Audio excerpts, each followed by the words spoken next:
Damn it. To think that I'd be transmigrated into some kind of academy novel.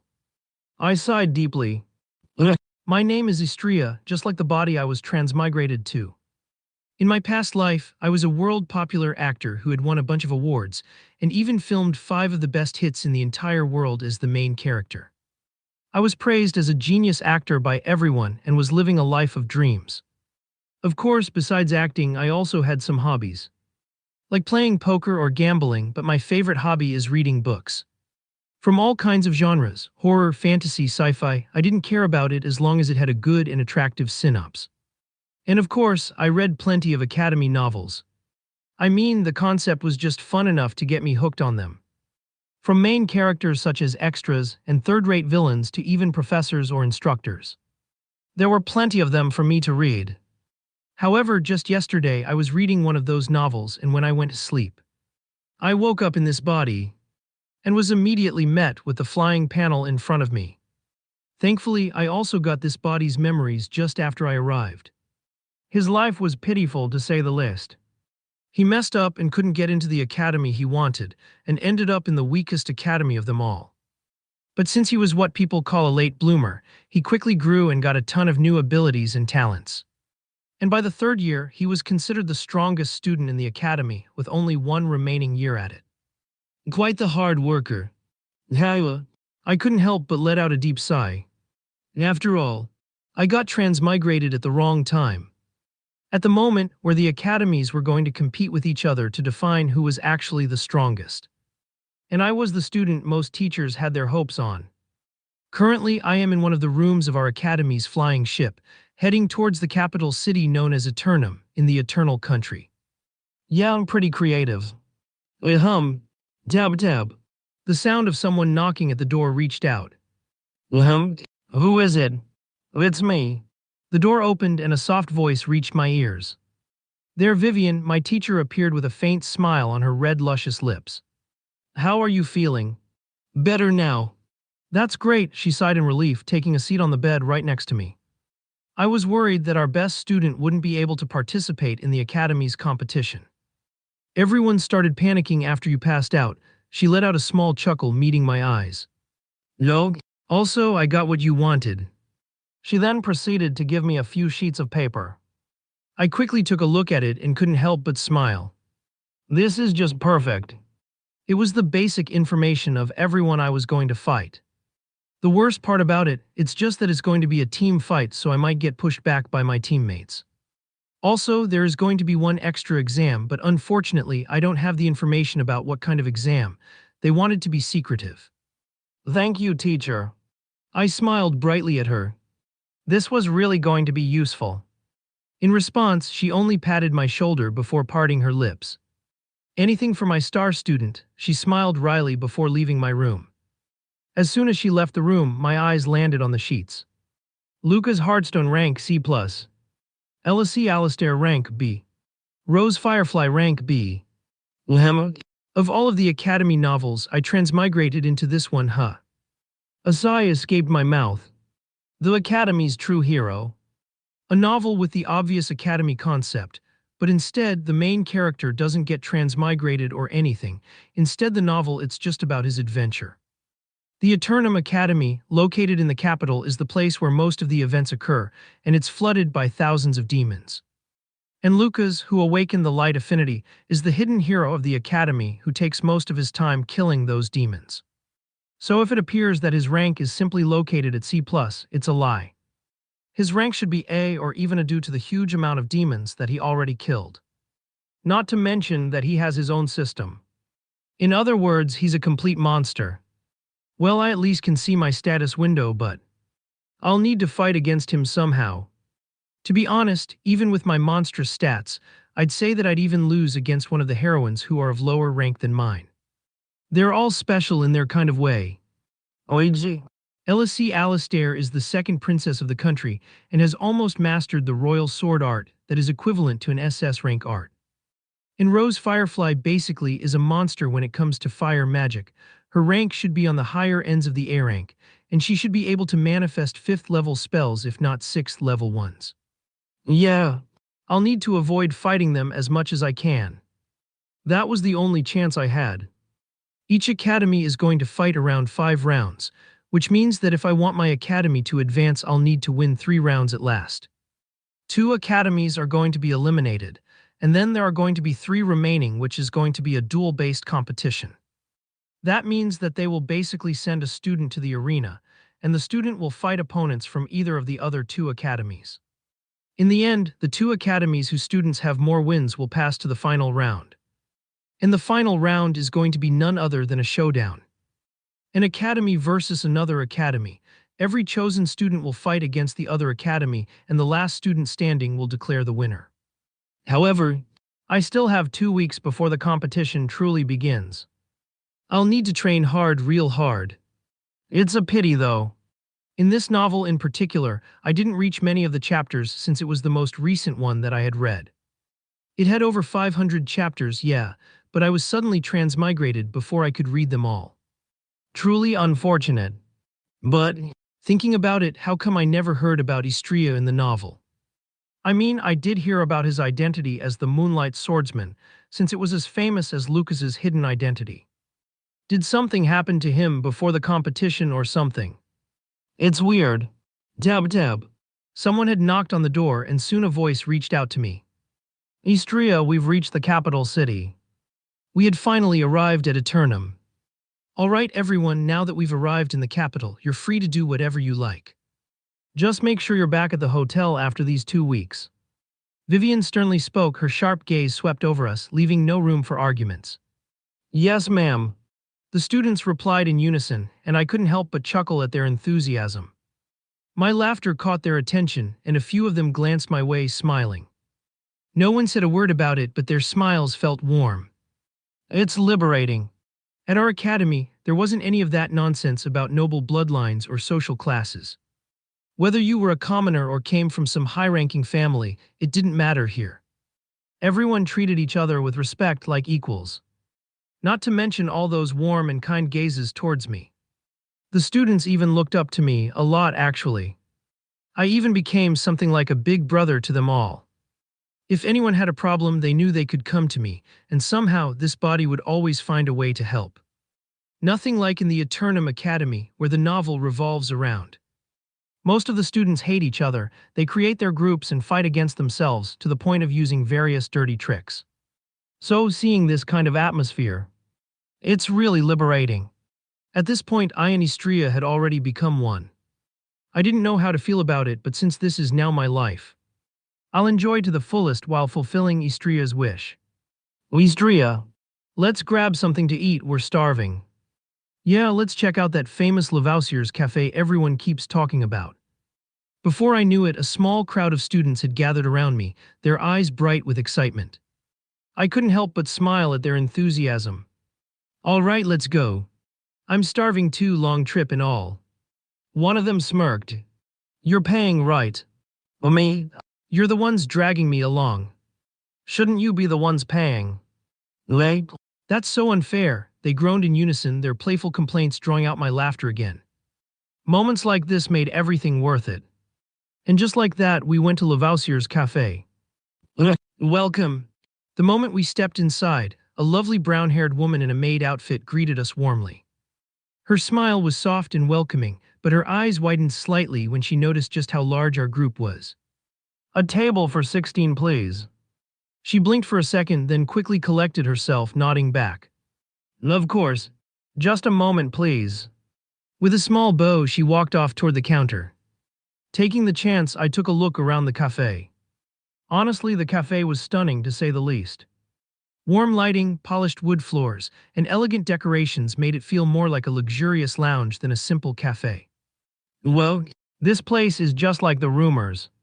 And I wasn't the only one surprised. Right. I heard they've got a master-level pianist here who plays live for the customers. If you pay extra, you can even request a song. Seriously? Should we request one? The students around me were already buzzing with excitement, but then all their gazes locked onto me.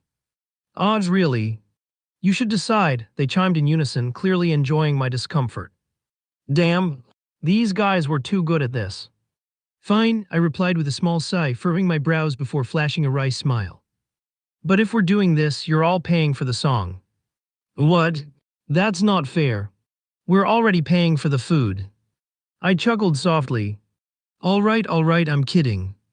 Even though it's quite unfair to hum. At that moment the maid returned. Your table is ready. Please follow me, she said with a graceful bow. Sure. We trailed after her up a spiral staircase to one of the upper floors. She led us to a large table perfectly set for 16. It sat in a cozy, semi-private corner, surrounded by floor-to-ceiling windows offering a gorgeous view of the capital. But what caught my attention wasn't exactly the view. Seated at a nearby table were 5 familiar faces, Lucas, Ella, and Rose. The other two. I didn't know them at all. But Lucas was with 4 girls. It was safe to say they were either heroines or side ones. I didn't expect to meet them so soon. Please have a seat and take your time with the menu, the maid said, bowing again. Once you're ready to order, just call for me. Thank you, I replied, and with that she left us alone. Hee, what should I eat? So many choices. It's hard to pick. Yeah, it's what you'd expect from a place like this.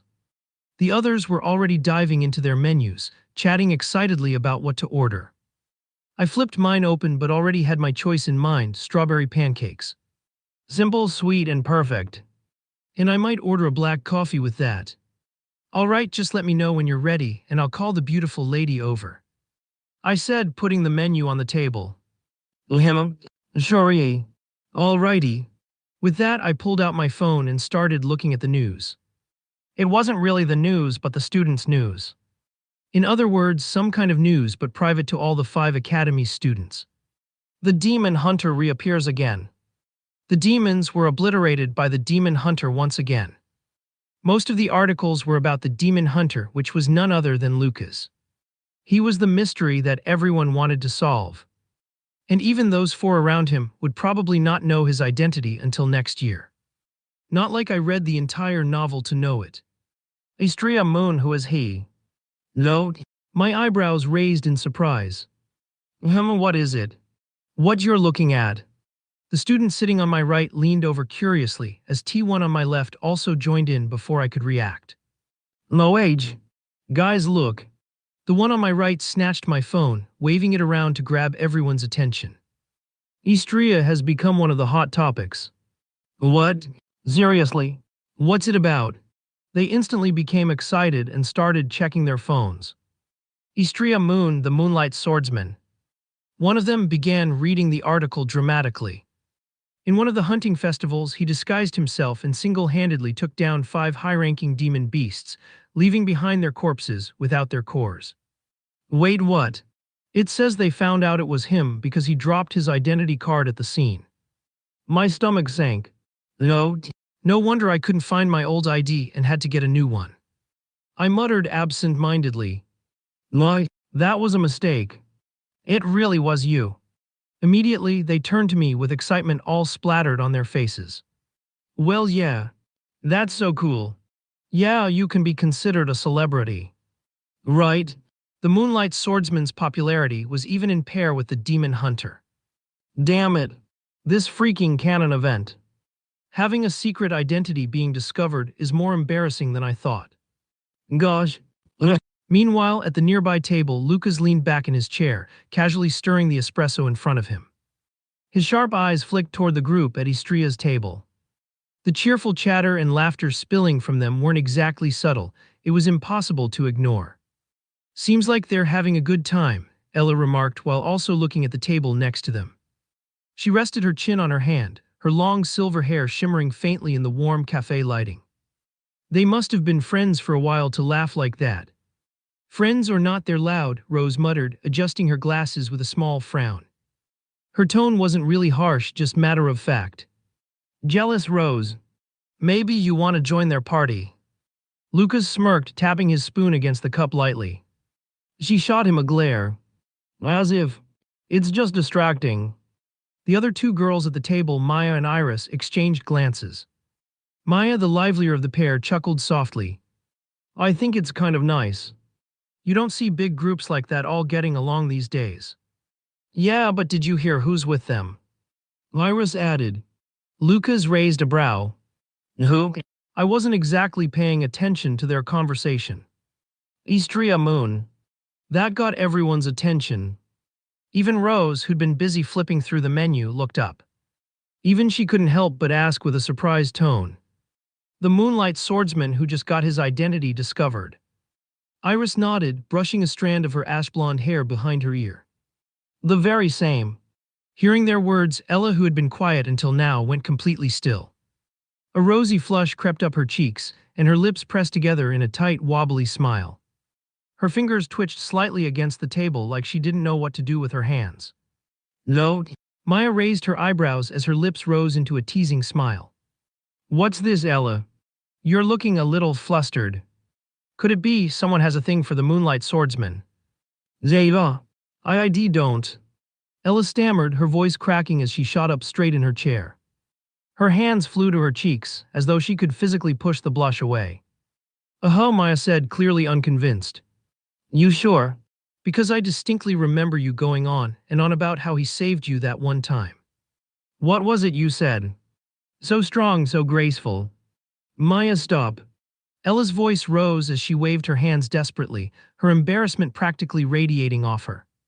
Wait, he saved you. When was this? Iris leaned forward curiously. Last spring, Maya replied, her grin turning devilish. She was surrounded by demon beasts, and guess who swooped in like a knight in shining armor?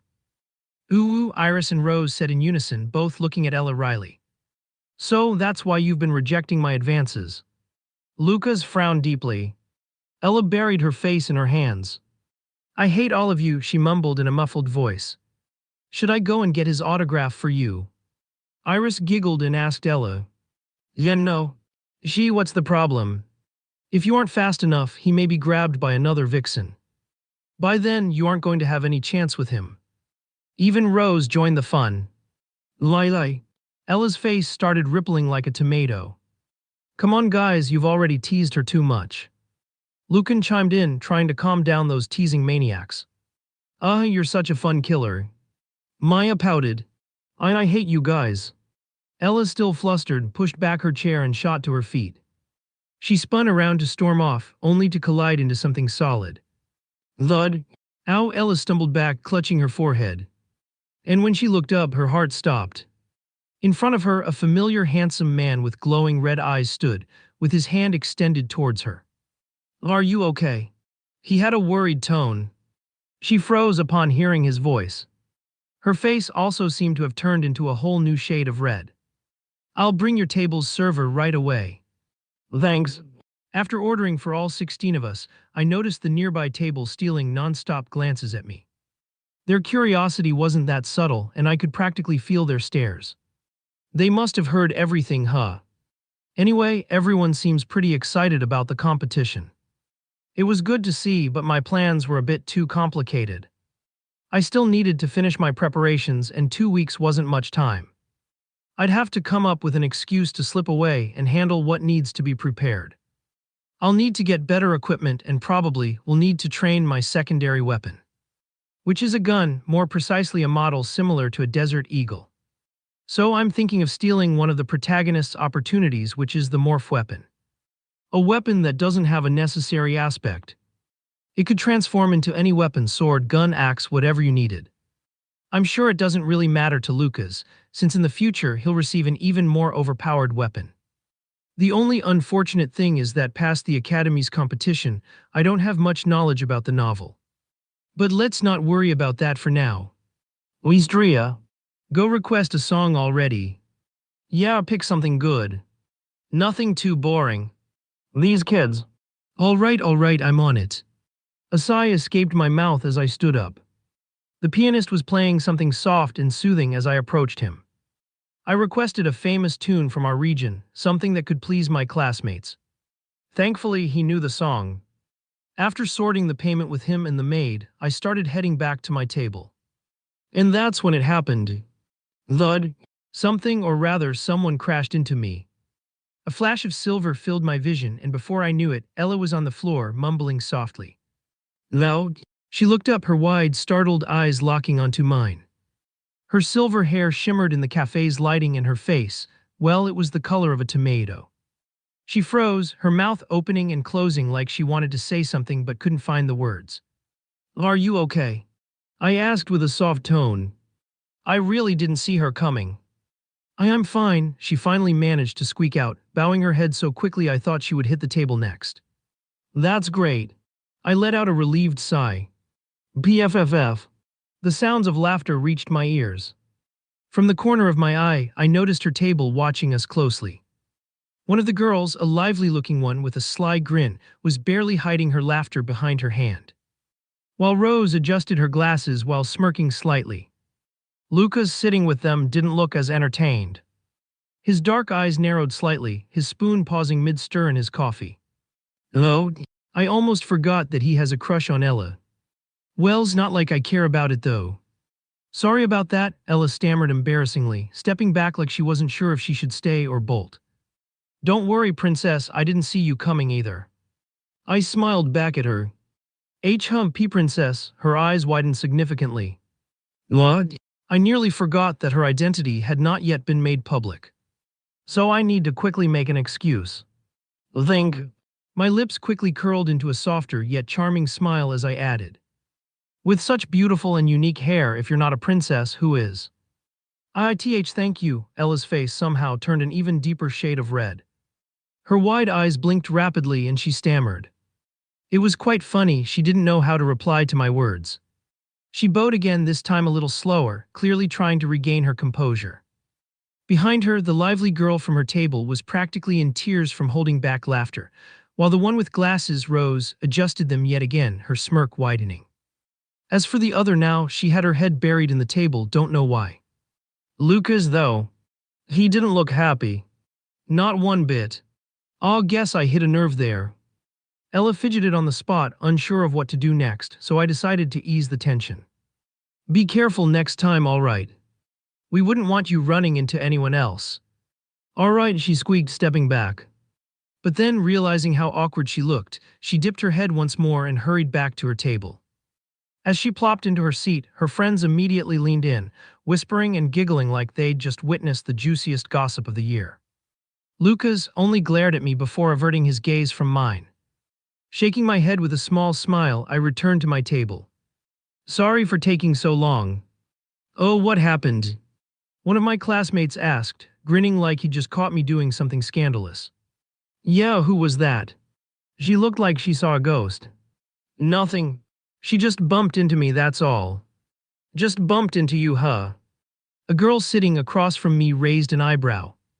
Didn't look like just anything from where I was sitting. Stop making it a thing. I rolled my eyes to the side.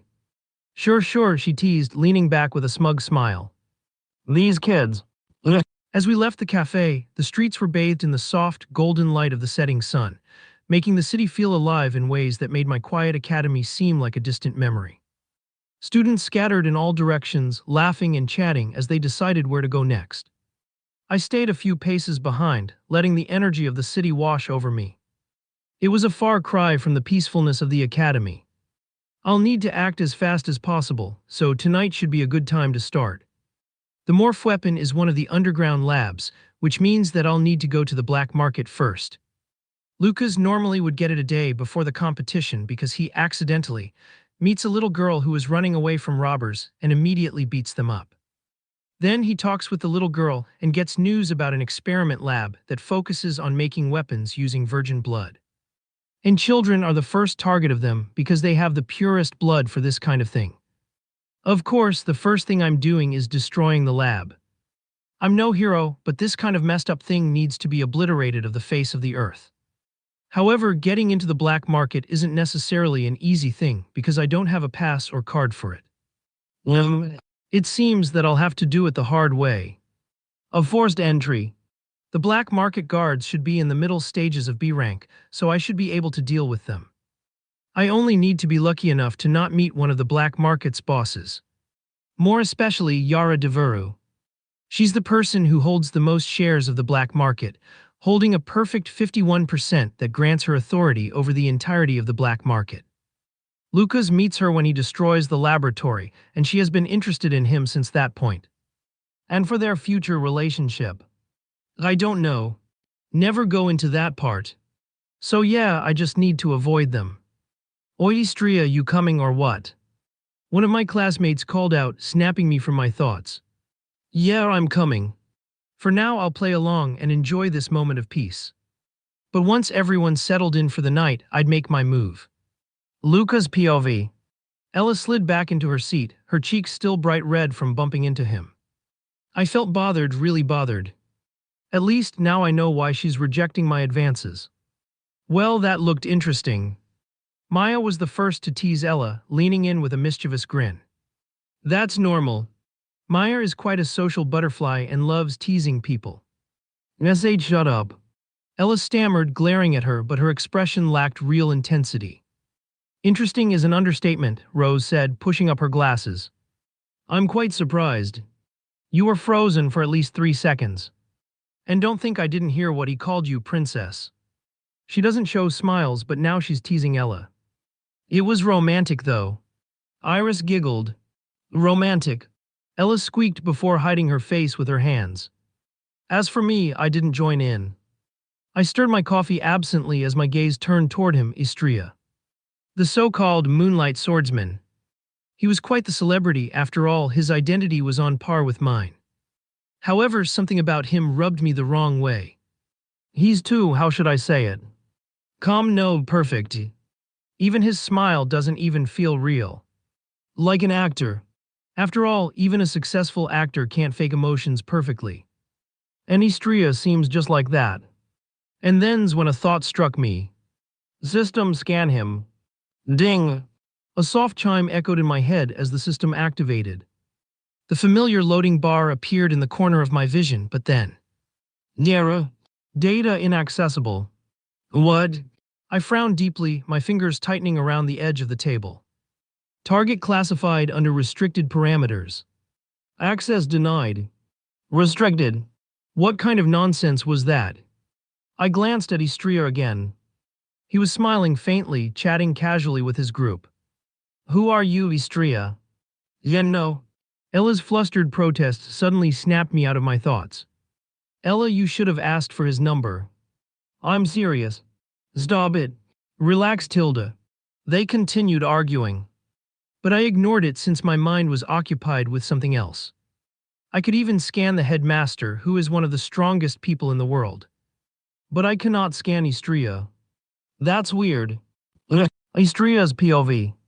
The moon hung high in the sky, casting a pale glow over the quiet city streets. By now, my classmates had finally settled in for the night, which allowed me to sneakily get out by the window. Anyways, the black market wasn't far, but it wasn't exactly easy to find either. It was mentioned in the novel that it was buried beneath an abandoned warehouse located on the 17th Street of the capital. Then here I am. I did take a good look around and didn't see anyone. Is it really here? Slowly, I approached one of the abandoned buildings and slipped in through the window. The windows were shattered, the walls were covered with years of decay. A gentle rustle in the air made the old structure groan, but no other sounds reached my ears. Bingo! Standing next to a swirly purple portal held by 2 stone hands of giants, stood 2 men in black suits facing the portal. Each of them grasped a modified firearm, his eyes scanning the surroundings for any signs of potential danger. Judgment IS level skill. Without thinking twice, I activated one of my skills. This one in particular could tell me if one person was evil or good as well as their weak points. And also, their rank and combat power couldn't escape my eyes. 2 B ranks should be durable. I brought out my sword from my waist and silently channeled mana to my legs. Teasing. My body shot forward like a lightning bolt. Moonlit Ice Lotus Sword Art. First move. Ice Lotus Bloom. The sword in my hand shimmered with an icy glow as I swung it downwards. Bam! An ice lotus erupted at the center of the guards, its crystalline petals unfurling before shattering in an explosion of ice. Jill! A wave of freezing cold swept across the floor, encasing everything in its path. The guards never even had time to move, their bodies frozen mid-movement, their breaths missed. Satisfied, I stepped past their frozen forms and approached the portal. I pulled out a simple masquerade mask and slipped it on, adjusting my hood. Perfect. Without another word, I stepped into the swirling purple portal. It felt unreal, as if I'd been dunked in ice water without getting wet. I came out the other side. It was colder out, the atmosphere thicker.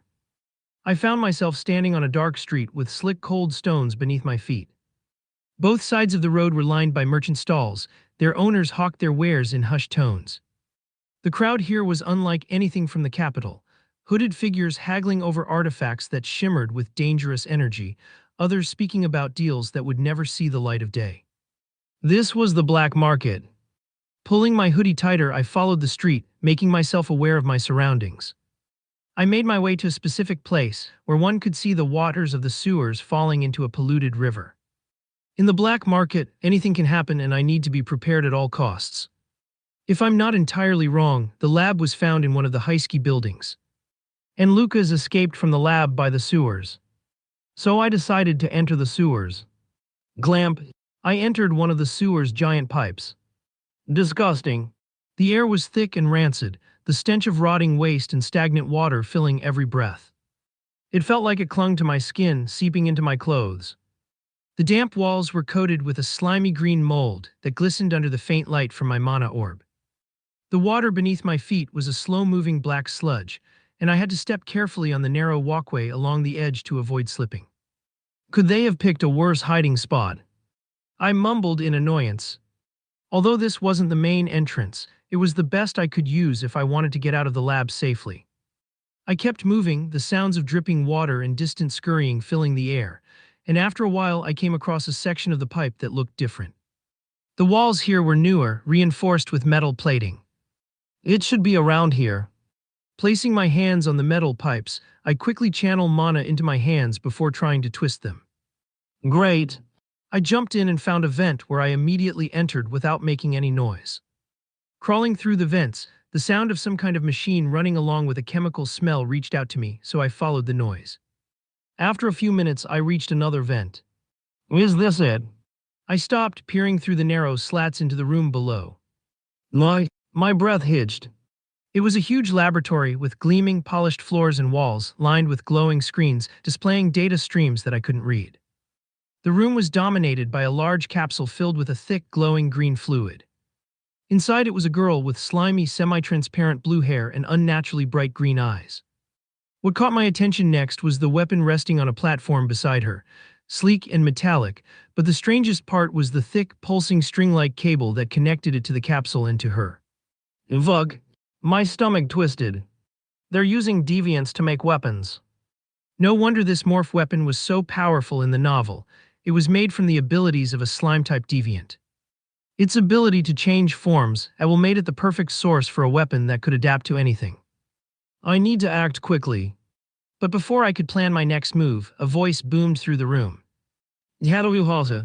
It's done. The voice was hoarse, filled with some kind of manic glee. I shifted slightly for a better view.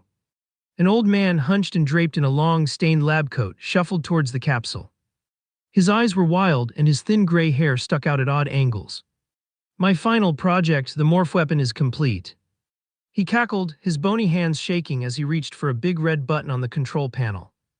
Damn it! The instant his hand struck the button, the room burst into a flurry of activity. The green fluid in the capsule drained quickly, and the slime girl's body jerked and contorted as the weapon pulsed with a sickly glow. I didn't have time to think. Bam! I kicked the vent with all my strength, sending it flying straight for the old man. The metal panel crashed into him, knocking him backward into the control panel. Sparks flew as he stumbled, but he caught himself, his head snapping up to glare at me. No, it seems we have an intruder. His thin lips curled into a smile that sent a chill down my spine. I dropped into the room, drawing my sword in one smooth motion. My gaze locked with his. Judgment IS level skill. An A+ rancor. His mana signature was overwhelming, the kind that screamed trouble. Not to mention the ominous dark aura around him. Pure evil. This was about to be a damned problem. The air in the lab was heavy and thick, reeking of chemicals and burnt metal. It was strangely quiet now, except for the faint sound of machinery humming softly. Istria stood amidst the chaos, his frame tense and alert as he looked at the old man standing across from him. The man grinned, his crooked teeth yellowed with age. His wild gray hair framed a face that was half mad with excitement. And in his hand was clasped around a staff, its head aglow with pulsating dark energy. So, the old man said in a voice that was raspy yet steady, "A rat sneaks into my lab and thinks he can stop me." Istria didn't reply. His expression was calm, blank even, but his sword was already raised, glowing faintly as a silver mana pulsed through it. The old man tilted his head as his grin widened. "No words. Fine, let's see how long you can stay silent." With a wave of his staff, a bolt of dark energy shot toward Istria. Boom! The explosion rocked the lab, scattering debris across the floor as Istria dodged to the side, his movements fluid and precise. He didn't waste a second, charging forward with mana-enhanced speed. Zwish! His blade sliced through the air, aiming straight for the old man's chest. Clang! The man blocked the strike with his staff, and the clash sent sparks flying. "You're quite fast," the man said with a small smile as he parried Istria's sword back. "But it still isn't enough," he grinned. Istria ignored his words, and instead he pulled back his sword and swung again, this time aiming for the man's legs. The old man jumped, avoiding his sword and retaliating with a downward strike of his staff. Bang! Istria ducked, narrowly avoiding the blow as the staff hit the floor, cracking the reinforced metal beneath it. First move. Ice Lotus Bloom. Istria's sword glowed brighter as a faint silver aura enveloped it, and in a flash he cut upwards. An ice lotus formed midair, its petals spun rapidly before shooting toward the old man. Drag! The ice crashed into the hastily erected barrier, freezing it upon contact. Shards of frost scattered across the room and the man stumbled back, his grin faltering for a moment. "Damn it, you fucking brat." He raised his staff again, calling upon a wave of black spikes to erupt from the floor and go towards Istria. SHHHKK. The spikes tore through the air, but Istria was faster. He leaped into the air, flipping nimbly and landing behind the old man. Clang! Their weapons clashed once more, their sparks flying as Istria pressed on. The old man grunted, his movements were no longer fluid as struggled to keep up. "Damn you!" Thud! Istria's shoe connected with the man's stomach, sending him flying backward. He coughed, clutching his side as he stared daggers at Istria. "You fucking brat!"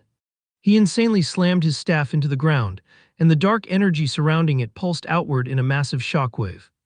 "Oh shit!" This time even Istria couldn't dodge. Bam! The force sent Istria flying, his back hitting the wall with a sickening breaking bones sound. "Ayog, this! I broke a rib." Blood dripped from the corner of his mouth as he staggered to his feet, one hand clutching his side. Pain radiated from his ribs, but he kept his calm. The old man laughed loudly, the sound echoing across the lab. "Hurts, doesn't it? That is what happens when one goes up against a more powerful being." Istria wiped the blood off his mouth and looked at the man. He clenched his sword tightly and then took a step forward. "All right, I got the hang of it now. He's only an A+ ranker because his mana is desperately powerful. So it should be even easier than dealing with a C+ rank demon beast." The old man's laughter faltered. "What's with that fucking look, you brat?" Istria didn't respond, instead he lifted his sword once more, the blade shining brighter as his silver mana coursed through it. "First move. Ice Lotus Bloom. That move again. Do you think it will work once again?" The man scoffed as he quickly raised a dark barrier around himself. However, something changed. Reversal. A bloom of the Ice Lotus. The icy petals formed once again, spinning violently in midair. However, they didn't shoot directly toward the man's barrier this time. Instead, they split apart, circling the room like a whirlwind of frost. The old man's confidence wavered. "What the... drag?" The frost began to creep up from beneath him, where his barrier didn't cover. The swirling petals coalesced into sharp shards of ice, piercing through the weak spots in his defense. "ARGH!" he screamed, the ice slicing into his legs and forcing him to his knees.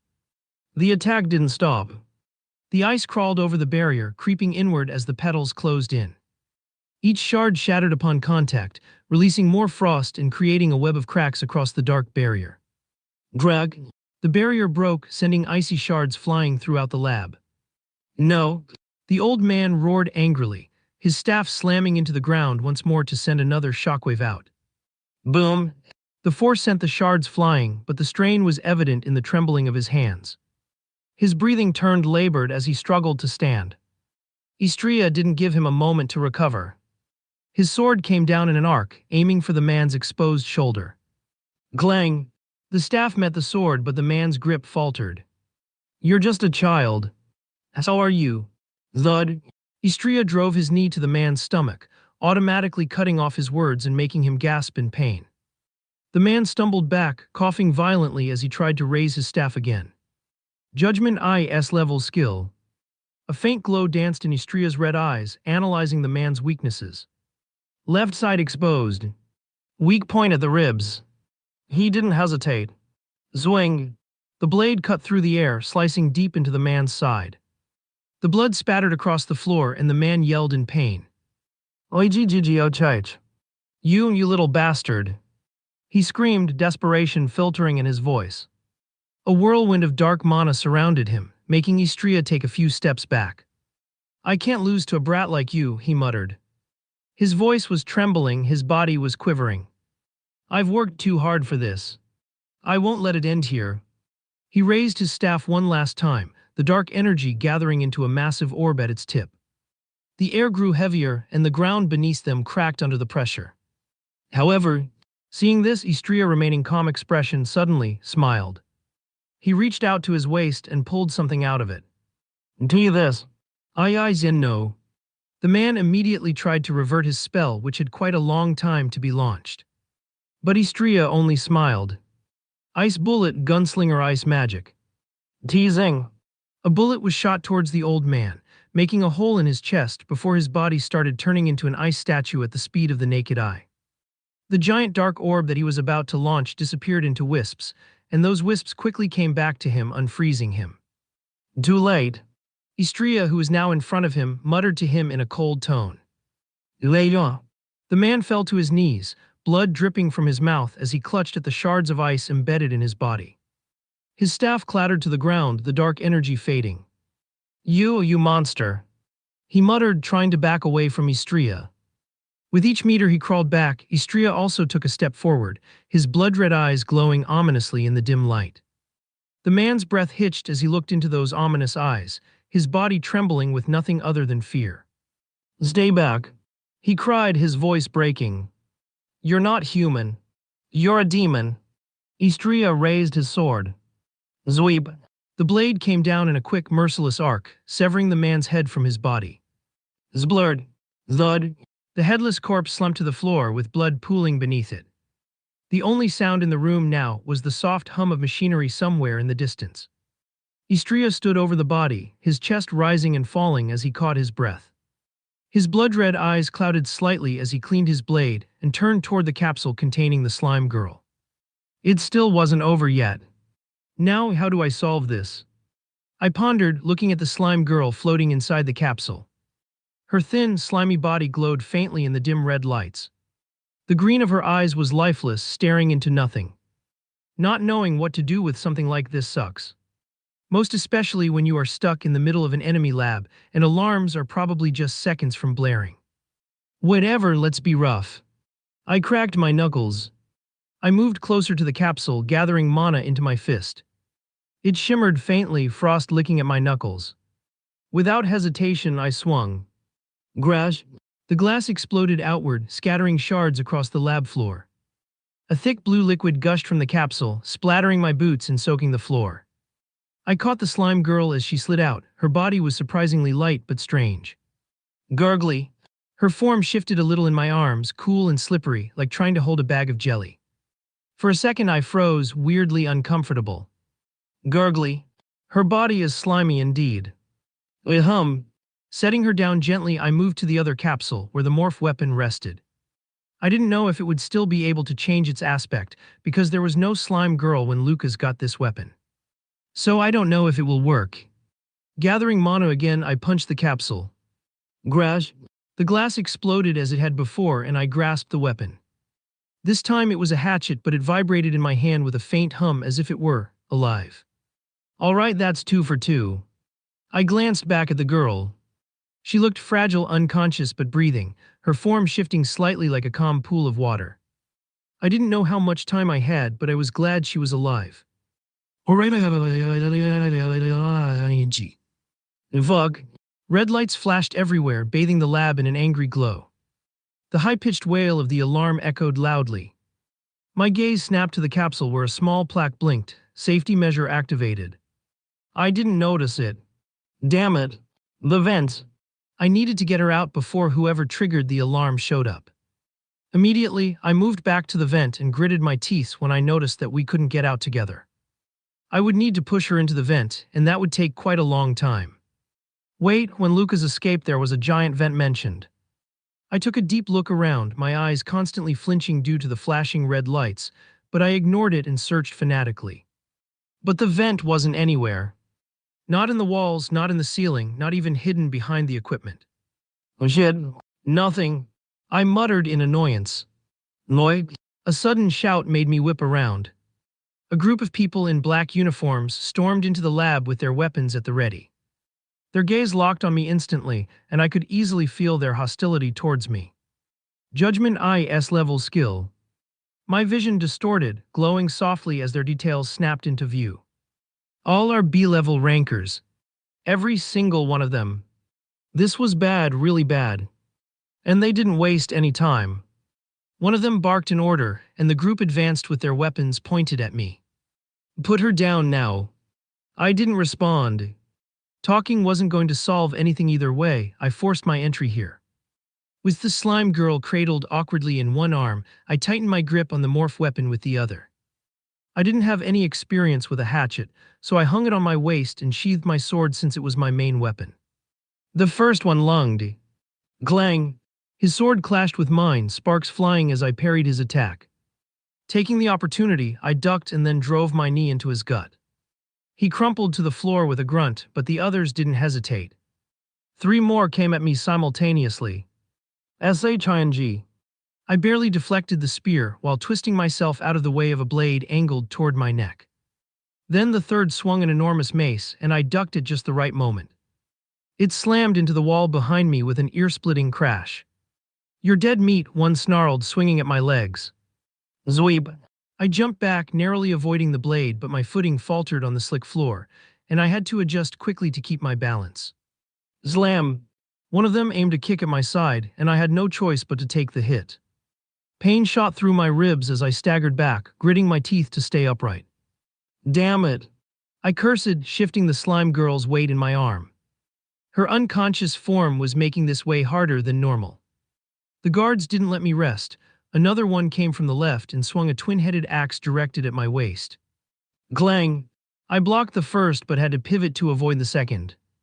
As I did so, I swung the sword in an upward manner. Grug! It slammed into his shoulder and sent him sprawling, drawing out blood. But there was no time to catch my breath. 2 more charged in, one wielding a dagger and the other a broadsword. The dagger wielder went low, aiming for my legs while the broadsword swung high.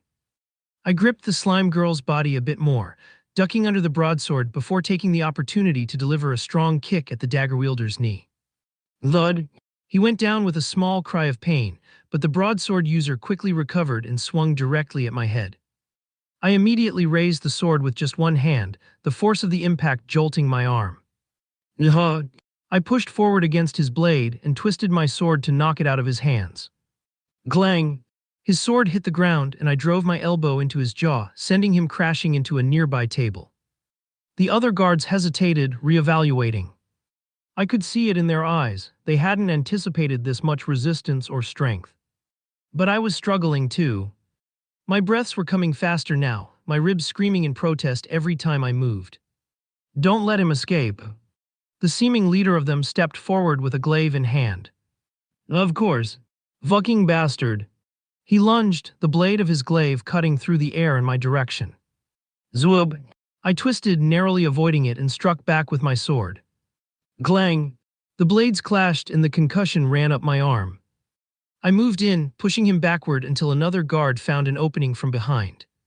Thwag! Kug! A heavy weapon struck the back of my body and sent me stumbling forward, gasping as pain shot around my body. The leader grinned sinisterly and raised his glaive again. You're done. But I wasn't going to give up. Even if I couldn't use my sword art because I needed to wield the sword with both of my hands, I still had a huge amount of experience in killing demon beasts. Much less humans. Gathering what strength I had left, I shifted the slime girl in my arm and swung my sword upwards. Drag. It caught the glaive, knocking it off balance. Using the opening, I drove a mana-infused kick into his chest. Thud. He flew back, crashing into a control panel.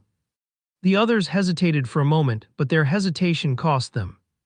Since the battle began, I was also inserting a bit of mana into the morph weapon to see if it actually worked. And now I understand how it worked. Basically, I understand it now. I put my sword to my waist, switching it with the morph weapon, and then channeled what little mana I had left into it. The weapon glowed weakly, its blade slightly shifting as it morphed into a long, hooked scythe. Zwoosh! I swung it in a wide arc, sending the guards scrambling. But the leader recovered quickly, his glaive glowing with dark energy as he charged at me once more. Bang! He brought the glaive down with a crushing force, which sent shockwaves around the lab. Equipment flew everywhere and I, Grash, was sent flying. I slammed hard into the wall as my body protested with screams and went sliding down to the floor. US damn. Everything went fuzzy for a moment as my mind commanded my legs to lift me off the ground, and through it all, I managed to spot something underneath the capsules. A huge vent. It had been hidden by the bulky equipment, but now with everything thrown around, it was clear as day. There you are. I gritted my teeth in annoyance. The guards were regrouping, closing in on me fast. And I did not have the energy to fight anymore. Collecting the last of my mana, I slammed the morph weapon into the ground. Drag. I spread instantaneously, forming a thick fortified wall between the guards and me. He's trying to escape, one of them shouted. I ignored them, sprinting towards the vent with the slime girl still in my arms. The red lights were still flashing, the alarm still blaring, but I didn't stop. Reaching the vent, I kicked it open and slid inside, the cold metal scraping against my back as I crawled forward as fast as I could. Behind me, the guards were pounding on the ice wall, their shouts growing fainter as I moved deeper into the vent. Finally, the noise faded, and I allowed myself to take a deep, shaky breath. Made it for now, I muttered, clutching my side as pain flared up again. Gurgly. The slime girl shifted slightly in my arm, her soft gurgle the only sound in the suffocating silence of the vent. How am I going to explain to the Saintess? Looking at my gruesome injuries that would make an average Joe limp if not pass out, I pondered, thinking of a familiar figure in my mind. The Saintess of the Holy Nation. Christina Solara. Although much bigger than normal, the vent was still quite tight for too many people, and I was having difficulty carrying the slime girl. Zwag. Behind me, I could hear the faint sound of those guards hitting against the ice wall. It wasn't going to break that easily. I made sure to strengthen its fortitude. I brought a few potions, but they shouldn't do much help to my condition. Still, I ended up taking one of them, driving the liquid of the container to my throat. Ugh. A bland taste as always. This past body consumed a lot of potions, since he always ended up getting injured one way or another. His training was hellish, and due to this care for his classmates, he ended up in a lot of trouble, especially against demon beasts. So he would get a lot of injuries, and now I'm pretty much addicted to potions. Nog. As I kept crawling forward, the vent sloped downward suddenly, and I lost my grip for a moment, sliding a short distance before stopping myself with my foot. Glang! The sound echoed loudly and I froze. Oh shit. I held my breath, straining to hear any noise behind me. But all I could hear was the faint hum of the machinery from the lab and the distant dripping of water. No one was following me yet. Eventually, I reached a junction where the vent split into 3 paths. Great. I took a look at each other. None of them had any clear markings, and the dim light made it nearly impossible to tell where they led. If only the author described this a bit more. Instead, I closed my eyes and tried to feel the vibrations of the air. It was the only thing I could really do in this kind of situation. Left. The left path had a slight draft, a subtle pull of air that insinuated an opening. It wasn't much, but it was my best shot yet. I entered the left part, dragging myself through the narrow space. The vent grew colder as I moved, and the sound of rushing water became louder. Must be near the sewers again. Finally, after what felt like an eternity, I saw a faint light ahead. A broken grate let in a soft pale glow, probably due to the moonlight. Almost there. I reached the grate and then pushed it slightly. It wouldn't budge at all. So I gathered mana in the palm of my hand.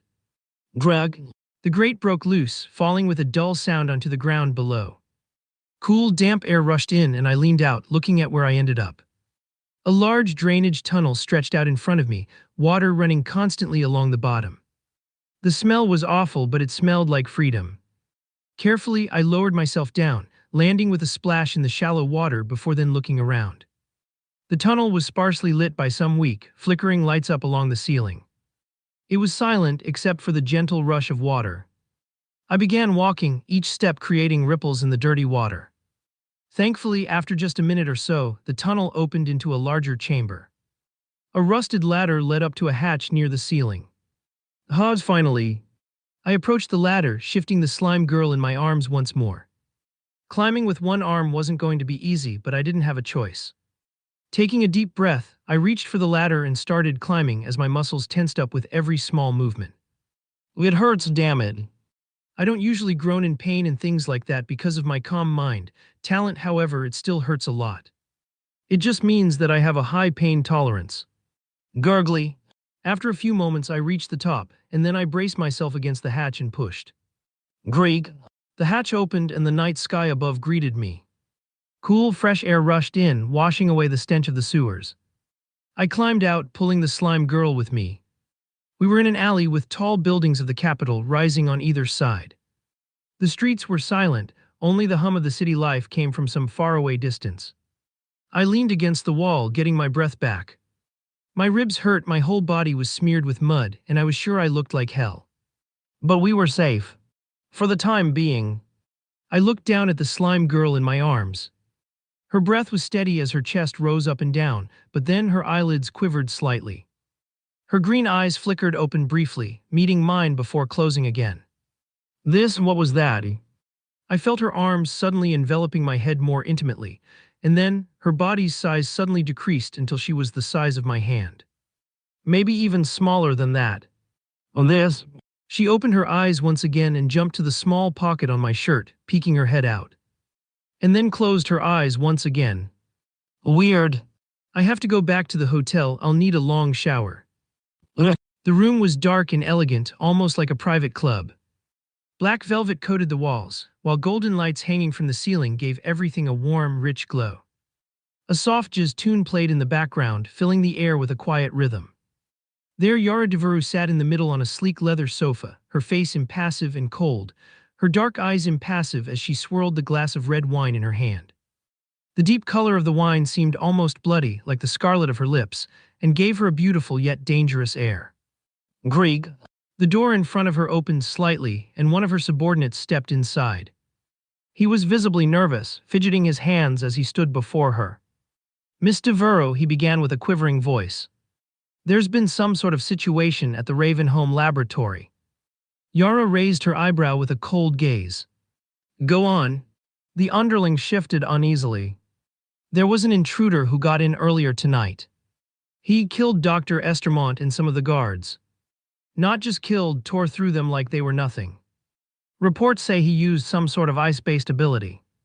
It was fast, brutal. Yara set her wine glass down on the table in front of her, the sound of the glass meeting wood echoing in the room. And the prototype, she asked sharply. It's gone, he left with the slime girl. The room fell silent as Yara leaned back, placing her fingertips on the arm of the sofa. Her face didn't change, but the weight of silence in the room took a darker turn. And the guards, she finally asked. The underling hesitated, then answered. The intruder fought alone, Miss Devereaux. He handled all the guards himself, even while protecting the slime girl. Witnesses say he took down several B-rank fighters without much trouble. Dr. Estermont didn't stand a chance. Yara's eyes narrowed slightly, but her face remained calm. How did he manage to escape? The underling's hands clenched nervously. He found the hidden vent system beneath the capsules. He used ice to block the others off and disappeared into the sewer system. We're tracking him now, but he's slippery. Skilled. Yara didn't reply immediately. Her lips curved slightly as she picked up her glass again, her red nails lightly tapping the stem. "And the cameras?" she asked, her voice soft yet laced with such weight that it sent a shiver down the man's spine. "We're reviewing the footage now. We should have something soon," he stuttered, his head bowed. "Good. Bring it to me as soon as it's ready." "Yes, Miss Devereux," the man quickly replied before practically running out, closing the door behind him. With him gone, Yara sat still, the glass in her hand as if lost in thought. Something sharp, something dangerous glinted in her eyes. Her lips curled into a faint smile, but it wasn't warm. It was sharp and deadly like the edge of a dagger. Her fingers tightened around the glass. Drag. The wine glass shattered in her hand, shards tumbling to the floor, droplets of wine staining the expensive rug. She didn't seem to care. Her smile widened just a little as she muttered under her breath. "Interesting. No, so refreshing." I exhaled, pushing my back against the cold wall of the shower. The steam rose around me, softening the bruises and cuts I had earned from tonight's fight. I drank a few more potions to ease the pain so it didn't hurt as much. But now I have a small problem. The slime girl. What was I supposed to do with her? I only saved her on a whim because I really didn't want her to die or anything. And now she was my responsibility. That wasn't exactly my area of expertise. What a mess. I rubbed a hand over my face, groaning softly. After a while, the water began to cool down, so I drained the tub and stepped out, grabbing a towel to dry off. I put on a loose shirt and pants before leaving the bathroom. And there she was. The slime girl. The slime girl was standing by the window, wearing one of my white shirts and a pair of old pants I'd left for her. The shirt was far too big for her small frame, hanging loosely over her slimy body. She was staring at me. Not blinking, not moving, just staring. Her green eyes were wide, shimmering slightly in the dim light of the room. Ugh. I really didn't know what to say, especially since she didn't say a word when we got back to my hotel room. She just stood still, and after I said to her to take a bath, she only tilted her head. Like she was doing right now. The slime girl didn't reply. Instead, she only tilted her head to the right and kept watching me with that same wide yet curious look. I ran a hand through my hair and then sighed. "Look, I don't know if you can even understand me, but you're safe now. Okay. No one's going to hurt you." Her head tilted the other way, and for a moment I thought I saw the corners of her mouth twitch upward, almost like a faint smile. Was she smiling? I wasn't entirely sure. Great. I muttered under my breath, collapsing onto the bed. Guess I've got a roommate now. She didn't seem to mind the sarcasm, or maybe she didn't understand it. Either way, she turned her gaze back to the window, watching the city lights with that same quiet curiosity. I leaned down against the compi bed, staring at the ceiling. Let's just hope everything goes right. I closed my eyes, drifting to sleep. The room was quiet. The only thing that could be heard was Istria's steady breathing as he slept without any worries in the world.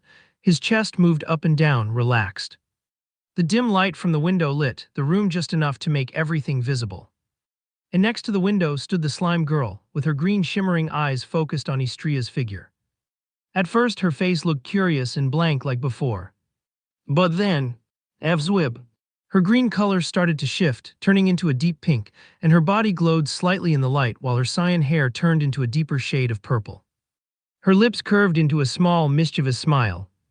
She stepped closer to Istria, her purple hair-like slime flowed behind her, and her shimmering form moved with an odd grace. Stopping beside the bed, she crouched slightly, her head tilting as she looked at Istria's sleeping face. He looked peaceful, even if his face still wore its usual calm and motionless look. A small giggle slipped from her lips as she reached out with one slimy finger, tracing lightly along the edge of his jawline. Drippy drip. A faint sound came as a few drops of her slime fell to the floor. She didn't seem to notice, as her attention was completely drawn to him.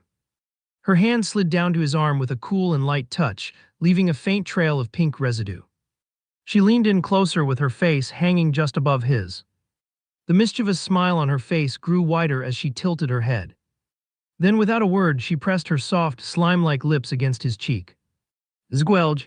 The faint, wet sound was barely audible as she pulled away, giggling quietly to herself again.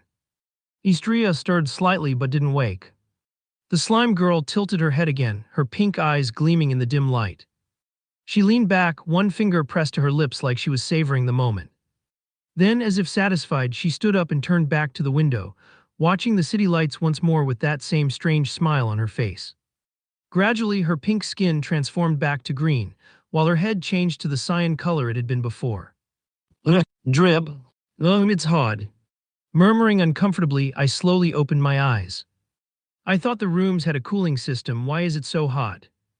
At first, I couldn't tell what was happening, but then I felt it, a small weight on my chest. Oh, god damn it. The slime girl was sprawled across me, her small, slimy body rising and falling in sync with her calm breathing. Her head rested against my chest, and her green hair glowed faintly in the sunlight peeking through the curtains.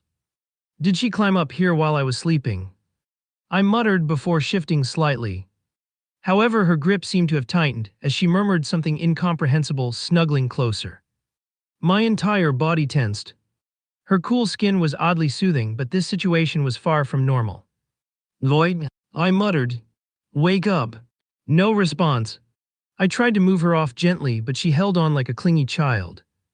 Her arms, or rather her slimy extensions, wrapped around me in a way that made escape feel impossible without force. Great and just great. I furrowed my eyebrows. Her face shifted slightly, and for a second I thought she was waking up. Finally.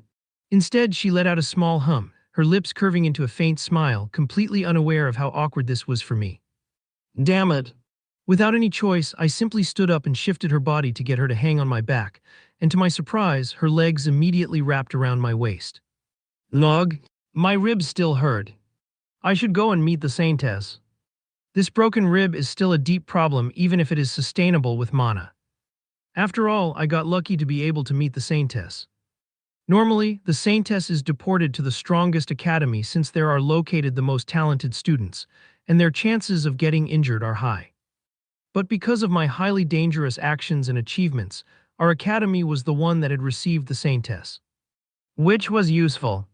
I would visit her 3 to 2 times a week because I ended up getting in trouble a lot. And it means a lot. From killing high-ranking demon beasts to fighting against an order of assassins.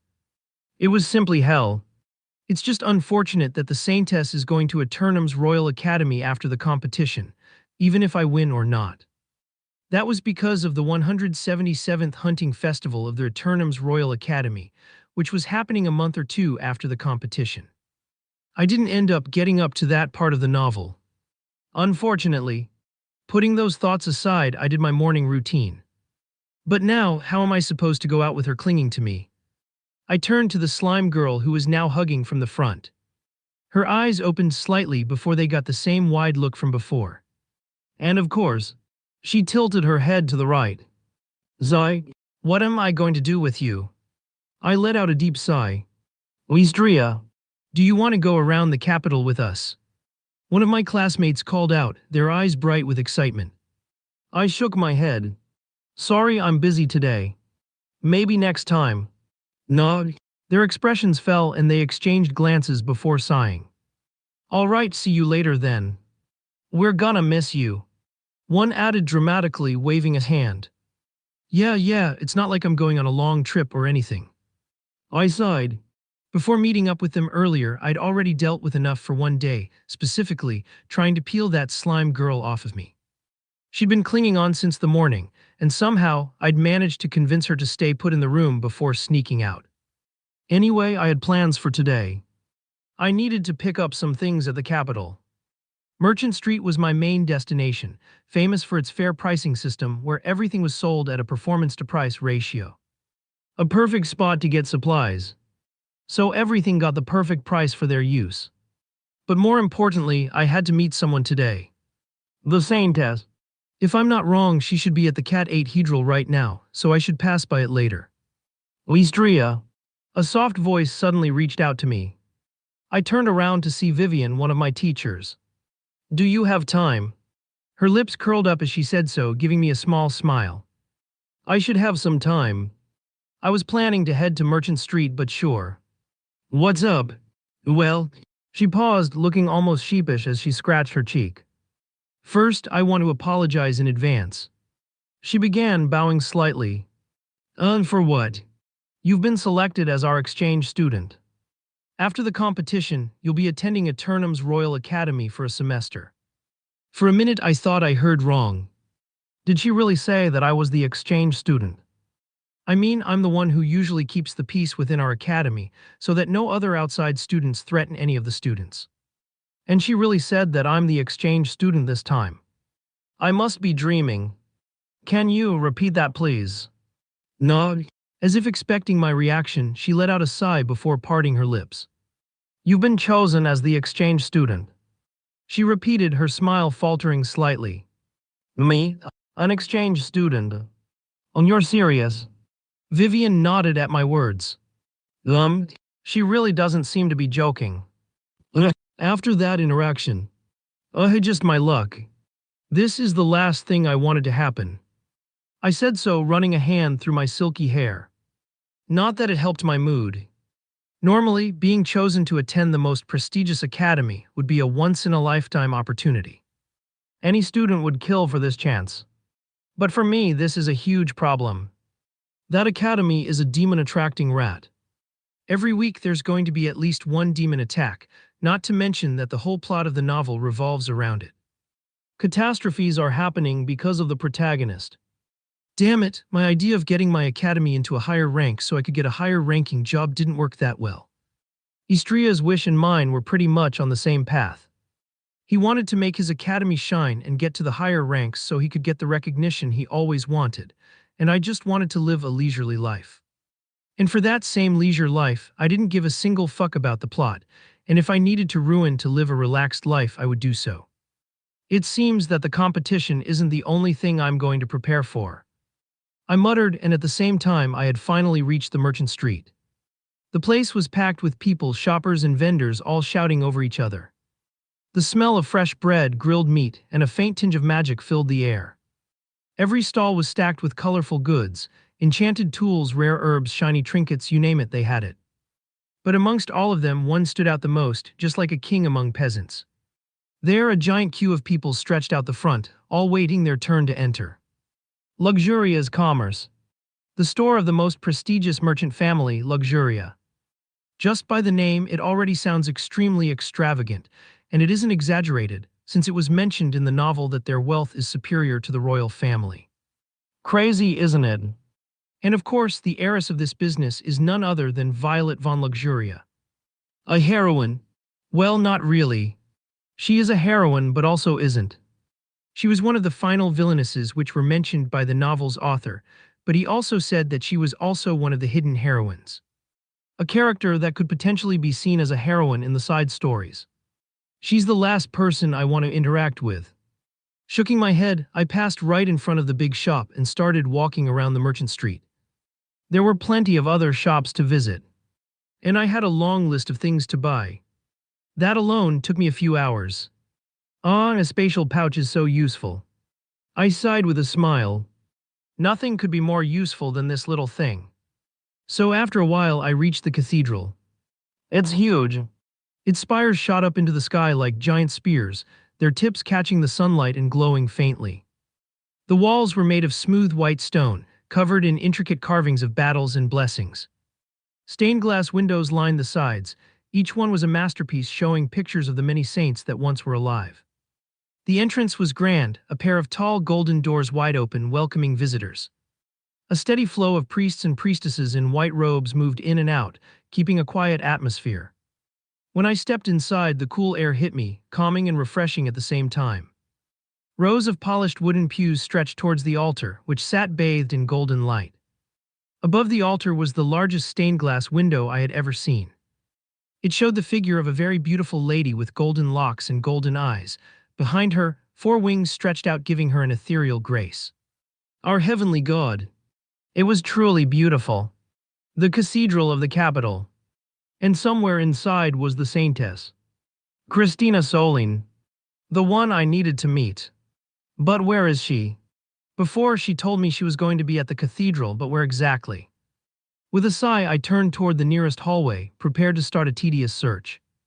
But just as I took a step, I felt a hand grip my shoulder. "No, John," I exclaimed in surprise, turning around to see a familiar face. "Yo," he smiled in response. This man right here was the bodyguard of the saintess and a very skilled swordsman, who could probably kill me with a single swing of his sword. Hee hee, you really came here as the saintess mentioned. He chuckled before then starting at my body from below to above. Let me guess, broken leg. No, maybe an arm. Or could it be? Rib, a broken rib. I shortcutted his response. In response, John's grin widened, clearly amused. I know you can easily see my injuries, why pretend not to know? It's just fun. He shrugged his shoulders before then walking away and uttering to me. Follow me, I'll guide you to the saintess. I nodded and started following him. We climbed a few stairs before T8 Hen reaching a hall that led to a single room. John stopped, placed a hand on the door, and glanced back at me with a wry smile. Good luck. He smiled wryly before closing the door. And before I could respond, he shoved me inside. The door clicked shut behind me. This fuck. What did I say about cursing? A familiar voice that had the tone of a seductress reached out to my ears, cutting off my words. My hand instinctively reached for the door handle. Locked. Of course. Damn it. I turned around. And there she was. Christina Solin. A tumble of gold, her hair cascaded down her back like a waterfall, glimmering faintly in the soft light streaming through colored glass panes. Her pink eyes locked onto mine, full of amusement and something unreadable. She was in a bright, snowy white dress that clung to her form with golden patterns embroidered upon it and slightly glowing. The fall of the material was beautiful, but this was a poor camouflage for the utterly sensual form of her body. Her arms held the dress up just so, taut over her generous curves. It was almost ironic. For a person with the title saintess, her body was anything but saintly. It seems that you got injured again. Her lips curled into a slow, dangerous smile as she took a single step forward. I stiffened as her eyes narrowed, gleaming with a sharper edge than before.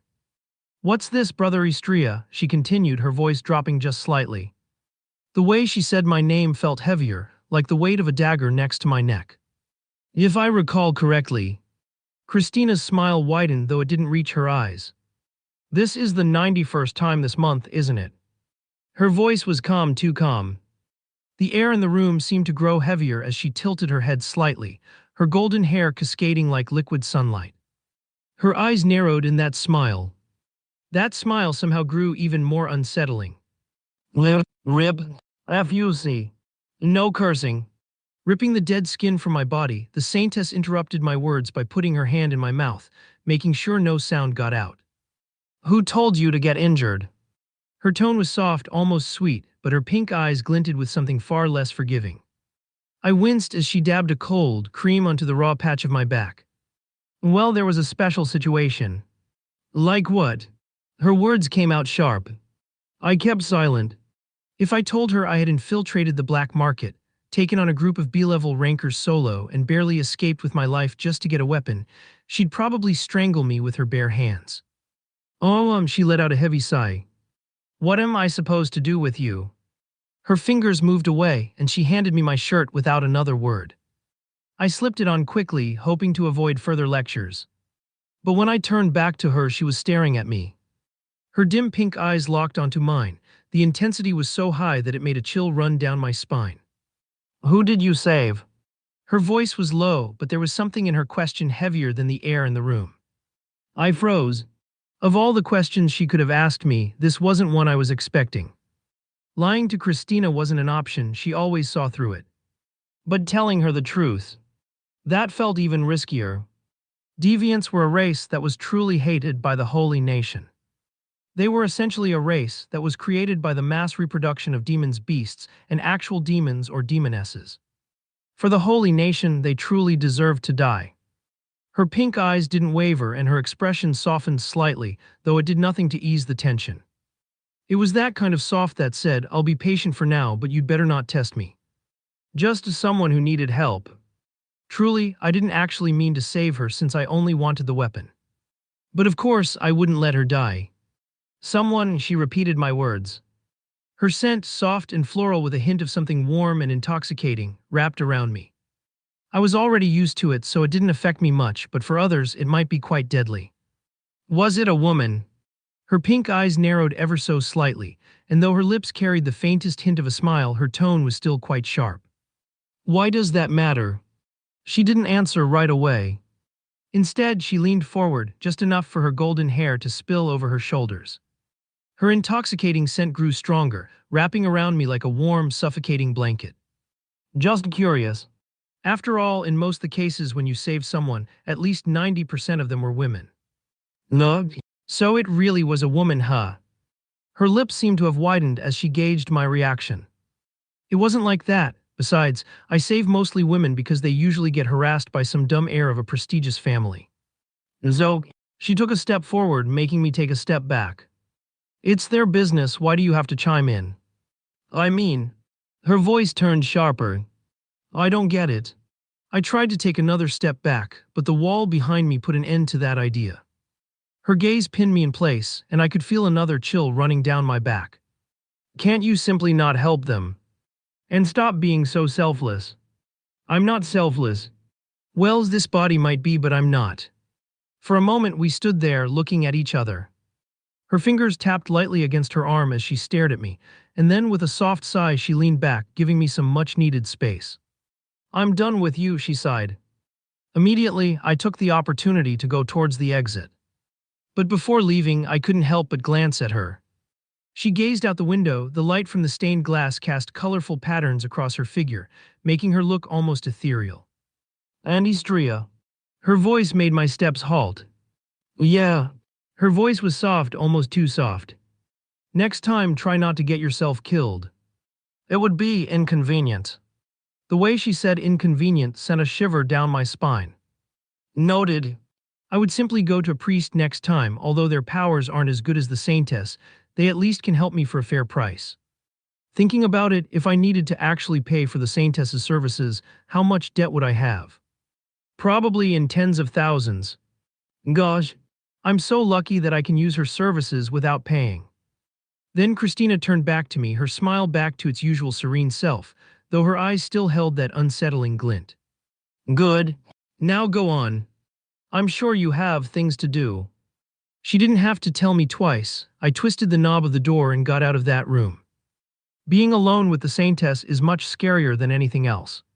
Yo, how did it go? John, who was waiting at the door, turned to me with a small smile. I'm never coming back to meet her. That bad? He raised an eyebrow in surprise. It wasn't that bad, just your usual scary saintess. When I'm alone with her, she always sounds scarier than normal. However, I probably won't be seeing her as much, since I now live with a deviant. And even though the holy nation can't exactly kill them, it's better to hide the slime girl from the saintess. If she finds out, I could get in trouble. For that reason, I'll need to meet the saintess fewer times than normal. I only went to the saintess because her services were free and her power was stronger than the priest. But I have quite a hefty amount of money, so I'll use it for the priests. I can't risk the opportunity of her getting to see that slime girl. I'm kidding, obviously. He nodded, taking a deep look at me. Anyway, you know she cares about you, right? I blinked at him, caught off guard. What? The saintess. He replied with a small smile. She cares for you more than you think. Before I could respond, he gave me a small nod and walked off, leaving me standing there staring after him. She cares about me. That is quite obvious considering her reaction when I get injured. However, the way he said it feels like she likes me. On whatever. I left the cathedral and decided to go around the capital for a bit more. I really wanted to check the training range that was so popular around here. After all, instead of implementing a training zone for the Royal Academy, they decided to create a public one so they could maximize profits. This proposal was also made by Violet when she was a child. As a kid, she proposed making the training ground public to generate revenue for the kingdom, and it worked. Now people from all over come here to hone their skills or show off. So yeah, this training zone was a huge success, and anyone can pay to enter while students from the Royal Academy use their students' points. When I arrived, the training range was as busy as I'd expected. Rows of targets, dummy stations, sparring areas, it was packed with people of all skill levels. The clashing of swords, the sounds of arrows hitting targets, and the occasional boom of magic spells filled the air. I made my way to the shooting section. Unlike the more crowded areas, this one had fewer people. Guns weren't as popular in the world as they were considered useless because no one could actually create a gun artifact. They could create it, but it would be a pretty hefty amount. After all, a gun has too many components, and they need bullets to work. So who would spend items that could create a powerful sword to create bullets, or one of the few components of the gun? So yeah, the choice was always traditional weapons or a wand for magic. The clerk at the counter looked up as I approached. A rental gun, she asked. Personal. How long do you plan to train? An hour for now, might stay longer. 10 silvers. Hearing her words, I handed over the coins. Lane 4. She added, pointing words the lane I was supposed to enter. I walked forward and then pulled the morph weapon, which was now similar to a modified Desert Eagle. Then I reached out to the difficulty meter and put expert mode for handguns.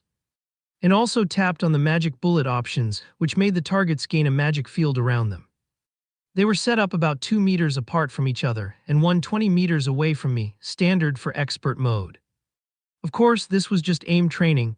I didn't want to spend more money for a simulation or advanced technology, since I still had a few things in store to buy.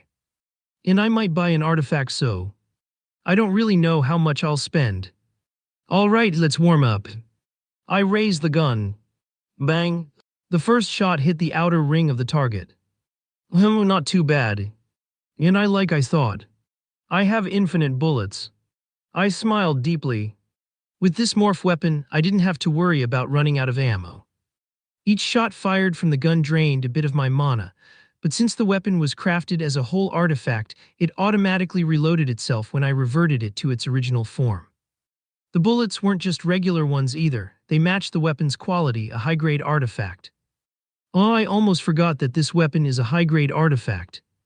That means I can make a blood contract with it. Biting my finger, I let a drop of blood fall into the gun. As soon as it made contact, the weapon glowed with an intense red light. The glow spread quickly, wrapping around the gun before it vanished entirely. I glanced at my left hand where a faint warmth lingered. A tattoo of a ring had appeared on my index finger. Perfect. I grinned, channeling a bit of mana into the tattoo. The gun materialized in my hand instantly, feeling even more natural now, as if it had become a part of me. With this blood contract, even if someone tried to take it away from me, I could simply summon it back to me. Now all I needed to do was train for the Academy's competition. I aimed the gun ahead, ready to start training again. It's not like there's going to be a random demon beast attack while I'm here, right? I muttered to myself. I'll just train peacefully. The words had barely left my mouth when the ground shook beneath me. Boom! A deafening roar echoed across the training zone, deep and guttural, vibrating through the air like thunder. Of course. I sighed, pinching the bridge of my nose as another roar shattered the stillness. From the distance, I heard someone yell. It's a bulking demon. A named demon beast. Everyone evacuate. Bulking demon. A beast so infamous even its name sent chills down people's spines. I glanced at the gun in my hand, its faint red glow still present. Peaceful training, huh? I muttered to myself before stepping toward the sound. Just like every living being, demon beasts had their own ranks. But compared to humans, they were absolute monsters, 3 to 5 times stronger at the same rank. They're divided into a few ranks ranging from low-level demon beasts to catastrophe-level demon beasts. The low-level demon beasts are equivalent to the F and E rank, the intermediate ones to C and D rank, while the high-level ones are equal to the A and B rank. And then there were the named demon beasts, S-rank monsters. These creatures were rare, intelligent, and devastatingly powerful. From S to S+, each could obliterate entire towns if left unchecked. As for the last two, they're pretty much extinct since there hasn't been a single one of those for hundreds of years. But they potentially reach the SS and SSS levels. Of course, there are very few humans at that level, but if one appear, it would probably lead to world destruction. Because demon beasts are normally 3 to 5 times stronger than the human's rank. As for the bulking demon that had just interrupted Istria's training. A strong S-rank demon beast. A few. Whistling, Istria looked at the bulking demon as he threw his gun in the air. The ground cracked as the demon's hulking form appeared in his view, standing over 4 meters tall. Its muscles rippled beneath obsidian-black skin, eyes glowing a malevolent red similar to Istria's eyes. A pair of jagged horns twisted upward like cruel weapons, and its claws looked sharp enough to slice through steel. Boom! The beast slammed a massive fist into the ground, sending tremors that knocked several people off their feet. On his back, two giant axes could be seen, each one as sharp as a high-quality sword. All right, big guy. He raised his gun and then fired. Bang! The shot rang out, slamming into the demon's shoulder, leaving a small hole in its skin. The monster roared in pain, but it didn't stumble or slow down. Instead, it let out another loud growl and started rushing towards Easter with its horns pointed at him. Bang! Another bullet struck the demon's side, and a small chunk of the monster's flesh was torn away. Too little damage. This is going to be a problem. Istria muttered to himself, jumping back and getting on top of one random monument. The bulking demon was smart, though. As Istria shot one more time, the demon actually dodged the bullet and continued on its way towards him. Not today. The bullet that came next wasn't just a regular shot. A faint blue glow surrounded the projectile as it fired toward the beast. Magic ice bullet, gunslinger ice magic. The bullet streaked toward the beast and hit it squarely in the leg. The effect was immediate. A burst of freezing energy erupted on impact, forming jagged patches of ice that spread across the demon's limb. The bulking demon roared again, this time in frustration, as its body struggled against the sudden cold gripping its muscles. No, Istria raised an eyebrow. Your weakness is ice, huh? Lucky. His gun morphed effortlessly into the shape of a takai sword in his hand. Istria's hands moved as he swung the sword in the air, casting a wave of ice magic in the direction of the beast. The frost glimmered under the pale light as it streaked forward, creating a crescent-shaped wave of ice. Moonlit Ice Lotus Art. Second move. Moonlit Frost Barrage. The barrage of crescent-shaped waves of silver energy cut through the air and collided with the demon's left arm, sending it skidding back slightly. The bulking demon growled, its fury growing with each passing second, but Istria could see the effects of his attack. Ice was forming over the demon's limbs, slowing its movements just slightly. But even so, Istria didn't waste any more time. He quickly morphed his sword back into a gun and pointed at the demon. Bang! Another shot rang out, hitting the demon squarely in the shoulder. He shifted into a crouch, shooting again and again, the sound of his gun ringing louder with each shot. The bulking demon staggered but was still very much alive. He roared again, pushing forward, not willing to retreat. And as the demon advanced, Istria also retracted a few steps. His skin is too hard for me to be able to cut through it, and if I use one of the advanced uses of my sword art, I might lose an arm. I can't risk it. The only thing I can do is to save as much time as possible. Bang! Another shot rang out. However, the bulking demon seemed to have gotten used to the pain, and slowly his speed started increasing.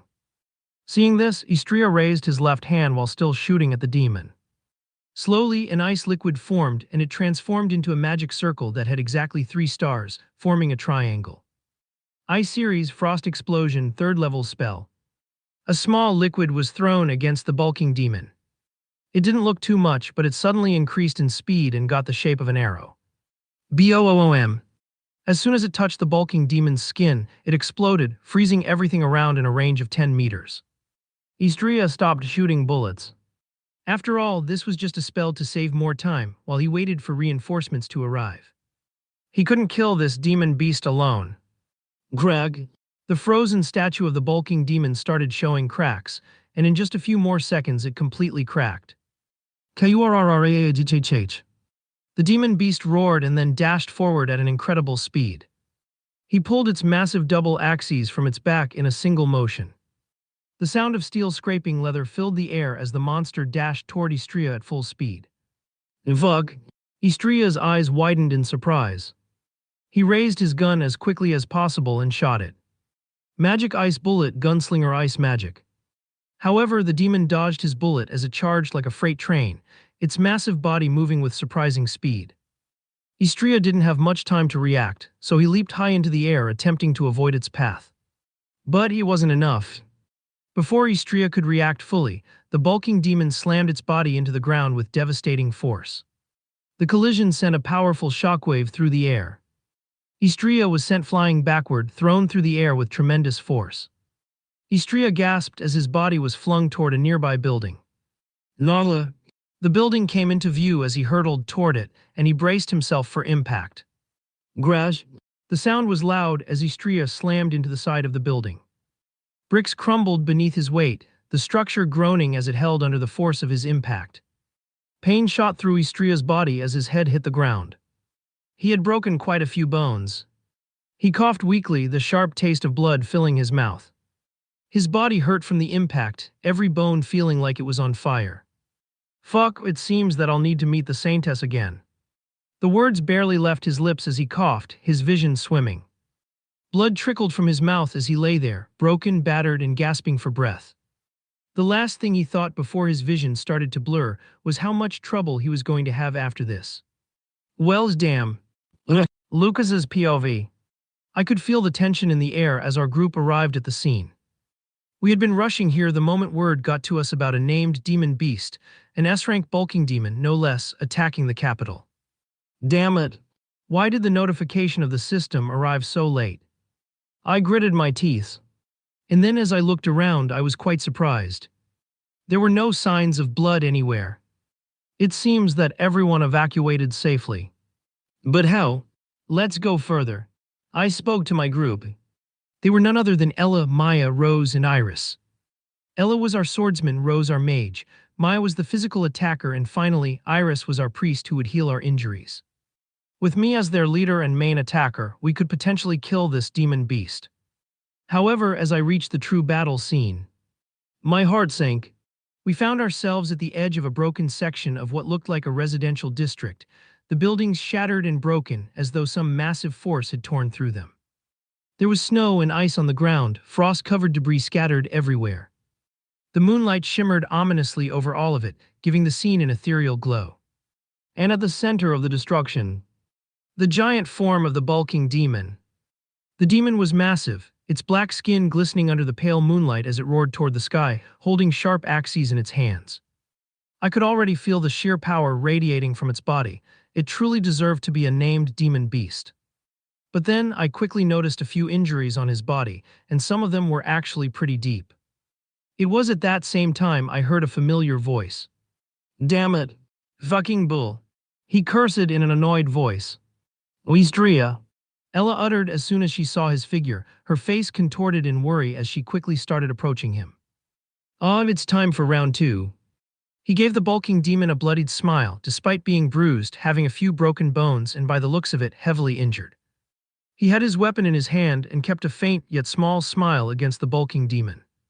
His red eyes glowed in a terrific way as they held the silhouette of a moon. Damn, he looks so cool. Iris muttered. At that moment, even my pride couldn't deny it.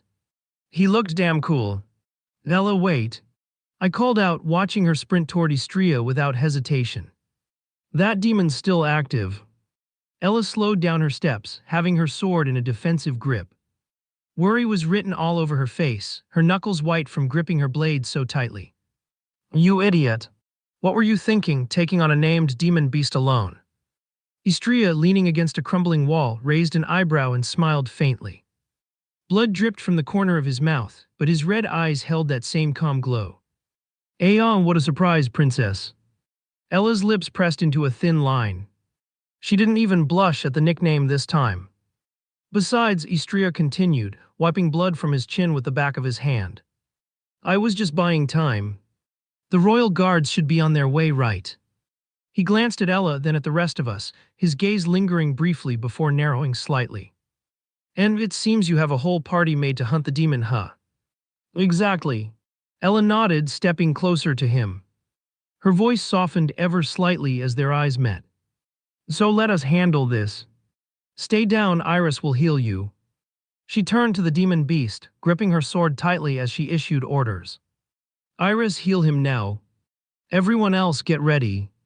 Iris, the team's priest, nodded and rushed forward. Her staff began to glow with a soft, golden light as she chanted a healing spell. Hang on, Istria. This might sting a little. However, upon hearing her words, Istria frowned as his eyes narrowed. How do you know my name? I never met any of you. AW what? Rose stammered upon hearing his words. After all, except for the demon hunter and the moonlight swordsman who was Istria, they were the most popular characters on the student news. But Iris still didn't reply to Istria's question. The corner of Istria's mouth twitched upward, but he said nothing more. Oh, thanks. As soon as the light on Istria's body diminished, he thanked Iris with a small smile. At this time, everyone was ready, so it was time to attack the demon beast. Kuraah. The bulking demon roared, slamming its axes into the ground and creating a shockwave that shook the area. Debris flew everywhere, forcing us to shield ourselves. All right, everyone takes their positions in the formation. Ella, take the lead. Rose, focus your magic on slowing it down and dealing burn damage. Maya, stay mobile and look for openings. Iris, keep healing. I'll take the front with Ella. Everyone nodded, moving into their positions while Istria only looked at us with seeming interest. Looking his murderous gaze onto us, the bulking demon roared again, charging toward us with surprising speed for its size. Glang! Ella and I met it head-on, our weapons clashing against each one its massive axes. Sparks flew as the sound of metal meeting metal echoed through the battlefield. Rose! I shouted. Got it! Rose's hands glowed with fiery energy as she cast her spell. Blazing chains, 4th level fire magic. Flaming chains shot up from the ground, wrapping around the demon's limbs. It struggled against them, but the flame chains held them firm, at least for now. Maya, go! Ella shouted. Maya dashed in, her movements a blur as she landed a powerful punch against the demon's side. The impact echoed like a cannon blast, and the demon staggered back slightly. Bang! A bullet suddenly rang out and hit the demon square in the chest, leaving a frosty patch where it struck. Not shabby. I turned back and saw Istria holding a gun with a calm expression. A faint smoke came out of the gun, meaning that he had been the one who had shot the bullet. If he wants to help, that's great. I can't reveal much of my power here. But suddenly the demon roared again, this time shaking off the fiery chains. Despite its size, it moved with surprising speed, swinging one of its axes wide, catching Maya mid-dash and sending her flying into the rubble. Bam! Cog! Maya! Iris, go help her. Iris nodded, rushing to our fallen teammate while Ella and I pressed the attack. I ordered before turning towards the bulking demon who was fighting against Ella alone. They exchanged blows and Ella was successfully getting small cuts on its body. Seeing that opportunity, I leaped into the air and warned Ella. Ella, dodge. Immediately, Ella jumped to the right side, giving me a full view of the bulking demon. Demon-slaying sword art. Corrupted sword. Advanced level swordsmanship. A black flame engulfed my weapon as I slashed downward with all my might. Clang! My sword clashed against its axes, the sheer force sending tremors through my arms. I increased my strength and successfully won the contest, making the demon beast lose his composure. So I took the opportunity and swung my sword again directly at his right arm. Zblurred! The blade made a clean cut, snapping off his right arm and leaving a fountain of disgusting black blood behind. Ella! Upon hearing my voice, Ella appeared in the sky as her sword gained a golden aura and it increased in size. The Royal Swordsmanship. Truly beautiful. Royal Swordsmanship Heavenly Strike SS level technique. Zwing! A blade of energy was sent downward, carving through the ground until it eventually reached the demon beast. However, before it could meet the demon beast's body, Kuraah. A malicious purple aura came out of the bulking demon's body. Dark Order. Gritting my teeth, I rushed towards the bulking demon, not giving a single fuck about what would happen. Corrupted sword. Advanced level swordsmanship. Die, you damned beast. Zwing! A barrage of energy was created as my sword met the intense purple aura. Bam! God! The aftermath caused an explosion of energy to send me flying. Zaydog! Crumble! The shockwave sent both me and Ella crashing into a nearby building, the structure crumbling around us. The building snapped into debris. A mouthful of blood escaped my mouth. And before I knew it, the bulking demon was madly surging at us. Guys!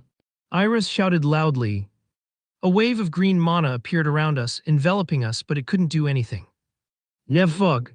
I'll need to reveal my identity. I gritted my teeth. If it wasn't for the Dark Order. And that was when I heard a familiar voice. You guys did well. Now it's my time to play around a bit. He smiled faintly, his bloodied face and glowing red eyes making him look both terrifying and captivating under the dim light of the sun. Ugh. The battlefield was quiet except for the growls of the bulking demon. It stood tall, its massive form radiating an ominous purple aura that made the air feel heavy. Its single remaining axe rested in its hand, dripping with black blood. In front of it stood the figure of a man wearing a faint smile on his face. His clothes were torn, blood streaked down his side, and his breathing was ragged. He held a sword in one hand, the blade faintly glowing in the moonlight. Behind him, 4 figures watched. All were heavily injured, but not as badly as the figure in front of them. And then it started. Kayuaragh. The bulking demon roared, as his purple aura flared up wildly as it turned its bloodshot eyes toward Istria. It snarled, raising one massive axe and slamming it into the ground with a deafening crash. Boom! The ground cracked beneath Istria's feet, but he didn't flinch. He tilted his head slightly, his crimson eyes locking onto the demon with the same calm expression. You're a noisy one, huh? He gripped his Taichi sword tighter. Istria, what the fuck are you doing? You're barely standing. Lucas, still recovering from the shockwave, shouted. Get back. Ella added, her golden sword glowing faintly in her grip. You're injured. You'll get yourself killed. But this time was Istria's time to keep silent as he only added a few words. What do you guys know about me? He stepped towards the demon before the demon beast suddenly lunged forward, swinging its remaining axe in a wide arc. Zwej! Istria ducked just in time, the blade of the axe whistling past his head and slicing through a crumbling pillar behind him. He retaliated with a quick upward slash, the edge of his sword trailing faint frost as it grazed the demon's side. Slash! Black blood sprayed from the wound, hissing as it hit the ground. The demon howled in pain but didn't stop. Instead of using the axe, a massive fist came crashing down, aiming straight for Istria's torso. Bam! The impact was brutal. Istria flew backward, slamming into the jagged remains of a wall. Oh, Istria! Iris screamed in panic. He's gonna get himself killed. Maya staggered to her feet, her own injuries evident as she gritted her teeth. Dust and debris clouded the area where Istria had landed, but before anyone could rush to his aid, a shadow emerged from the haze. Istria stood up, his body swaying slightly. His lips were stained with blood, but that faint smile still hadn't left his face. Is that all? Kayuaragh. As if the bulking demon understood his words, he roared once again, this time charging directly at him. Its massive body crushed the rubble beneath its feet as it swung its axes in a relentless barrage of attacks. Glang! Glang! Each strike was like thunder, and Istria deflected as many as he could. He parried one blow after another, but it was clear the strain was getting to him. Until the axe managed to slip past his guard, slamming into his shoulder. Zblurred! No! It penetrated his shoulder, getting stuck on Istria's skin. However, despite the pain, Istria didn't let out a single shout. Instead, he smiled quite widely. I can't just stand here without helping. Iris's hands glowed as she prepared another healing spell. But before she could finish her spell, she saw Istria taking down the axe from his shoulder before throwing it at the bulking demon who dodged the flying axe. Blood dripped from the corner of Istria's mouth, pooling beneath him, but his red eyes never wavered. That was a good one, he added with a grin. The demon snarled, raising his foot for another strike. Thud! One of its massive feet came crashing down, aiming to crush Istria where he knelt. Istria moved at the last second, rolling out of the way and retaliating with a horizontal slash aimed at the demon's leg. Slash! The blade cut deep, frost spreading from the wound as the demon stumbled, its movement starting to slow down. It should be enough now, Istria muttered as he leaped a few meters back. He staggered to his feet, gripping his sword with both hands now. His body was trembling, his breaths ragged, but the light in his eyes remained sharp. Kayuaragh. Ella stepped immediately forward, gripping her sword tightly. He can't handle this alone. Lucas, we need to hell. Wait in this power. Istria's stance shifted, and his sword began to glow faintly. A pale, silvery light enveloped the sword, flickering like moonlight reflected on a frozen lake. Kayuaragh. The bulking demon, sensing the danger, charged once more with its horns raised high. Avu! Istria exhaled slowly, his body relaxing as he took a single step forward. The world seemed to fall silent for a brief moment. Moonlit ice lotus art. Third move. Moonlight's one flash. Then he moved. The battlefield froze as if time itself had paused for a heartbeat. Istria's form was a blur, the thin luster of the moon trailing behind him like a meteor across the night. Chaos HHD. The sound was sharp, clean, and sudden. A flash of silvery light split through the air, so bright it seemed to cut the very darkness surrounding them.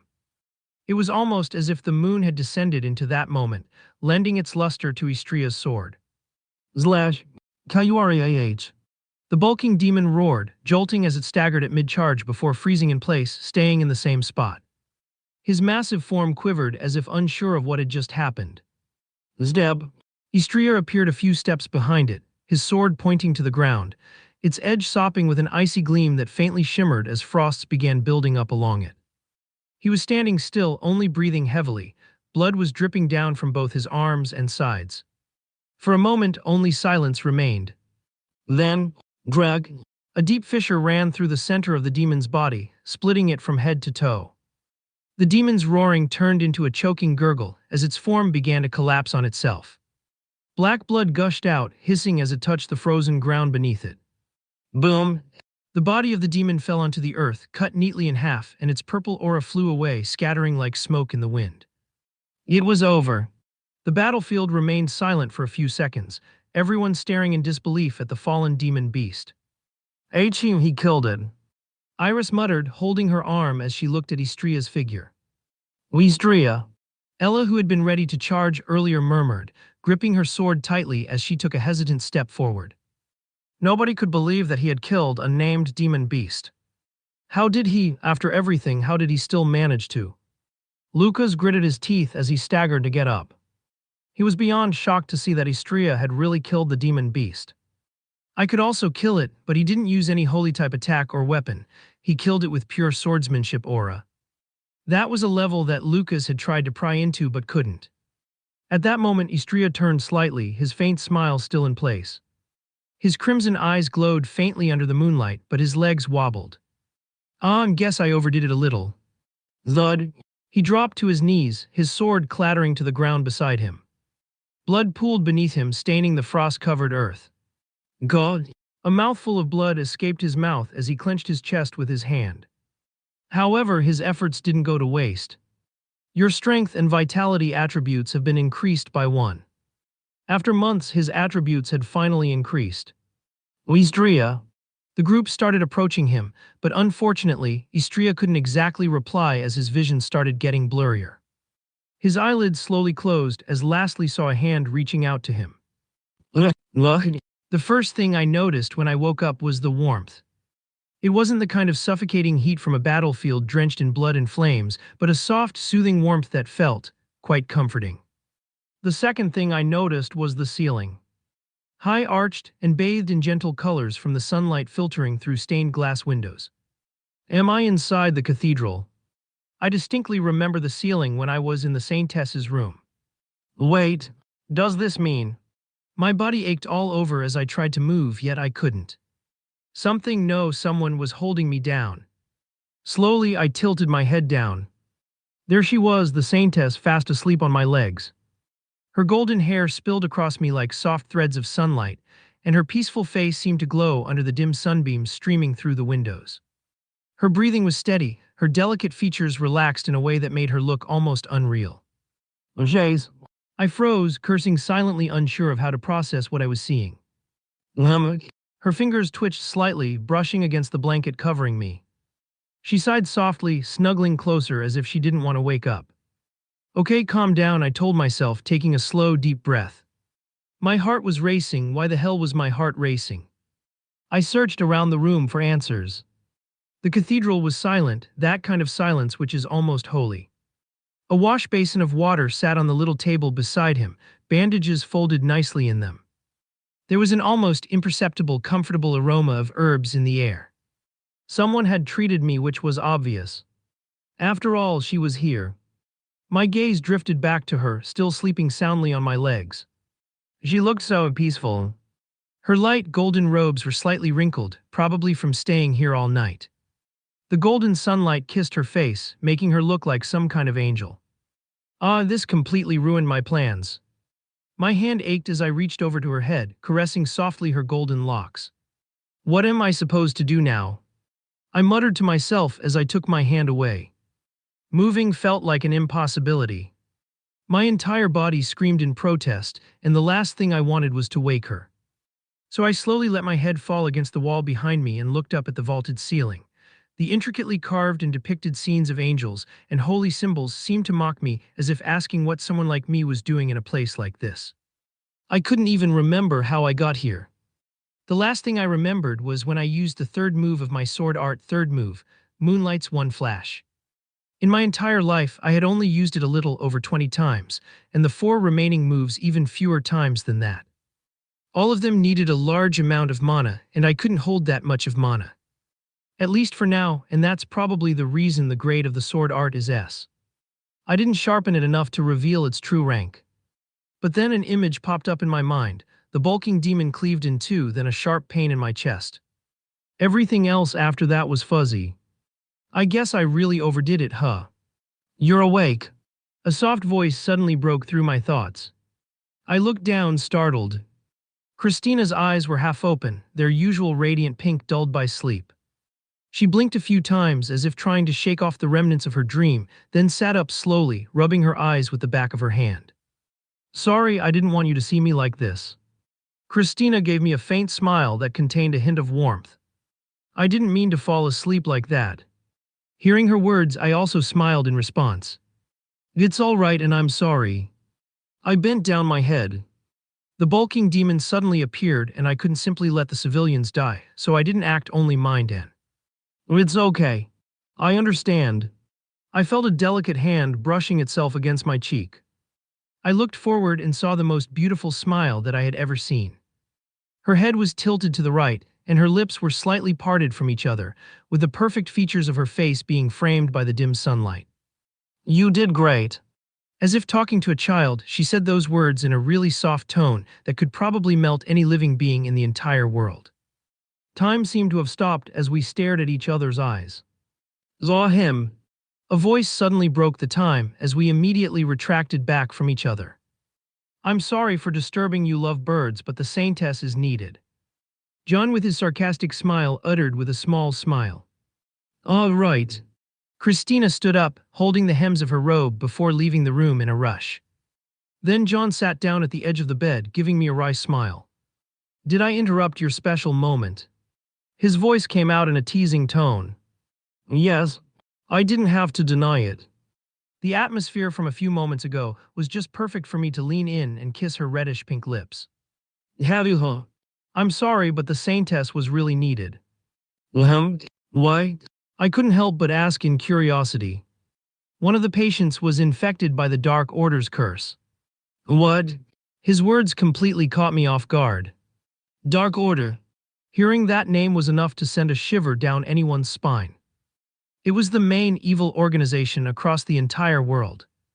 Basically, a cult that preferred chaos and destruction over peace. While most people followed the heavenly god, the Dark Order sought the opposite.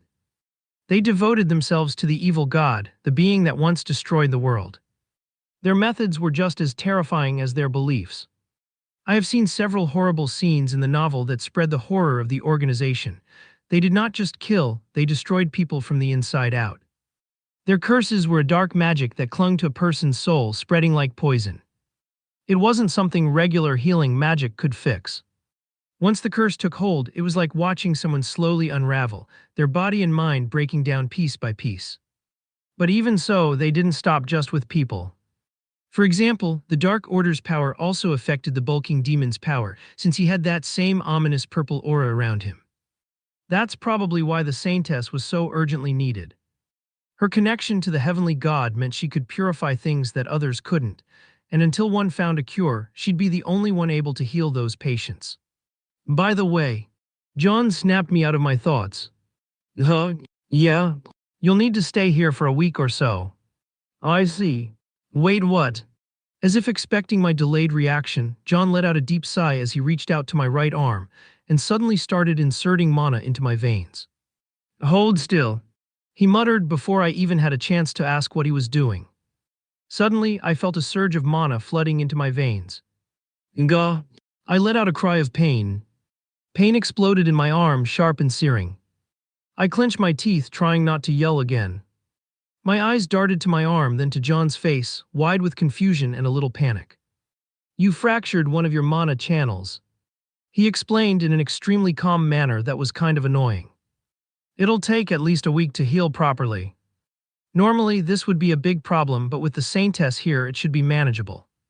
I nodded at his words, but despite that, I was still shocked. Fractured mana channel. That was bad. Really bad. Mana channels are like lifelines for a mage, and even though I'm a magic swordsman, it's still one of my core points. Usually, a body contains a mana channel in each part of it. From head to toe, there are exactly 15 total mana channels. They all are directed to a single part, which is the heart. The heart is the one that absorbs mana and then spreads it through the mana channels. And all of that meant that I couldn't transfer mana into my right arm. But how did I get such a gruesome injury? Also, I suggest that you avoid fighting against anyone before the Academy's competition. When you were in a coma for 3 days, the Saintess did a whole body analysis. John then added, 3 days. Yeah. And she was definitely not happy. She was mad and shocked after seeing the state you were in. Most of your mana channels were at their limit because you kept forcing more mana than your capacity allows. It was at that moment that I knew how my mana channel fractured. I really shouldn't have used the Moonlight's one flash move. But don't worry. He winked at me with a small and annoying smirk. It could be worse. John patted my shoulder before waving his hand and getting out of the room, leaving me completely alone with my thoughts. 4 days had already passed since I arrived at the capital, and if I needed to stay here for a whole week. That left me with just 3 days to prepare for the competition once I got out. Vuog! I groaned, letting out a long yet tired curse. And since I was stuck here in the cathedral, I might as well train mana. Of course, using my left arm and not the right one. It was the only thing I could do. Train my mana control. The week had been painfully slow. And finally, today is the day I'd get out of here. I spent the whole week training my mana control and it improved a tiny bit, but other than that, nothing happened. Except for the part where my classmates immediately visited me after knowing that I was highly injured, especially my professor who only teased me once she got here. And no one from Lucas's party visited me. I saved their asses, but they didn't even thank me. Well, I guess I should be thankful that they brought Mir here. Whatever. The only thing that I'm worried about is that slime girl that I left at home. I totally forgot about her, and when I remembered, I tried to sneak out, but the Saintess caught me. It's done, your mana channel has been healed. Saintess Christina said softly, snapping me out of my thoughts as she pulled her glowing hand away from my arm. A gentle warmth lingered where her magic had been. She then looked at me as her reddish-pink lips parted. You'll be the exchange student this time, right? How do you know about that? I asked in confusion. Usually, the information about the student exchange program is only known to professors or the headmasters of the academy. There was no way she could have known unless. So it's true, huh? Damn it. I realized too late that I'd walked right into her trap. As if to rub it in, she let out a soft giggle, the kind that somehow made you feel both annoyed and charmed at the same time. I had a hunch initially, but now. I'm sure, Tilda. Damned sly fox. You're thinking something bad about me, aren't you? She quickly added, narrowing her eyes playfully. Vug. No, of course not. She just stared at me, tilting her head slightly. The way her eyes locked onto mine made it hard to tell if she was serious or just playing around. Either way, I didn't dare push my luck. After a bit of teasing from the Saintess, I finally convinced her to drop the joke. She gave me one last smirk before waving me off. Take care of yourself, brother Istria, she said with a tone that felt half mocking, half genuine. I didn't even bother responding. I just gave her a slight nod and quickly left the cathedral before she found another reason to mess with me. Then I headed towards the hotel, though my mind kept circling back to the slime girl I'd left behind. She was probably fine. Slimes didn't need to eat regularly, right? Right. She didn't eat any of my clothes, did she? When I finally reached the hotel and stood outside the door, I was deeply contemplating whether to open the door or not. No. Inserting the key into the keyhole, I twisted the handle. Then I pushed the door open. Zwoosh. Before I could even take a step inside, something small and fast launched itself at me like a missile. Well, I barely had any time to react before the squishy figure of the slime girl latched onto me. Her body, soft and cool to the touch, clung to mine like super glue. Her arms, or what passed for arms, wrapped tightly around my torso, and her big, glossy eyes shimmered as she looked up at me. The translucent green of her body had a faint, happy glow, like she was practically vibrating with joy. All right, calm down," I said, trying to get her off gently, though it was like trying to separate two pieces of Velcro. "Master," she whined, puffing her cheeks, or at least making them look puffed. "What now?" I replied with a sigh, carefully closing the door behind me as she clung to my torso like a limpet. With her clung to me, I walked towards my bed while looking around the room. Thankfully, nothing got damaged. Now back to her. No, now wait a second. Did she just talk? You can talk, I asked in a weird manner as I tried to push her back. In response, she did the same, tilting her head from days ago before nodding enthusiastically. How? I raised an eyebrow in confusion. She didn't answer with words right away. Instead, she pointed at my left hand, specifically at the faint tattoo on my ring finger. The mark I got when I made the blood contract with the morph weapon. After that, she pointed at her belly, or what I assumed was her belly, where a similar tattoo glowed faintly. Don't tell me you and the morph weapon can be considered as one. Ahem. This time she made a noise to indicate her agreement and clung back to me. Seeing this, I needed to test something. Boof. She suddenly disappeared from my view, and I saw the tattoo on my finger glowing faintly. Then I tried to summon her again, but instead the weapon appeared. How do I? Before I could finish my words, the gun that was initially in my hand turned into the slime girl. No, Master is so fun to play with, she said, giggling as she wrapped her gooey arms around me again. Of course. The morning sunlight streamed through the curtains, bathing the hotel room in a soft glow. I sat cross-legged on the hotel's bed, focusing on the mana flow in my right arm. It stings, but I needed to get used to the small pain. And I shouldn't use Moonlight's one flash for at least a month or so. If I used it again, I could actually rupture this mana channel of mine. As for the slime girl, she was sprawled across the couch, her translucent form shimmering slightly in the light. She looked oddly peaceful, as if she hadn't spent the whole day clinging to me like her life depended on it. Master, the slime girl suddenly turned towards me and muttered in a soft tone. Yeah, name, all right. Until now I've been calling her slime girl. Can't you simply choose it yourself? I asked as if started forming a ball made of mana and started increasing its concentration. This could help me improve my mana control because I needed to keep it at a certain concentration so the mana ball wouldn't explode. It has to be Master giving me one. Sure. As soon as I said those words, she perked up instantly, her jelly-like form bouncing slightly as she stared at me with wide, expectant eyes. Stellar now. Kiaro, it doesn't seem to fit her. I know. How about Lumi? I suggested after a few moments. It felt fitting given her glowing, semi-transparent form. Lumi, she repeated slowly, then broke into a delighted smile. Lumi, glad you like it. I leaned against the headboard. The mana ball in my hand flickered slightly and I steadied it again. Training was pretty much all I had to do for now. That and wait. And not to mention that I have a useless system. I mean, if you're going to give me a system, at least make it useful instead of just showing a status window. For that, I can use the Academy's evaluation stone to measure my power. Ding! Huh? What was that? A faint, translucent blue window suddenly appeared in front of me, its edges glowing softly. Compatibility calibration has reached 100%. The special feature. Book reading has been activated. Book reading? I muttered, my eyebrows furrowed. And before I could make sense of it, zwoosh, the blue system window faded into nothingness as my surroundings changed in a flash. My vision blurred, and when it cleared, I was no longer in the hotel room. I stood right in the middle of a dense forest, with tall trees stretching up high, which seemed not to allow enough sunlight to break through. Their twisted roots sprawled across the dirty ground, making it hard to move without stumbling. A faint mist hung in the air, growing thicker the farther it stretched, and I could hear the distant sound of rushing water. This? Where am I? The ground was a mess of broken branches and scorched patches of earth. The smell of burned wood was strong, mixed with something sharp and metallic. Blood. It was definitely blood.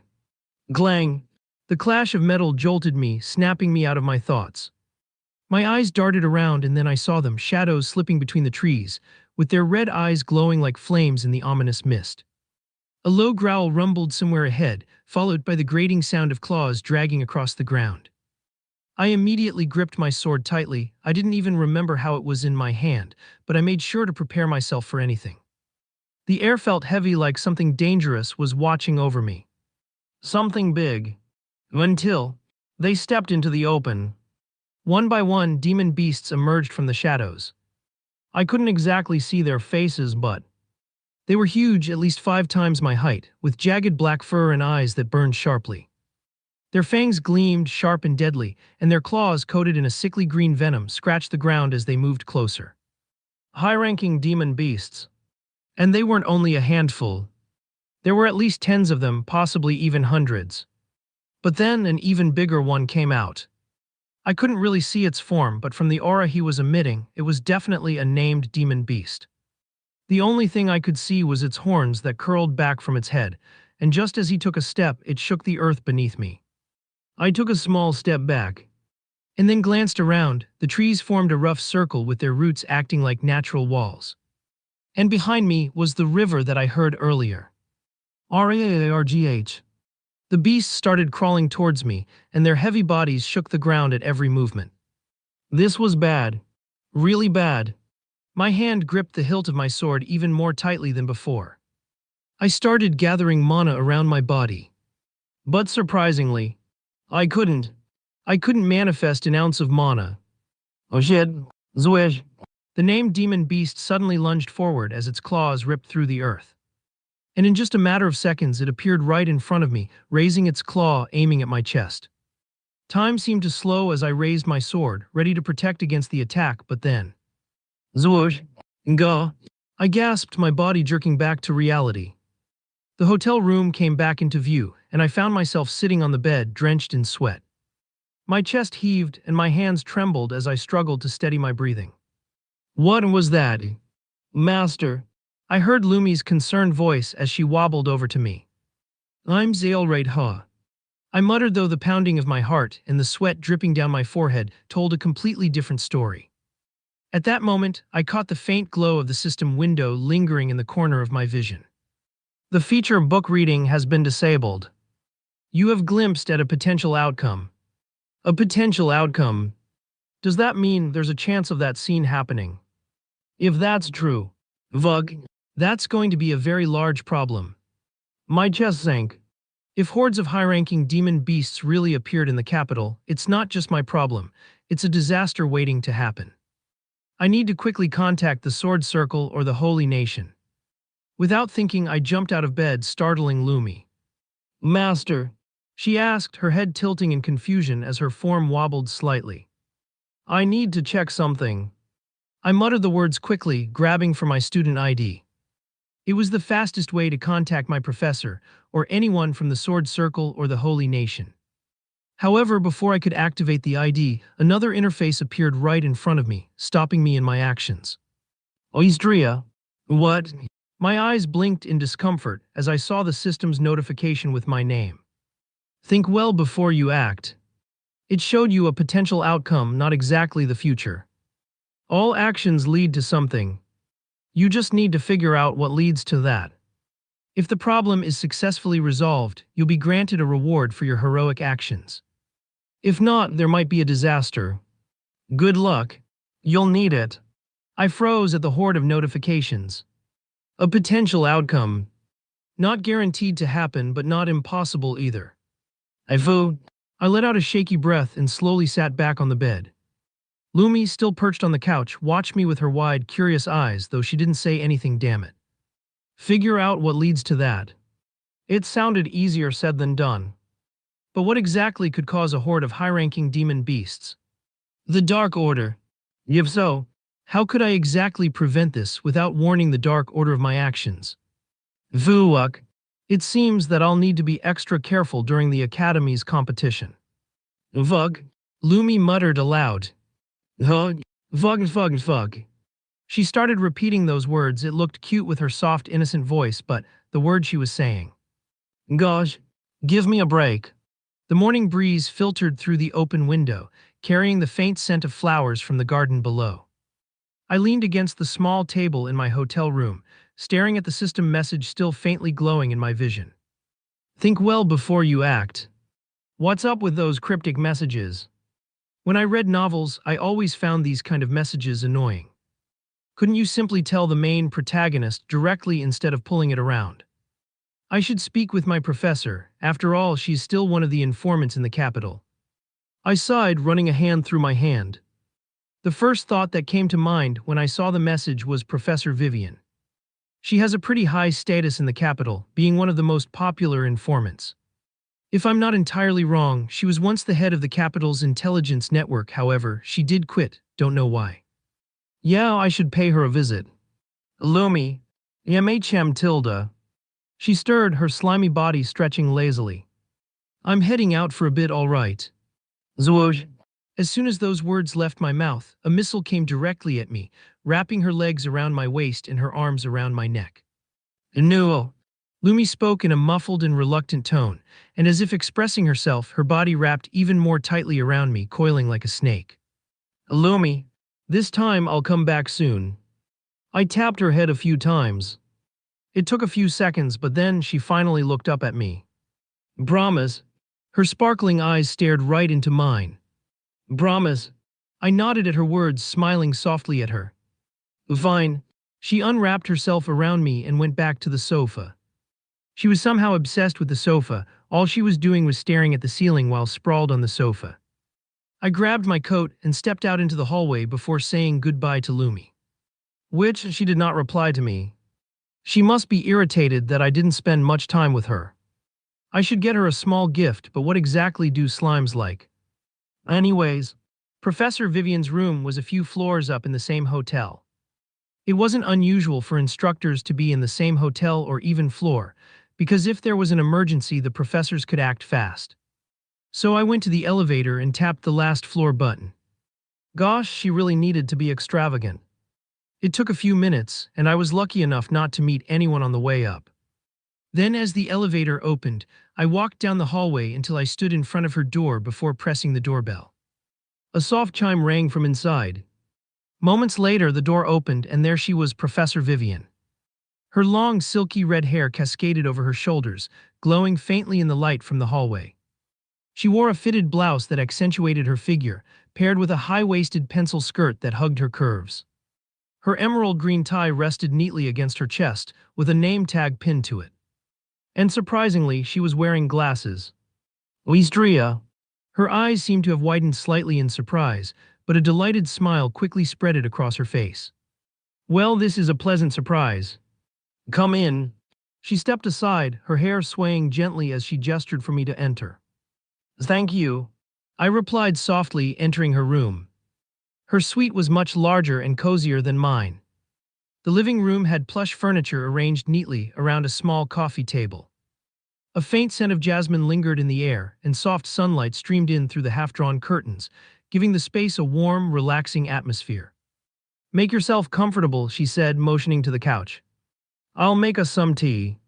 She walked towards the kitchen area with small steps, so I sat on the sofa, leaning back slightly as I took a deeper look at her room. The space was immaculately organized, with a few books stacked neatly on the side table and a vase of fresh flowers on the windowsill. It fits her. After a while, Vivian returned shortly, carrying a tray with 2 steaming cups of tea. She placed it on the coffee table and handed me a cup with a small smile. Here you go, she said, sitting down across from me. She smoothed out her skirt and crossed her legs elegantly, the sunlight streaming in through the window, catching the glossy red strands of her hair. Then she leaned forward slightly, resting her elbows on her knees as her smile widened. It's been a while since we've had a chance to talk. What brings you here, my dear star student? Her voice carried a playful warmth, but the way she emphasized the last two words made me feel like she was teasing me. I stared into the swirling tea before taking a small sip. Then I met her eyes as I put the tea back on the coffee table. I need some help. Hearing my words, Vivian's smile faltered for a moment. I see, she said softly, leaning back into the sofa. She crossed her legs again, her expression shifting into something more serious as she took a sip of her own tea. There was a brief pause and then her gaze locked onto mine. Her voice was cooler this time, almost detached as she asked, "Are you currently asking for Vivian or Professor Vivian?" "Vivian." "Very well." She raised an eyebrow then nodded slowly. She reached up and removed her glasses, placing them neatly on the side table. The simple act seemed to strip away the professional barrier between us. She adjusted her posture slightly, crossing her legs the other way and resting one arm on the back of the sofa. "What exactly do you need?" "Information about every kind of demon that has been encountered in the capital." I went straight to the point. Tab tab.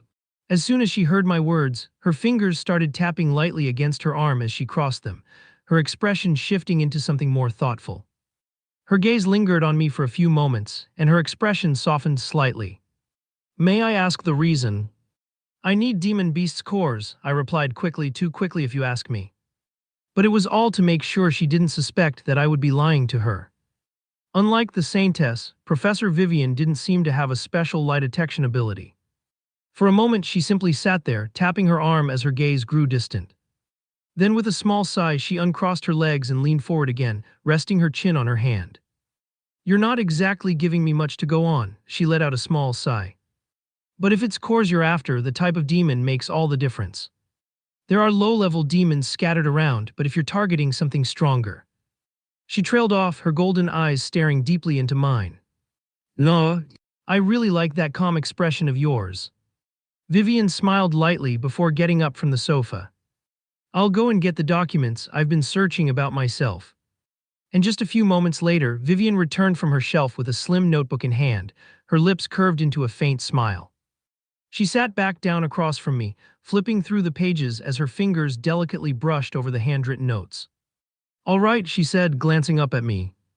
"I've got plenty of information about the demon activity in the capital." "But," she trailed off as her eyes glinted mischievously.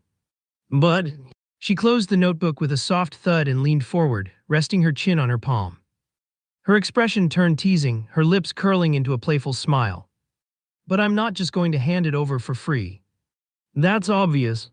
I nodded in response. Even if she was my professor, now I was talking with Vivian and not Professor Vivian. If I wanted information, I needed to give something in return.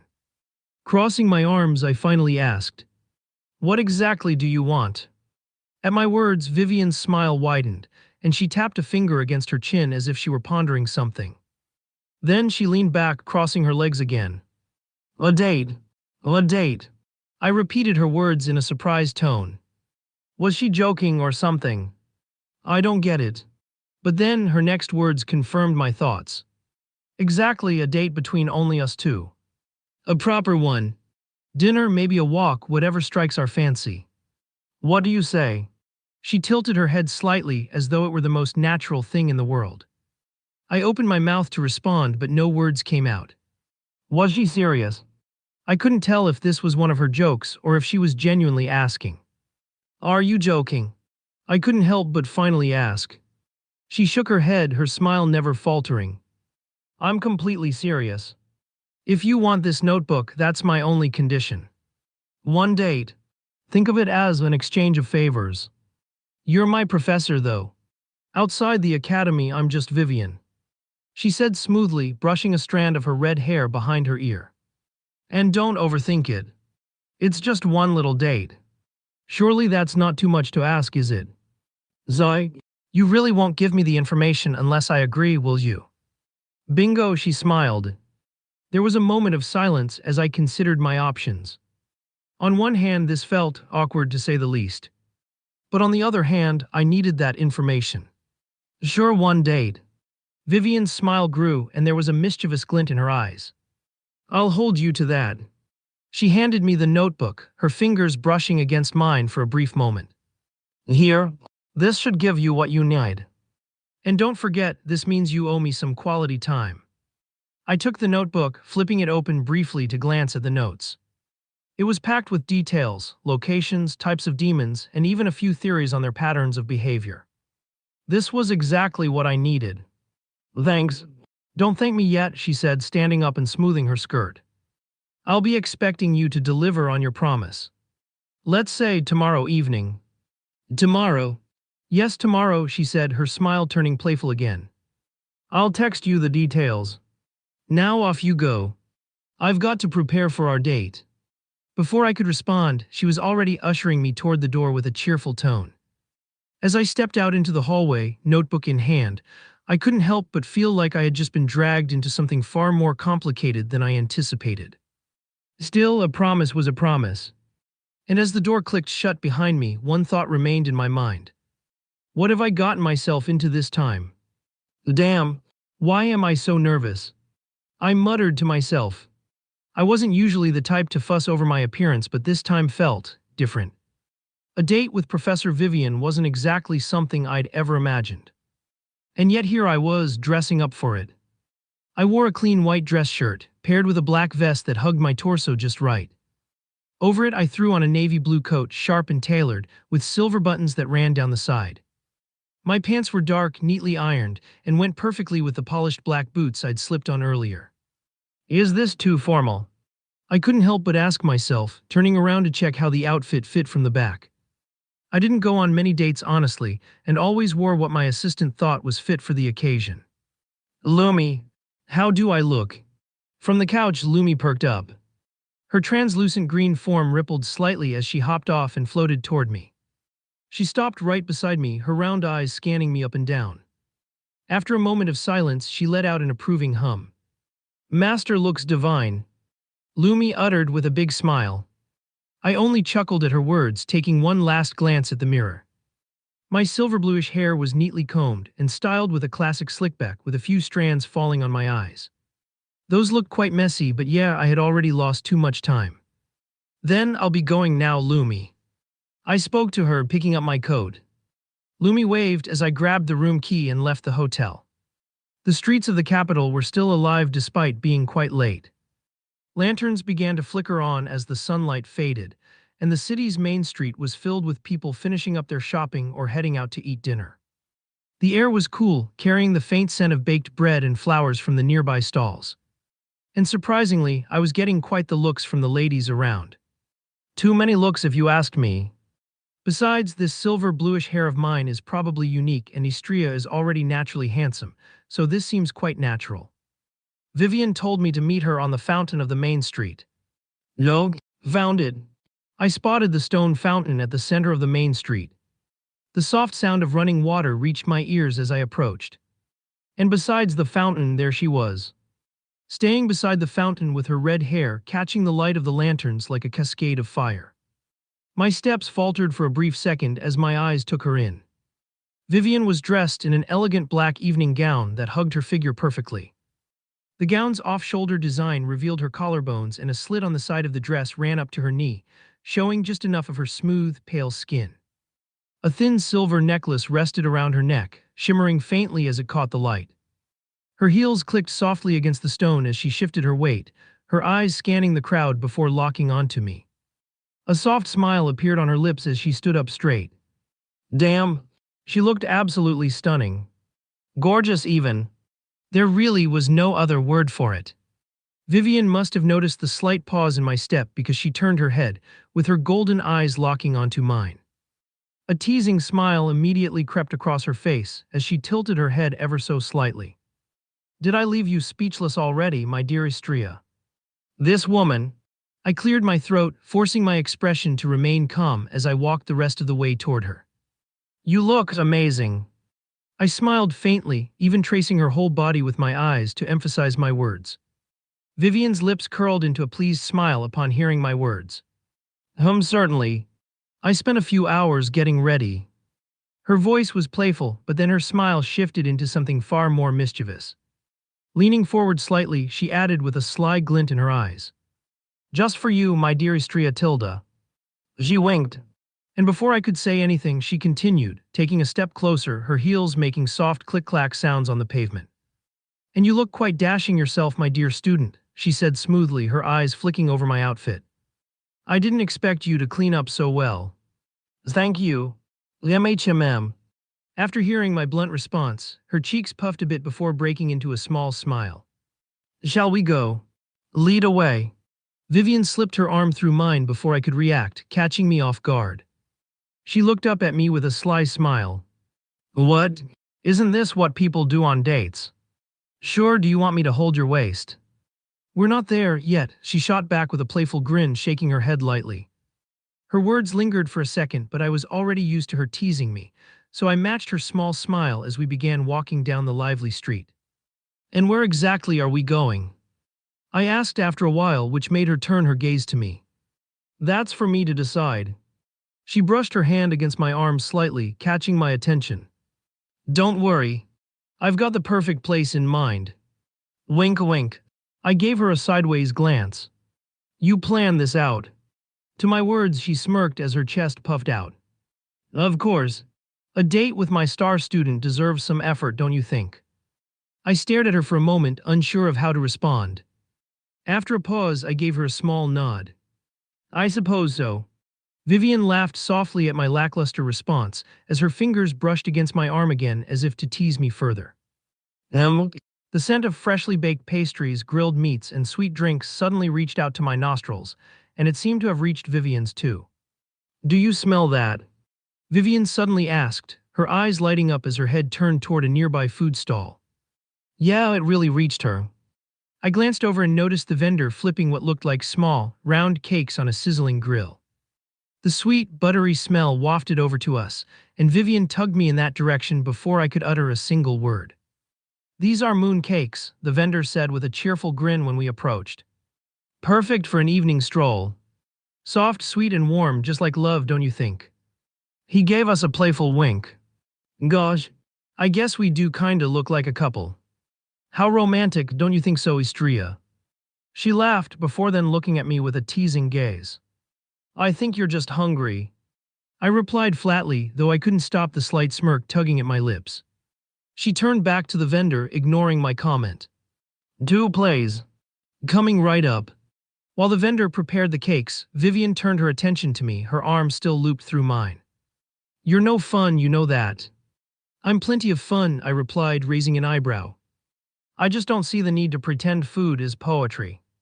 Besides, you'll probably make me pay for these cakes. Food is poetry if you enjoy it enough, she shot back with a small grin. But don't worry, I'll teach you to appreciate the finer things in life. You can start by paying for these cakes. I knew it. So that was your plan?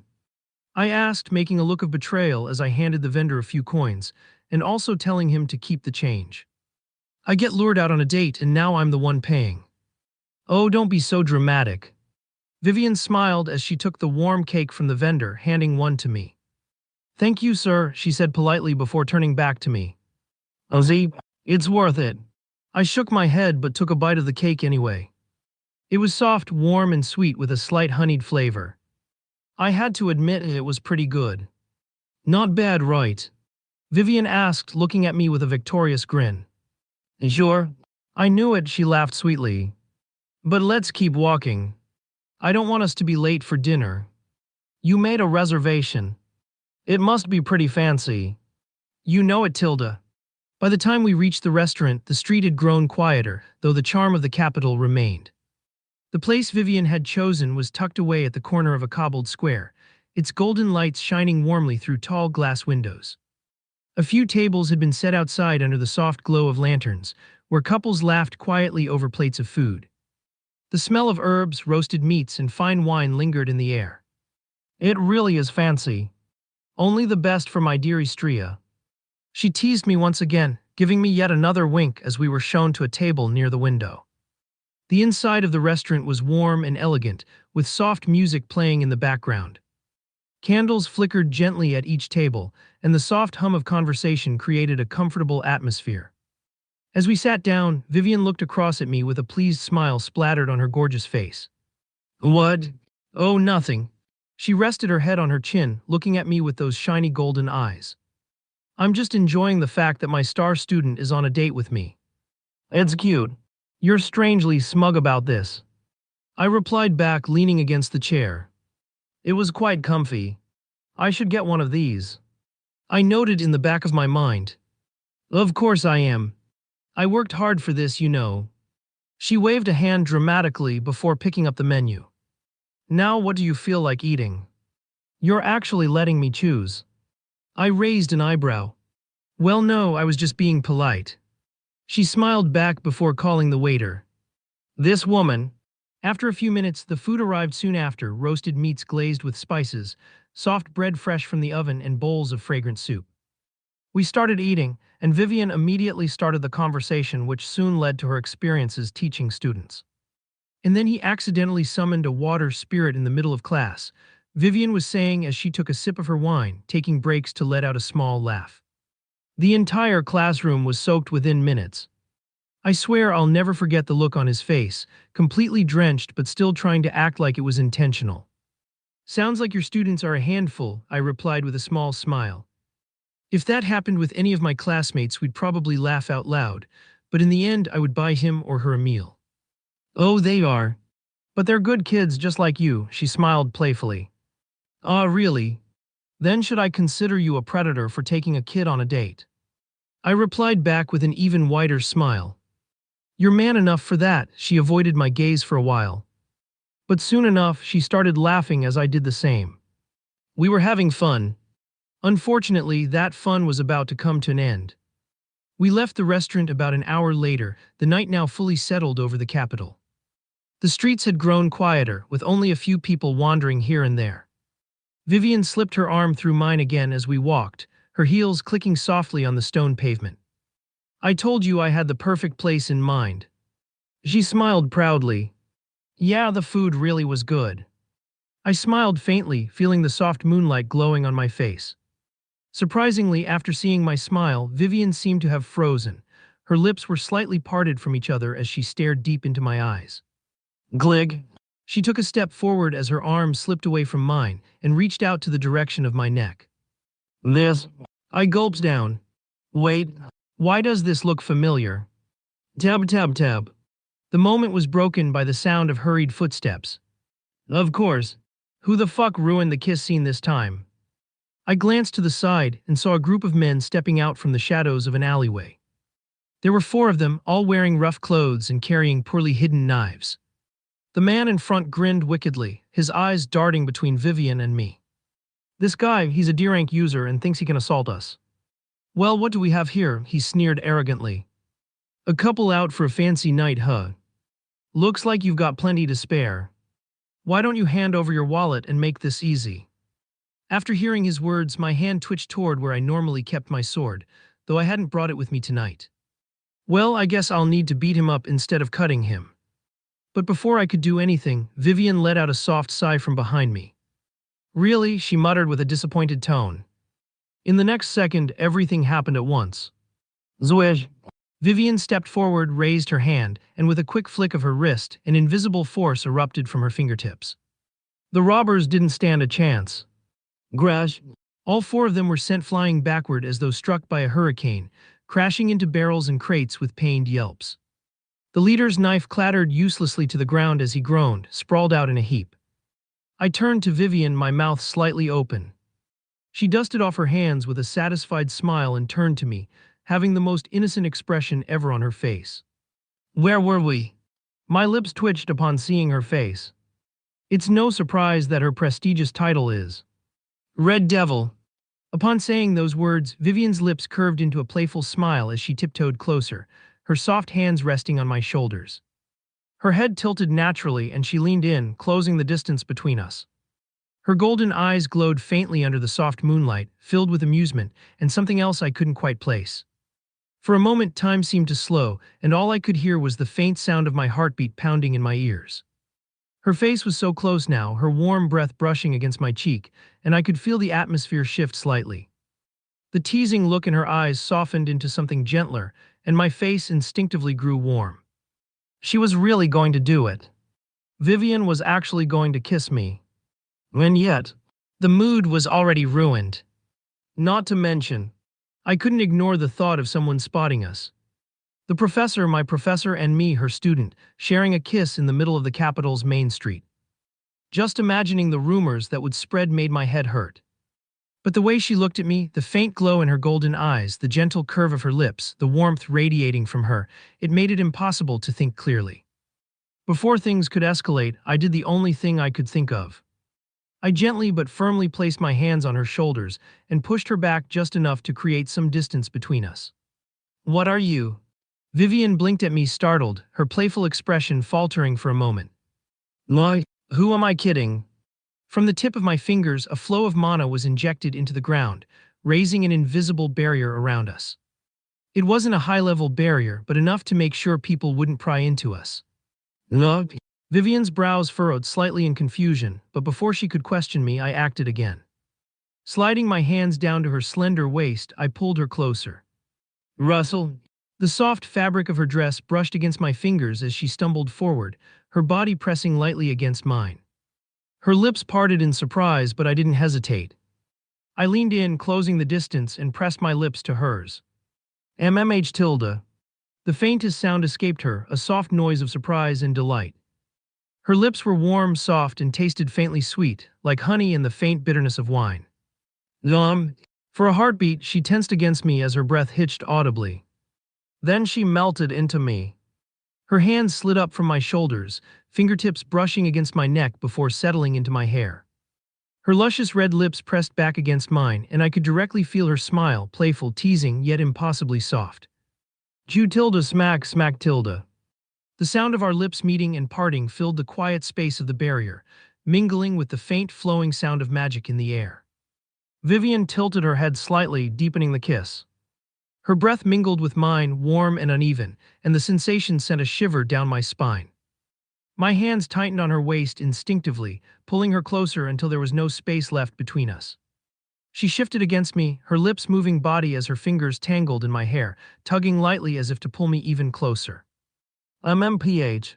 A soft, breathy sound escaped her, and the warmth of it against my skin left me utterly undone. The kiss deepened, naturally growing bolder with every passing second.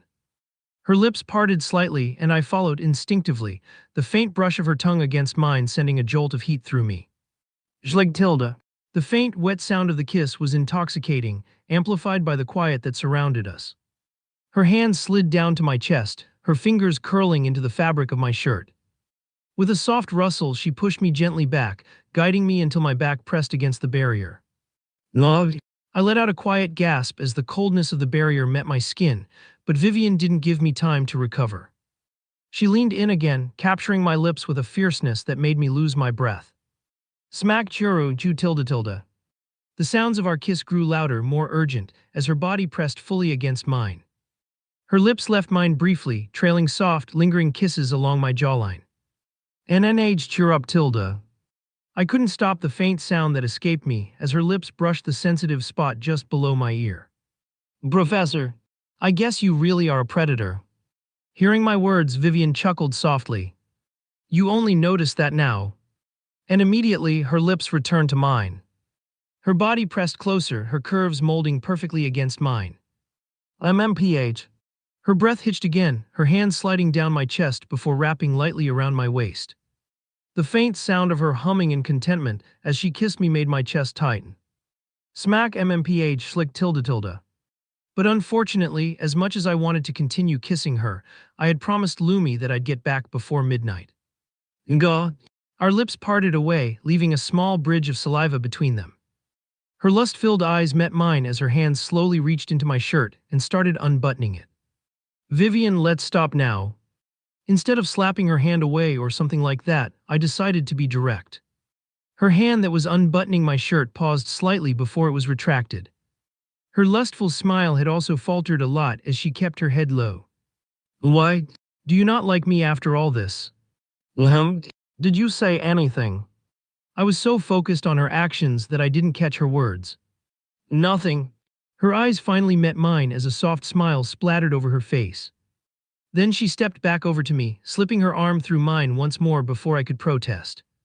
But this time, none of us said anything. We started walking again. Our pace was slow as we made our way back toward the more crowded parts of the capital. The streets were still quiet, but the lanterns burned warmly overhead, casting long shadows behind us. The night was calm, the air cool, and the earlier commotion or our hot moment felt like it had happened a lifetime ago. Hey, Vivian said softly, breaking the silence.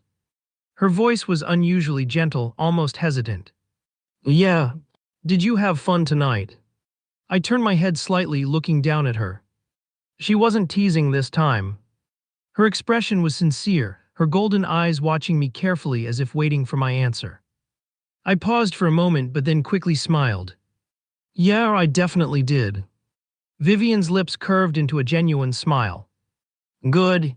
We walked in silence for a little longer, the quiet night settling comfortably between us. I didn't mind it though. For all her teasing, Vivian's presence was easy. Warm even. Eventually, she broke the quiet again. Next time though. Next time. She grinned back to her usual self. Of course. You don't think this is going to be our only date, do you? You're already planning another. Naturally. A lady like me requires several dates to feel satisfied. You're unbelievable, I said again, though I couldn't stop myself from smiling. Vivian only winked in response, her arm holding mine a little tighter as we continued walking through the moonlit streets of the capital. Somehow, I had a feeling this wouldn't be the last time I let her drag me into something like this. And soon enough, we reached the hotel. As we reached the front of the hotel, Vivian let go of my arm, her usual playful smile returning as she turned to face me. Well, here we are. Vivian spoke, brushing a strand of her red hair behind her ear. Yeah, tonight was really fun. I licked my lips, emphasizing the last part. Fun, huh? I'll take that as a compliment, she teased, her golden eyes glinting under the warm glow of the lanterns. There was a pause and I scratched the back of my neck, feeling a bit awkward now that the night was ending. Then a thought crossed my mind. Hey, Vivian. She tilted her head with a curious gaze. What do slimes like? Vivian blinked, caught off guard by the sudden question. Slimes. I nodded. She tapped her chin, pretending to think for a moment before responding swiftly. Sweet things. Like sugar cubes. Or honey. Her answer came so quickly, so confidently that I couldn't help but chuckle. Without thinking, I leaned in and gave her a quick peck on the lips. Zmag. Her eyes widened in shock, and for a moment she stood there completely frozen. I stepped back, grinning as I waved over my shoulder. Thanks. Have a good night, Vivian. I turned and jogged into the hotel, leaving her standing there in stunned silence. What just happened? She mumbled to herself, her hand brushing her lips. A moment later, the realization hit her, and her face turned bright red. He caught me off guard, she whispered, her voice rising slightly with embarrassment and disbelief. He? Vivian's legs wobbled, and she staggered slightly before catching herself, her lips twitching between a pout and a smile. Unbelievable, that little. Meanwhile, inside the hotel, I wasted no time. I went straight to a nearby vending machine and grabbed a small jar of honey and some sugar cubes. Then I hurried up the stairs to my room. The moment I opened the door, Lumi came flying at me. Whoosh, master. She squealed softly, her small slime body glowing faintly as she launched herself into my arms. Cug, Lumi. I caught her, stumbling slightly from the impact. She giggled, her voice high and bubbly. You're back. I missed you. Yeah, I'm back. I replied, patting her squishy surface. And guess what I got for you? As soon as she heard my words, her eyes widened, sparkling with excitement. For me? What is it? What is it? I held up the jar of honey and the sugar cubes, and Lumi's entire body jiggled with joy. Yay, Zoids. She immediately tried to grab the jar, but I held it just out of reach. Hold on, Lumi. Let's get you settled first, I said, setting her down on the table. Lumi bounced up and down with enthusiasm. Hurry, master. I'm so hungry. I opened the jar of honey and poured a small amount onto a plate, placing a sugar cube next to it. Lumi didn't hesitate. Slurp, slurp. She devoured the honey and sugar with such delight that I couldn't help but laugh. This is so good. Lumi chirped, her body glowing even brighter. Thank you, master. You're the best. Yeah, yeah. I smiled, sitting down on the edge of the bed.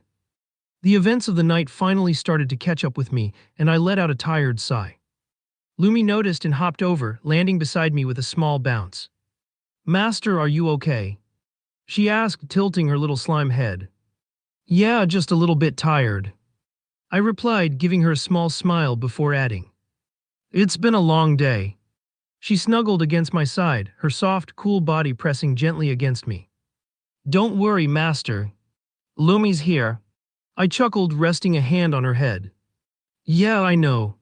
As I sat there with Lumi happily glowing beside me, I couldn't help but think back to Professor Vivian and her teasing smile. Tonight had been fun, to say the least. The royal capital was full of life, the streets were buzzing with excitement as the sweet chirp of the birds flowed naturally through the air. But today there was a special event. The Academy's competition. This wasn't just some small event, it was the competition where the best students from the 5 biggest academies faced off to prove who was the strongest. And there were currently 5 academies facing against each other. The previous champion, Eternum's Royal Academy, their students were the best of the best, mostly nobles from powerful families with talent and resources that seemed impossible to rival. Then the Beastkin Academy, whose students are only beast people from the western continent where the law of the jungle rules.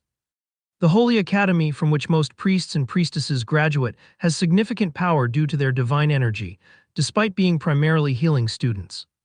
After that, there's the Sword Academy, where most of the sword users come from, having excellent swordsmanship. This was also where the first Sword Duke graduated from. Finally, there's the Silverleaf Academy.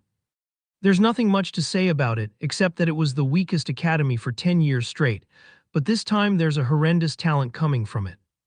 None other than the Moonlight Swordsman. The sun filtered through the tall windows of the hotel lobby, casting warm light on polished marble floors. Students from all 5 academies filled the space, their distinctive uniforms making it easy to see who belonged where. The air was thick with tension, excitement, and just a little bit of arrogance, mostly from Eternum's group who stood in their usual demeanor looking down on everyone else. I mean, what would you expect from the academy that the novel follows? Silverleaf's group wasn't as large as the others, but I believed we could win, or at least that's what I wanted to tell myself. It was impossible to ignore the sideways glances from the other academies. Their whispers are just loud enough to catch the occasional weakest school, or do they even stand a chance? I shrugged it off. Let them talk. I wasn't here to entertain them. I walked into the lobby, the click of my boots on marble catching a few glances. The noise around me seemed to dim as I made my way toward my classmates. No, Istria, you're here.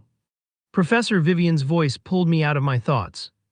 She stood at the center of our group with her usual confident smile on the luscious red lips that I had recently kissed. Yeah, I replied simply, taking my place among the group. Some of my classmates looked nervous, their eyes darting to the larger groups from the other academies. Vivian clapped her hands, silencing everyone. All right, listen up. This competition is our chance to show the world what Silverleaf can do. I don't care what they say about us being the weakest. We're here to prove them wrong. Every one of you has worked hard to get here, and I expect you to fight like it. Her gaze lingered on me for a split second, and I knew exactly what she meant without her needing to say it. I straightened up, my hand instinctively brushing against the hilt of my sword. The competition hadn't even started yet, but I could feel the expectations, not just from Vivian but from my entire academy. Head to the registration desk, she continued. Istria, you're with me. The rest of you stick together and don't get lost. I followed her as we moved towards the registration desk. The chatter in the lobby dissipated into the background, replaced by the sound of my own footsteps. This was it. The beginning of the academy competition. I'll destroy everyone. After the registration was all wrapped up, Vivian handed me a neatly folded outfit, a sleek black suit with silver embroidery. This is the later suit, she explained with an unusually serious tone. You'll need to wear it. Without waiting for me to respond, she guided me toward one of the changing rooms.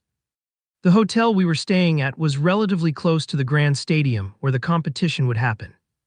Change your clothes. I nodded, not bothering to question her this time. She didn't tease me this time, which was strange, but I got it. This competition is something serious, and even Vivian wouldn't joke about it. I slipped into the changing room and put on the suit. The fabric was light yet sturdy, fitting perfectly like it was tailored just for me. The silver embroidery gleamed faintly in the light, giving off an air of quiet authority. When I stepped out, Vivian's eyes scanned me from head to toe. This fits just right, I muttered, adjusting the sleeves slightly. Vivian stepped closer, a faint smile playing on her lips. Almost. Here, this part should be like this. She reached out and adjusted a small silver chain that ran across the chest of the suit, carefully positioning it so it rested neatly. Her hands were quick, precise, and surprisingly gentle. Perfect. Her lips curled into a satisfied smile as she stepped back to admire her handiwork. Thanks, I replied, glancing down at myself. Now let's go. It's almost time. In a flash, we both disappeared from the hotel, arriving at a seemingly waiting room where the rest of the Silverleaf Academy was. Wistria. We're almost entering the arena. One of my classmates blurted out as soon as he saw me, his voice shaking a little. Relax. Another chimed in, clapping him on the back. We've got Istria. If nothing else, he won't embarrass us. Gosh, good job bringing down everyone's morale. I sighed, running a hand through my hair. Don't worry, everyone. I'll do my best to make sure we get through this. Just stick to the plan, all right? Yes, sir.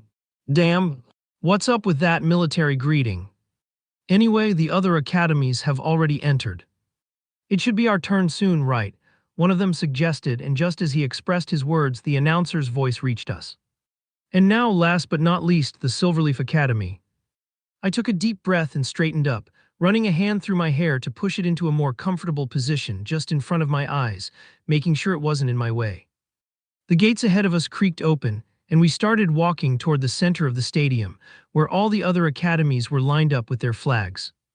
As we moved forward, the students in the back began waving our academy's flag proudly. As we reached the center, I could feel every set of eyes on me. Normally, this was where the academy leader gave some kind of speech or rallying cry. But I had something different in mind.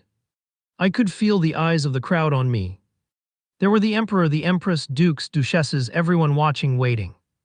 This was a very prestigious moment after all. Xiang. The sound of metal ringing through the air cut through the silence, sharp and clear. The sword gleamed in the sunlight, acting as a perfect mirror of the sky. I raised it high, pointing it toward the sky. The wind picked up around me, and I could feel the clouds shift. For a moment, everything was still, as if the world was holding its breath. Then a silver thread of mana shot out from the tip of my sword, swirling in the air like smoke. It sparkled in the light. I pushed my hair back, focusing, and a crescent moon symbol appeared on my forehead, glowing just enough for everyone watching to notice. I swung my sword smoothly, and the mana wrapped around our group. Zwoosh! The air felt heavier, charged with energy. The ground beneath me hummed with power. The wind picked up again, louder this time, almost like a storm was coming. The sky above seemed to darken a little. I swung my sword again, and the mana spread out, surrounding us. Vroom! The energy pulsed in the air, but only around Silverleaf Academy. I stopped, holding the sword still. The mana hummed quietly around us, and the moon symbol in my eyes glowed faintly. The whole stadium went quiet. I let the pressure build for just a moment longer, and then I spoke. The Silverleaf Academy has arrived. As soon as the words left my mouth, the pressure exploded. Grudge.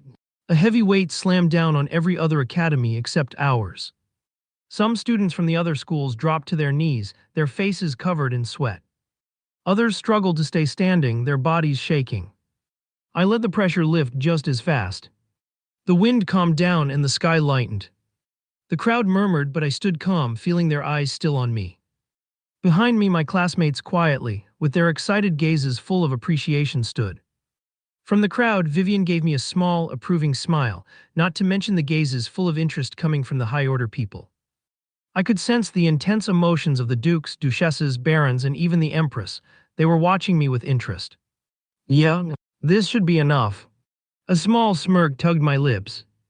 In the VIP section of the Grand Stadium, high above the roaring crowd, the most influential figures in the empire had gathered. Dukes, duchesses, and even the emperor and empress were seated in lavish chairs, their expressions calm yet curious as they watched the competition. The air was filled with quiet murmurs and the occasional clink of fine glassware. Alandor the Sword Duke stroked his sharp beard as he leaned forward, his emerald cape catching the sunlight. That boy from Silverleaf, Istria. Did you see the energy around his sword? He's no ordinary student. Tell me, is he one of yours? Beside him, the Northern Duchess, Evelyn, a poised woman with striking light blue hair and piercing blue eyes, stood with her arms crossed. No, although his affinity is also ice like mine, it is the first time I have seen him. However, now I'm quite interested in him, her lips curled into a small smile. Yelha. It's really funny, this is the first time I have seen the Northern Duchess interested in someone. A rough voice came behind them, and immediately both of their expression changed slightly as they replied politely. Your Highness. They greeted in unison, bowing their heads slightly. The man behind them chuckled warmly. No need for courtesies. We're here to enjoy the competition, aren't we? It was Francis Arthur Charles X, the current emperor of the empire. But I'll admit, he continued, stroking his chin thoughtfully, without even the need to fight, that boy made sure to explain that he wasn't here to play around. The emperor laughed softly. At his side, Empress Isabella leaned forward slightly, her eyes sparkling with quiet interest. Her gown, a masterpiece of midnight blue and silver threads, shimmered like starlight. So this is the boy Ella mentioned, she murmured almost to herself. I like him. But her words had reached the emperor, making him frown. Ella is still too young. She's of marriageable age, Francis. Isabella replied with a sigh, her tone sharp but calm. I don't care. She's my precious baby. The emperor shot back. Does, overprotective as ever. Isabella clicked her tongue in annoyance. But deep down she noted Istria's name. Meanwhile, their quiet exchange didn't go unnoticed. Whispers spread through the lower-ranked nobility seated nearby. A younger noble, perhaps a marquis, adjusted his glasses and glanced down at the arena. To think a student from Silverleaf would earn the favor of such a crowd. It's unheard of. Who could have trained him, I wonder? The nobles continued their murmurs, their eyes now frequently darting to Istria as if he were the only star in the night sky. This boy, the strongest from the weakest academy, had become the center of their attention, even before the first match had begun. Ladies and gentlemen, welcome to the academy competition. The crowd buzzed with excitement as the announcer's voice echoed through the huge stadium. Today, the top 5 academies will battle to prove who's the best. The crowd roared, cheering and clapping. The rules for the first round. The announcer continued as his voice gathered everyone's attention. Each academy leader will draw a number. These numbers will decide the matchups. Since there are 5 academies, one will skip this round and advance straight to the next. For the matchups, each academy will send out a student for a one-on-one battle. Each win earns 1 point for the academy. The first to reach 5 points wins the round. Each academy will have 5 matches, except for the ones that get skipped, and after all matchups are finished, the 2 academies with the lowest scores will be eliminated. In the middle of the field, a table was brought in, draped in blue velvet. On it was a wooden box with a gold latch, simple yet elegant. Academy leaders, step forward to draw your lots. The announcer called out. Immediately, the leader from each academy stepped forward, wearing a different uniform from the rest of the students of their academy. The leader of Eternum Royal Academy was first. It was none other than Ella. With her long, wavy white hair and a navy and silver uniform that shimmered under the sunlight, she opened the box, selected a scroll with a flourish, and stepped back with a calm expression. Next, the leader of Beastkin Academy stepped forward. A massive lionkin with fiery red hair and sharp golden eyes, he grabbed his scroll without hesitation and returned to his spot, his tail swaying lazily. The Holy Academy's representative. At that moment, everyone focused on her. Because it was none other than the Saintess Christina. Her golden hair swayed slowly in the wind as her dim pink eyes looked forward. She selected her scroll delicately, as though handling something precious, before stepping back with a soft smile. The Sword Academy's leader came next, his tall frame and sharp, stoic features drawing a few murmurs from the crowd. His movements were mechanical and efficient, from picking the scroll to returning to his place without a word. Finally, it was Istria's turn.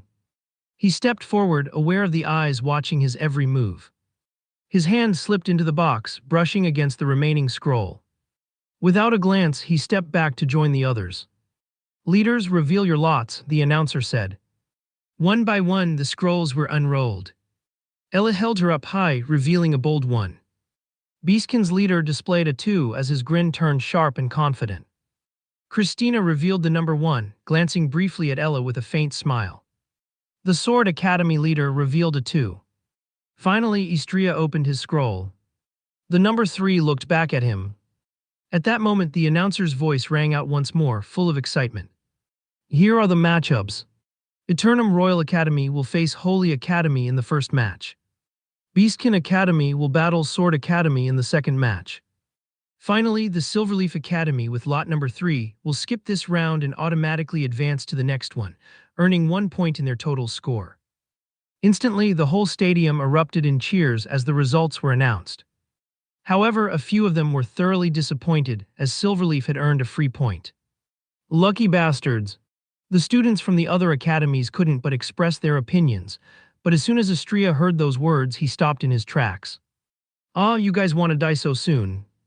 Jiang. He slowly sheathed his sword, and immediately, the students who were talking about Silverleaf's good luck retracted steadily. Letting out a scoff, Istria made his way back to his group. "That was so damn lucky."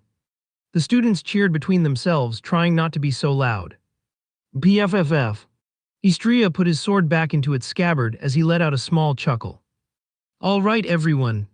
Let's calm down," Vivian said as she clapped her hands, gathering everyone's attention in her form. "Now that we got 1 point in advantage, we only need to win 2 more or simply get lucky enough. But don't relax. Take advantage of the time to watch the competition. Study them carefully and learn everything you can." "Oh yes," the students replied in unison. Istria nodded, his hand resting lightly on the hilt of his sword. He leaned against the railing as the first match was set to begin. Eternum Royal Academy and the Holy Academy sent their first fighters into the arena. Eternum's first representative was a boy named Ren, clad in the Academy's elegant navy and silver uniform. His posture was perfect, his polished sword gleaming under the sunlight. On the other side was Holy Academy's pick, a petite girl named Myra. Dressed in the pristine white and gold of her school, she carried a staff adorned with an intricate crystal at the top. Her calm expression and the faint glow of divine energy around her hinted at immense power despite her unassuming appearance. The announcer's voice broke the tension. "Let the first match begin." With a loud cheer from the crowd, the fight was on. Ren charged forward immediately, his sword cutting through the air in a precise arc. But Myra didn't flinch. She twirled her staff, planting it firmly in the ground as a golden barrier flared to life around her. Glang! Ren's sword struck the barrier, sending out a ripple of energy. The crowd leaned forward, captivated by the clash. As the fight continued on, Istria was lost in his thoughts. He was very troubled as he continued reading the rules of the first round that had been granted to the professors in a scroll. And the thing that troubled him the most was the 7th article. 7th article, during one of the rounds, a student who had already been chosen to fight cannot participate again until the next round. That means Istria cannot win the 5 points alone. He needs to defeat a student from the other academy, and then make sure 4 of his classmates win their match too, for the academy to be able to earn another point. So Istria closed the scroll and looked at every student in their station. Judgment IS level skill. At that moment, the symbol of a balance scale, which is used in law, appeared on the pupils of his eyes. "I'll make sure to figure out the weakness of each one of them." A red liquid flowed down his left eye. The fight between the academies continued. And to everyone's surprise, the Holy Academy won the contest against the Eternum's Royal Academy. However, none of them had sent their leaders or even the named characters. I had to admit that the students from each academy were incredibly talented for their age. Compared to Silverleaf, only 3 or 4 of our students could match their level. But that was good enough for me. Our academy didn't need to be the strongest, just smart enough to win. The next match between Beastkin Academy and Sword Academy was one-sided. The Beastkin Academy dominated all 5 battles without losing a single point. And now it was time to draw the lots once again. Like before, I was the last one getting the scroll. Ella's number was 3. The huge tiger's number was 2. The Sword Academy's leader was 1. The Saintess's number was 2. That means my number is 1. Tough luck, I muttered, stretching my arms casually before heading back to our station. My classmates were waiting nervously, all of their eyes fixed on me. I looked at Vivian and she nodded her head at me. Don't worry guys, I have a small plan in mind. My smile deepened. Then I started explaining my plan to them. It was simple. Each of our academy's students specialized in a single attribute or skill, so I planned to use that to our advantage. The only problem is that everyone in the Sword Academy is a swordsman, so we needed someone who could keep a safe distance and counter them effectively. A wind user. Students get into the arena. The announcer's voice boomed, snapping everyone back to focus. Immediately, I turned my gaze towards the Sword Academy's station, and as I saw the students stepping it, I turned back. You're up. Just stick to the plan and you'll be fine. Maria nodded, her green hair swaying slightly as she stepped into the arena. She was one of the strongest wind users in our academy, and I trusted her completely. We just needed 4 wins since I'll guarantee the 5th one. With the 2 students in the arena, the announcer exclaimed loudly. Let the match begin. Zwish. Immediately, the student from the Sword Academy charged, bringing out his sword and slicing it in Maria's direction. He was quite fast, but it couldn't compare to Maria, who was a wind user. Floob. With a graceful wave of her hand, a gust of wind pushed her back just enough to dodge his opening strike. Glang! His blade struck the ground where she had been standing a moment before, sending sparks flying. And it continued like that. As the swordsman tried to strike Maria, she would use her wind magic to get away from him instantly. And soon enough, the swordsman was growing frustrated. Glang! Gling! Floob! Each swing of his sword sounded louder and heavier as he tried to corner her. Then came the moment we were waiting for. The swordsman overreached, lunging forward with a powerful strike. His blade cut through empty air as Maria sidestepped effortlessly, using her wind magic to push herself into the air. As he stumbled slightly from the missed attack, Maria raised her hands. Shachachachararar. A strong gust of wind swept across the arena, kicking up dust and forcing the swordsman to steady himself. He planted his feet and tried to push back, but Maria's wind grew stronger. SWOOP. The force was relentless, pushing him closer and closer to the edge. The crowd leaned forward in anticipation, holding their breath. Finally, with one final burst. BIAM. Maria's magic sent the swordsman flying backward. His feet skidded across the ground before slipping off the edge of the arena. Thud! He landed outside the ring, defeated. The crowd erupted into cheers and applause. The winner is Maria of Silverleaf Academy, the announcer declared, his voice booming over the roar of the spectators. Maria turned to us, a small, proud smile on her face as she walked back to the station. Great job! A smile creeped out to my face. She really followed my plan entirely. Did you guys see? I easily won, she raised her chin proudly, declaring to the rest of my classmates. I chuckled at her boast but was quite happy for her. Maria in particular didn't have much confidence, so hopefully this victory elevates it. After a while, the announcer called out for the students again.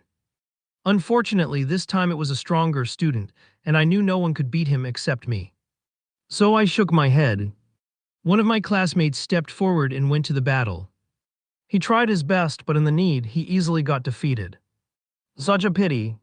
However, as the announcer called out and the student from the other academy stepped out, my eyes immediately lit up.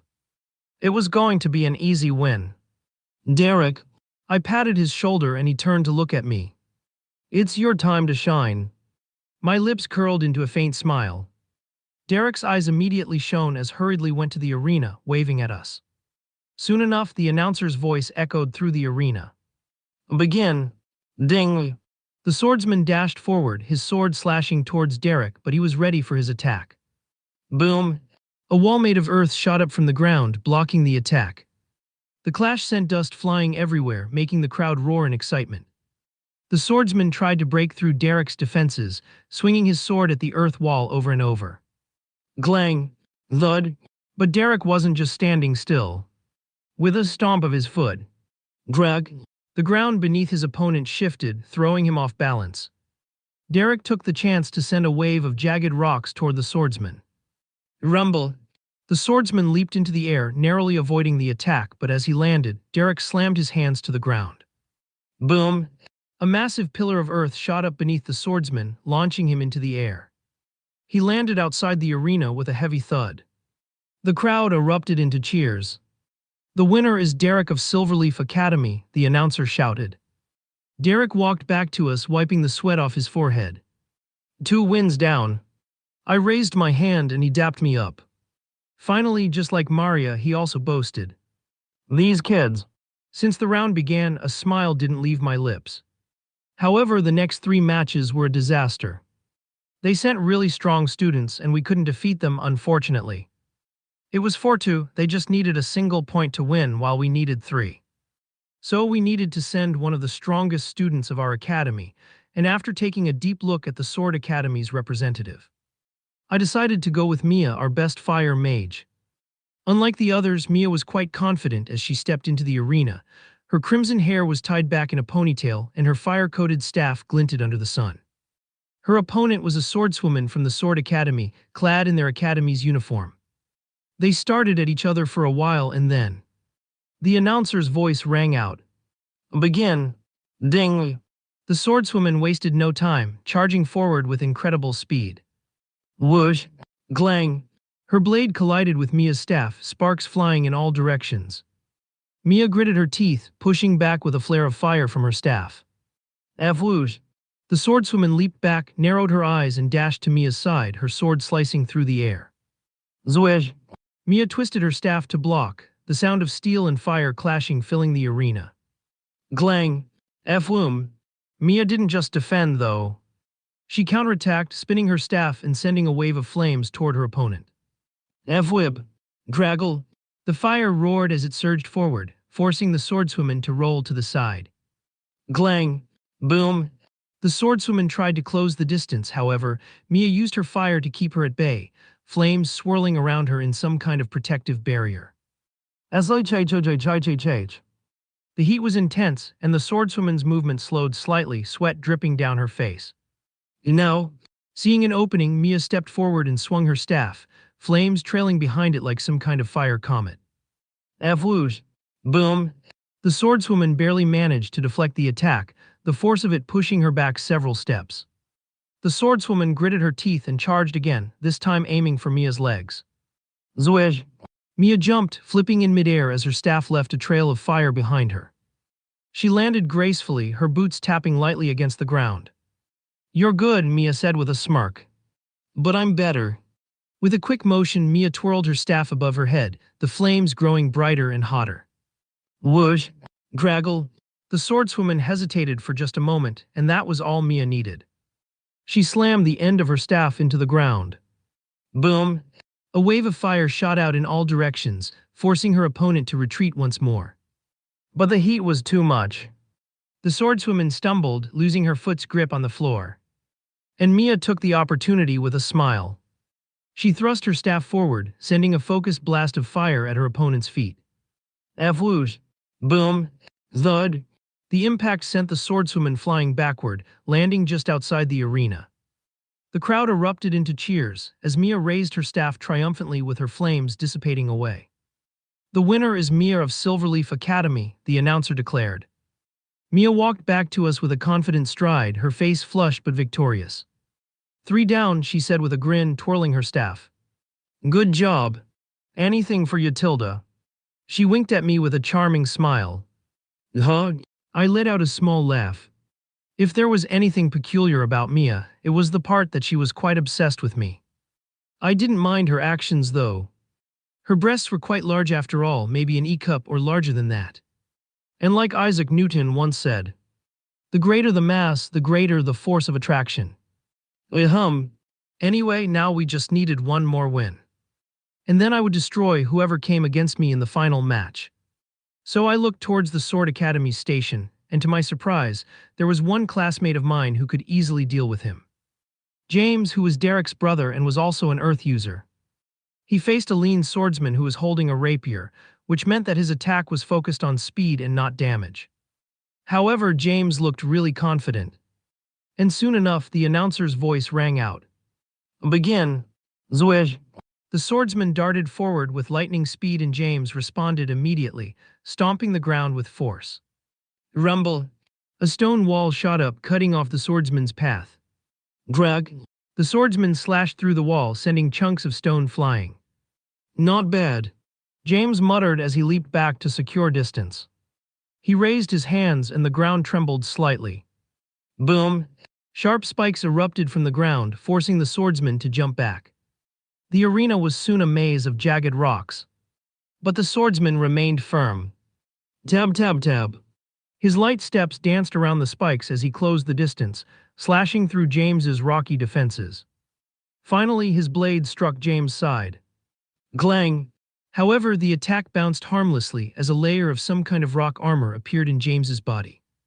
My turn, James said with a grin before stomping his feet on the ground again. Rumble! The ground cracked beneath the swordsman, forcing him to leap back. But before he could regain his balance, a massive stone pillar shot up. Wham! It struck him in the chest, knocking him into the air. James didn't let up. He formed a boulder and hurled it with precision. Whoosh! Drag! The impact sent the swordsman tumbling out of the arena. The winner is James of Silverleaf Academy, the announcer declared. James returned to our station with a triumphant grin. He smiled at me as he made his way to his brother Derek. They really were brothers. The two of them defeated their opponents using the same attack as their key attack. It was quite funny. Now it's 4-4, Vivian exclaimed, and everyone's gaze turned to me. I only chuckled at their worried gazes. Don't worry. I'll destroy whoever my opponent is. I waved my hand as I turned my back to them and stepped into the arena. The wind surged up as I did so. I looked forward and saw the Sword Academy's leader. Honestly, it was obvious that he was going to be the one fighting against me unless they wanted to hide his abilities. Soon the crowd grew louder, their cheers mixing with excited murmurs. Looks like Silverleaf is putting out their leader. Finally, we get to see him fight. Jing! He drew his sword, staring at me with the same mechanical cold look. Then the announcer shouted, "The first match between leaders shall begin." Zwob! Zwob! In an instant, Leon, leader of the Sword Academy, dashed forward like a bolt of lightning. His sword gleamed as he aimed a piercing strike straight at Istria. Istria reacted instantly as he merely sidestepped to the right and swung his blade in a vertical arc, aiming to catch Leon's back. Glang! Sparks exploded between their swords as Leon twisted to block the attack, teeth gritted, pushing back with all his strength. However, Istria merely kept a small smile as a silvery glow began to radiate from his sword, its light growing stronger by the second. Zwob! Istria's sword slammed against the ground, creating a crater of a slash on the fortified ground. And immediately, the crowd started cheering even louder. It was the first time the arena had been broken by a student. Damn it! Leon gritted his teeth. Slowly, a red energy surged up, swirling and crackling before enveloping his entire body along with his sword. And then he disappeared in a flash. Glang! Appearing right behind Istria, he swung his sword at his head, but Istria, without even looking at him, blocked the sword with his own, only sticking out his arm backward. Impossible! Leon's eyes widened in surprise, but suddenly Istria let Leon's sword slide across his, making him stumble and took the opportunity to deliver a kick to his stomach. Thud! Kug! Still blocking the blow with the sword's blade, Leon still took damage from his kick. He held his stomach where Istria's kick landed and glared at him. Ifu! He spat blood on the ground before wiping his lips, and then facing his sword in Istria's direction. Sword circle first move. Revolving swords. Around him, a bunch of swords appeared booming in the air before drifting towards Istria with a long speed. To this, Istria kept the same smile as he started running towards the sword. He leaped. Dab! Jumping on top of one of the swords, a burst of mana surged from his body, strong enough to send the remaining swords flying across the arena. Then he swung his sword. Zoom! A crescent-shaped slash of mana was sent towards Leon, who quickly dodged to the left and looked towards Istria. But he had disappeared from his view, and Leon's eyes widened as he sensed a presence behind him. Thud! This time he couldn't dodge it and was sent rolling down the arena's floor. Is that all? Come on, you should use your unique talent. This is too easy for me. Istria's voice reached out to him, and hearing his words, Leon gritted his teeth in annoyance, the veins in his neck bulging. It was the first time someone had overpowered him so much, not to mention that he was also joking around with him. Is that so? Leon sneered coldly. Let's see if you're still smiling after this. A dense aura exploded from his body, and the floating swords around him multiplied, and he wasn't even using the sword circles techniques. The talent Sword Immortal has been activated. Go! He sent the swarm of swords flying toward Istria in a deadly wave, but Istria's smile only deepened as he saw this. He stopped in his tracks, and seeing the hundreds of swords coming towards him, he shifted his body slightly. Moonlit Ice Lotus Sword Art. First move. Ice Lotus Bloom. Around his body, an ice lotus with moonlight's light bloomed into dozens of petals, and slowly they started hurling toward the swords coming at him. Clang clang. The sounds echoed through the arena, raising the crowd's excitement by yet another level, and sure enough, even the higher-level nobles were interested. In the crowd, Evelyn's eyes widened in surprise. This is a self-made sword art. And hearing her words, the others around were even shocked. Northern Duchess, are you sure about your words? Just the power of the first move is already comparable to the A rank. Elandor frowned slightly. Normally, one would be happy to see such a talented student, but Leon was actually his grandson, and of course, he wanted Leon to win the match. I can confirm that. Empress Isabella nodded her head. She had also been a swordsman, a higher rank at that, and from her experience, she had never seen swordsmanship as exquisite as Istria's. It wasn't just his swordsmanship. Every move he made followed a precise line, each one perfectly aligned with the others, making his opponent follow his wishes. It was as if he fights like some kind of puppet master, Evelyn muttered loudly enough for everyone to hear. Empress Isabella nodded in agreement. It's true. I was thinking the same thing. Ah, such a talented child, Emperor Francis muttered as his eyes started conveying greed, and as Isabella noticed this, a faint smile appeared on her lips. If only he were my son-in-law, she nodded knowingly with a wry smile. Hearing her words, Emperor Francis frowned but began to contemplate the idea. However, his thoughts were abruptly interrupted by a loud noise. BIAM. Leon was sent flying across the arena, piercing his sword into the ground, just enough to save him from falling out of the arena. His whole body was bruised with cuts, blood slowly dripping down from every inch of his body. Normally one would forfeit. But Leon's pride was quite immense, and he wouldn't forfeit even if he died. That was the pride of a swordsman. No, this really is shameful. You couldn't land a single hit in me despite using your talent. I'm quite disappointed. Istria's voice reached Leon's ears, who clenched his sword tightly. In front of him, Istria kept the same faint smile as he continued walking towards him. His body was unscathed, and his uniform didn't even have a small cut or anything. Are you? You bastard!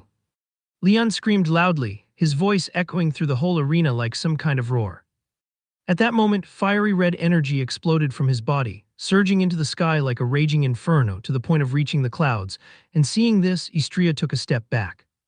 He looked at this, and the glow in his eyes intensified with excitement. If one saw this, they would call him a battle junkie. Draggle. From the stormy clouds, a giant glowing red sword began to materialize as a strange crimson lightning started crackling around it. Leon's face was contorted with madness, his eyes wild as he raised a trembling hand. Then with a sharp motion he swung his arm downward. Die! The sword slowly descended in Istria's direction. Istria! Panic shouts erupted from the crowd, but Istria didn't flinch. Instead, he raised his thumb in the air, giving a casual thumbs up as if to say, I've got this. His stance shifted slightly as he pressed his upper body forward and reflected both of his legs a bit forward. Moonlit Ice Lotus Sword Art. 30% strength, third move, Moonlight's one flash. Zhang. A blinding flash of light streaked through the arena, slicing upward towards the descending sword. For a brief moment, Istria's figure vanished, reappearing a heartbeat later just a few meters from Leon. The crowd held her breath, and the higher nobles' mouths opened agape. Greg! The massive red sword fractured, splintering into countless shards that rained down like crimson snow. Blub! Leon's body crumpled to the ground, his face drenched in sweat. Blood trickled down his forehead as his breaths turned shallow and labored. Zdeb! Istria approached slowly, each step echoing through the now silent arena. His glowing red eyes flickered wildly and widened slightly, like a predator toying with its trapped prey. Leon's body began to tremble uncontrollably. He bit his lip trying to steady himself, but his voice came out in broken stutters. What kind of monster are you? He swallowed hard, loud enough for Istria to hear it.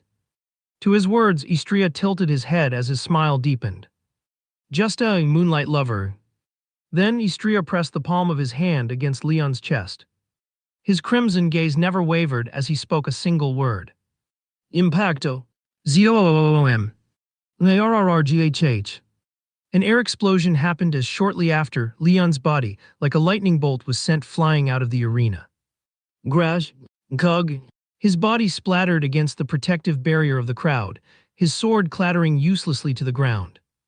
His body was battered and bruised, blood seeping from dozens of cuts, and everyone was completely speechless. Tatha, the winner, is Silverleaf's leader, Istria. The announcer's voice rang out. And immediately. Oh my God. He's so strong. Did you see that move? The crowd went crazy, spouting all kinds of compliments. Ignoring those shouts, Istria left the arena smiling, walking towards the Silverleaf's Academy station. That was amazing. You completely crushed him. One upon the other, his classmates started gathering around him, and with a smile, Istria tried to calm down the countless compliments from his classmates. Vivian merely looked at Istria with a more than satisfied smile, but her expression quickly soured when she heard a familiar voice. Brother Istria tilde, Mia whispered seductively, pressing her huge breast against Istria's arm, clung to him like a desperate cat. Dahum. Immediately, Vivian's voice rang out, and everyone turned their gaze to her. Istria needs to rest, stop bothering him already. Her voice grew sharp and stern. In an instant, everyone scattered around, whistling as if they didn't do anything. Istria let out a small laugh. And then, just to add more to his satisfaction, the announcer's voice rang out once again. The winner of this match is the Silverleaf Academy. The crowd went crazy once more. Zdeb. Istria walked back onto the stage, this time carrying the Silverleaf Academy flag. Alone, with steady hands, he raised it high above his head, the Academy's emblem shining proudly in the light. In the crowd, students from Silverleaf who weren't chosen for the competition watched with tears in their eyes. Istria knew they were there, so he particularly made this gesture towards them, telling them indirectly that his victory wasn't just his, it was theirs too. At that moment, everyone knew. The strongest student of the weakest academy is a complete monster. What did I just witness? I mumbled to myself, still staring at the arena. Leon, the so-called leader of the Sword Academy, was completely obliterated. He didn't stand a chance. Not even for a single moment. Honestly, if I compared myself to Leon, I'd have a 70% chance of winning, but just from the looks of it, Istria knew he was going to win since the beginning of the match. It looked like the kind of arrogance of an experienced hunter. Beside me, Ella tugged at my sleeve, her eyes wide in disbelief upon witnessing Istria's fight. Lucas, and did you see that last move? Ella asked me with a shaky voice. I nodded at her words. Yeah, he used the density of his mana to create an air suppression explosion, resulting in a massive impact that sent Leon flying. Rose, hearing our words, took a step forward before opening her mouth. His mana level is still lower than mine, though. What? I turned my head towards her as my eyes widened in shock. Rose crossed her arms and spoke with her usual sharp tone. His mana level should be around the B rank, but somehow, its power reached the A rank or even higher than that during that single moment, she explained. It's weird, his density was very strong, but his mana capacity, it's loose. The flow of his mana veins is all messed up, to the point of his right arm's mana vein still being in recovery. Rose spoke, her eyes narrowing as she looked at Istria, who was waving his academy's flag at the crowd. And not just only that. Maya suddenly appeared, practically bouncing on her toes to grab our attention. His physical capabilities are much stronger than mine. Besides, he didn't even manifest his sword aura, he only relied on mana. Right. I almost forgot about that. He didn't use aura at all. Istria's supposed to be a magic swordsman, the kind that combines both aura and mana, but this entire fight, there wasn't a trace of aura from him. With his strength, he should be able to use aura. So why didn't he? I pondered over and over again, but couldn't figure out the reason. All right, Ella said suddenly, breaking the silence. I saw Istria use his aura once when he saved me. Her words caught all of our attention, even Iris, who had been unusually quiet until now. Ella placed a hand on the hilt of her sword, her expression thoughtful. His aura is terrific. While his mana is a silver color, his aura is a deep violet color. She then looked at her sword. My sword started trembling as he used his sword to cut down that monster. It was in a single swing of his sword, and the monster was cleanly split into two. A violet color, Iris muttered, and suddenly her eyes parted slightly. Normally, a swordsman's aura manifests in a color that represents one's tendency, and violet represents luxury and power. Rose finished her words, looking over at her fire staff before gripping it slightly. No one ever recorded had a violet color aura. No one has ever been able to embody power as their defining trait. So it means that Istria, that freaking monster. Ella muttered, however, her eyes seemed to shine even more than before. It was as if she had a new goal or she was proud of something. Even I was shocked. Luxury and power were one of the 7 strongest tendencies. And no one could ever get the violet color that represents them as their aura.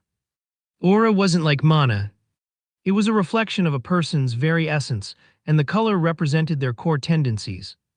While there were thousands of aura colors, only 7 stood at the peak, representing the purest, most dominant aspects of the human spirit. Violet was one of them, and Istria was the only swordsman who could use it. Damn it!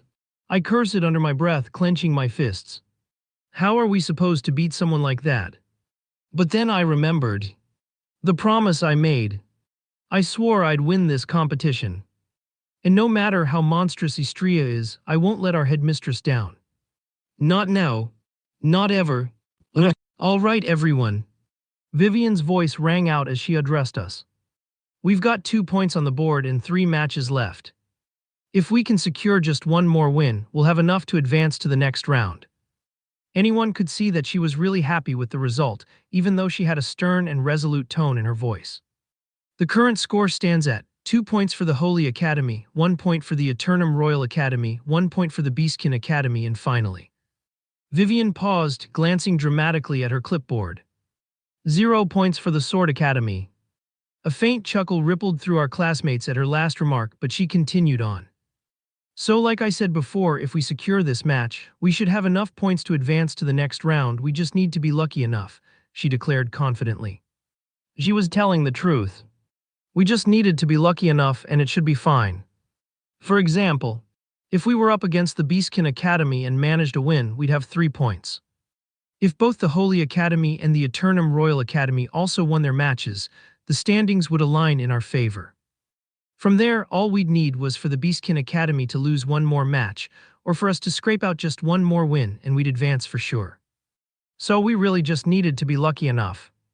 And now it was time to draw the lots again.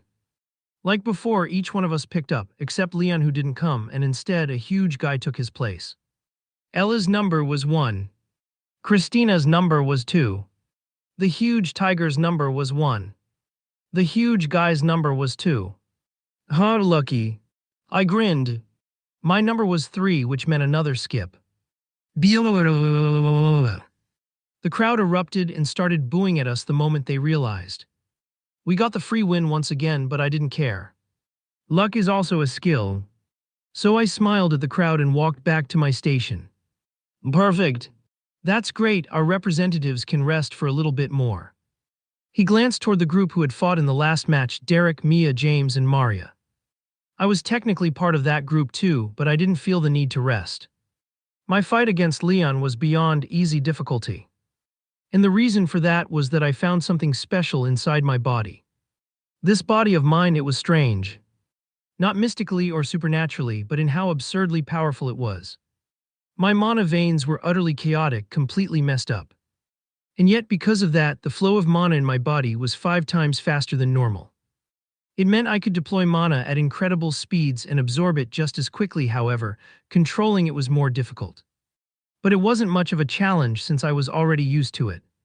The only question is, how come I didn't appear in the novel at all? Like I mentioned before, my nickname Moonlight Swordsman appeared, but it didn't reveal my true identity. It was strange. So it must related to that prophetic dream. I thought. It was the only possibility. Even I couldn't defeat that huge amount of beasts, especially since their leader was a named beast. Even if I indeed used the combination of my aura and mana, it would be almost impossible to do it. Unless… Nope. I shook the thought from my mind. That's too reckless. I'd probably break every bone in my body attempting something that stupid. Anyway, I should simply watch and continue to analyze the representatives of each academy, even though we almost have a guaranteed pass to the next round. After an hour or so, the matches ended. To no one's surprise, both the Eternum Royal Academy and the Holy Academy won their respective matches, granting a point for each of them. With 2 matches remaining, the Beastkin Academy could make its comeback, but it was very unlikely. Even if we did lose against it, it wouldn't be a problem since we have 3 points.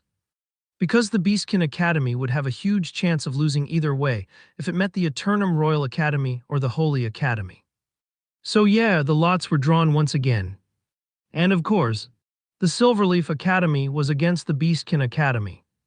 Not to mention that the Holy Academy got a skip, and the Eternum Royal Academy easily won against the Sword Academy. Because of that, our match was declared as the possible last match of the first round of the Academy's competition. If Silverleaf Academy wins, the 3 academies are already chosen. However, if we lose, we will need to participate in another match to determine if we advance.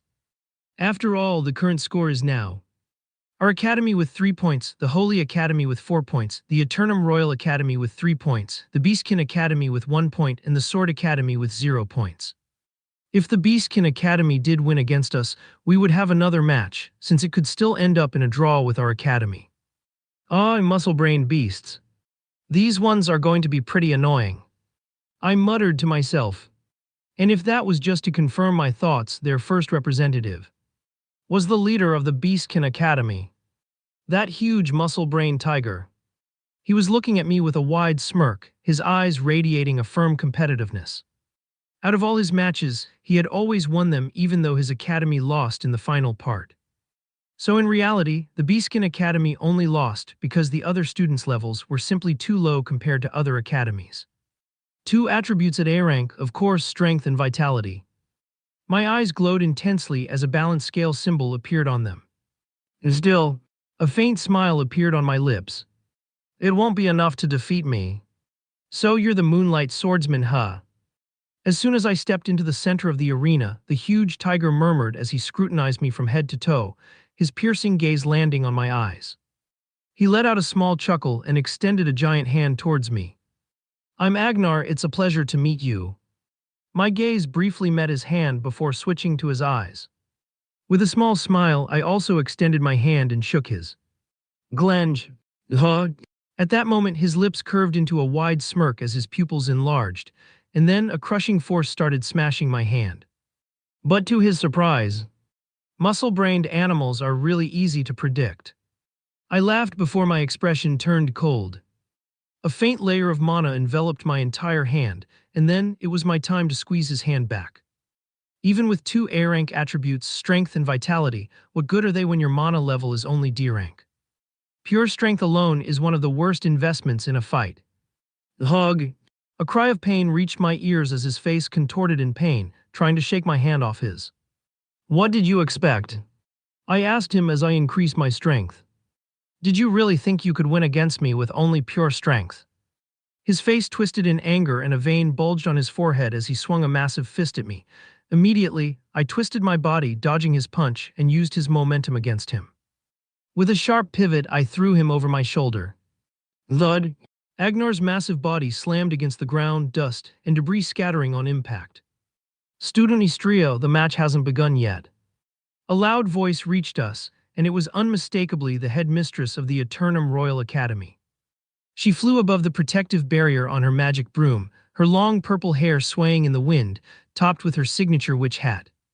Her name was Eleonora, and she was the current strongest mage as well as the headmistress of the Eternum Royal Academy. My information about her was very limited, but I knew that she could easily cast ninth-level spells which could be considered calamity spells since they could potentially destroy an entire country alone. However, she never appeared in her academy, even to help fight against the demons, which was quite weird. All right, all right. I held my hands up in the air, to which I received an even colder stare from her. Oh yeah, I forgot to mention, but she kind of hates me. Well, Istria or I rejected to be her disciple over 3 times already, leaving her completely mad over that matter. MPH. She scoffed before disappearing from my view. It was at that time that the announcer's voice finally rang out, breaking the silence of the arena and officially starting our fight. Let the first round begin. Zub. The moment the words left the announcer's mouth, Agnar dashed toward me. His claws extended, glinting like steel, as he swung a powerful strike at my chest. I immediately brought out my sword and parried his claws, creating faint sparks that flew as his claws clashed against the blade, the sheer force driving me back slightly. Of course, I was being pushed back by him. His strength is thoroughly superior. But none of those mattered when it came to mana. So it was almost impossible for him to win. Zoom! A layer of mana covered my sword, causing him to step back cautiously. Then he dropped to all fours and dashed towards me again. Glang! Glang! He began to leap and attack, creating distance between us before swinging his claws at me and then jumping away to strike again. He repeated this tactic for a few seconds until I finally got it, grabbed his tail without any hesitation. With a firm grip, I swung him down toward the ground. Grrr. Thud. He let out a growl as his face slammed against the earth. But it wasn't over. Still holding onto his tail, I started swinging him around, making his face hit the ground multiple times. Thud. Bam. However, he then escaped my hands. Come on, kitty. I let out a small smile, stepping closer to him. This is getting boring for me. But this time I was surprised by his actions. Instead of him getting irritated, Agnar's furious expression melted into a wide, unnerving grin. Zeal, he declared, and suddenly a bright magic pattern appeared beneath me. I felt the flow of my mana in my body stop, sealing my mana power. I glanced at the glowing circle and nodded, almost impressed. Smart. He likely understood that he couldn't win against me if I used mana, and despite having low-level mana, he still possessed enough quantity to cast this sealing spell. Haha tilde, now do you think you can win? His eyes turned murderous, and he looked at me like I was some kind of prey. Actually, I've been holding back my power, and you're the only strong enough opponent for me to use this form. You should be honored, he declared loudly with a crazy smile. In that instant, his fur began to shift to a brighter shade of white, and his height increased by more than 50 centimeters. His claws became sharper as a deep white layer of mana enveloped his body. The divine white tiger's bloodline. I couldn't believe that I had met his bearer. This was indeed going to be a problem. Everyone was watching Istria's battle from their respective station, and one could easily notice that things now had been complicated for him. He had his mana sealed, and his opponent was revealed to be the bearer of the divine white tiger's bloodline, one of the 4 mythical beasts. Amongst them was Ella, whose face changed repeatedly as Istria was about to be in danger but then dodged the tiger's attack. Come on, Istria. Her heart was beating faster, but inside she prayed that Istria would still win. Well, not really. If he was her opponent in the future, she doubted her chances of winning. Only if she used her ultimate move might she have a chance. Things got rough for Istria. Beside her, Lucas muttered, his eyes narrowing as he watched the battle.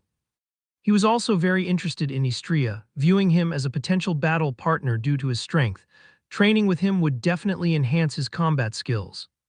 At that moment, the white tiger launched his body towards Istria, opening his mouth widely and showing his sharp teeth.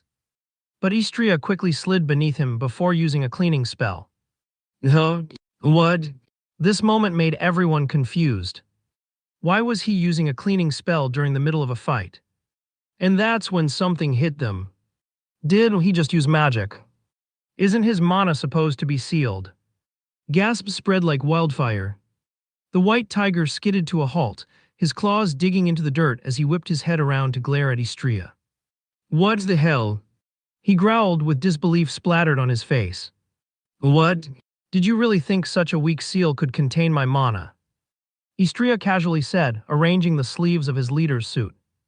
While it may be difficult to break by simply locating its weak point, it can easily be destroyed if its mana sealing capacity is compromised due to an overload of mana. The tiger's eyes widened in shock, his mouth slightly agape.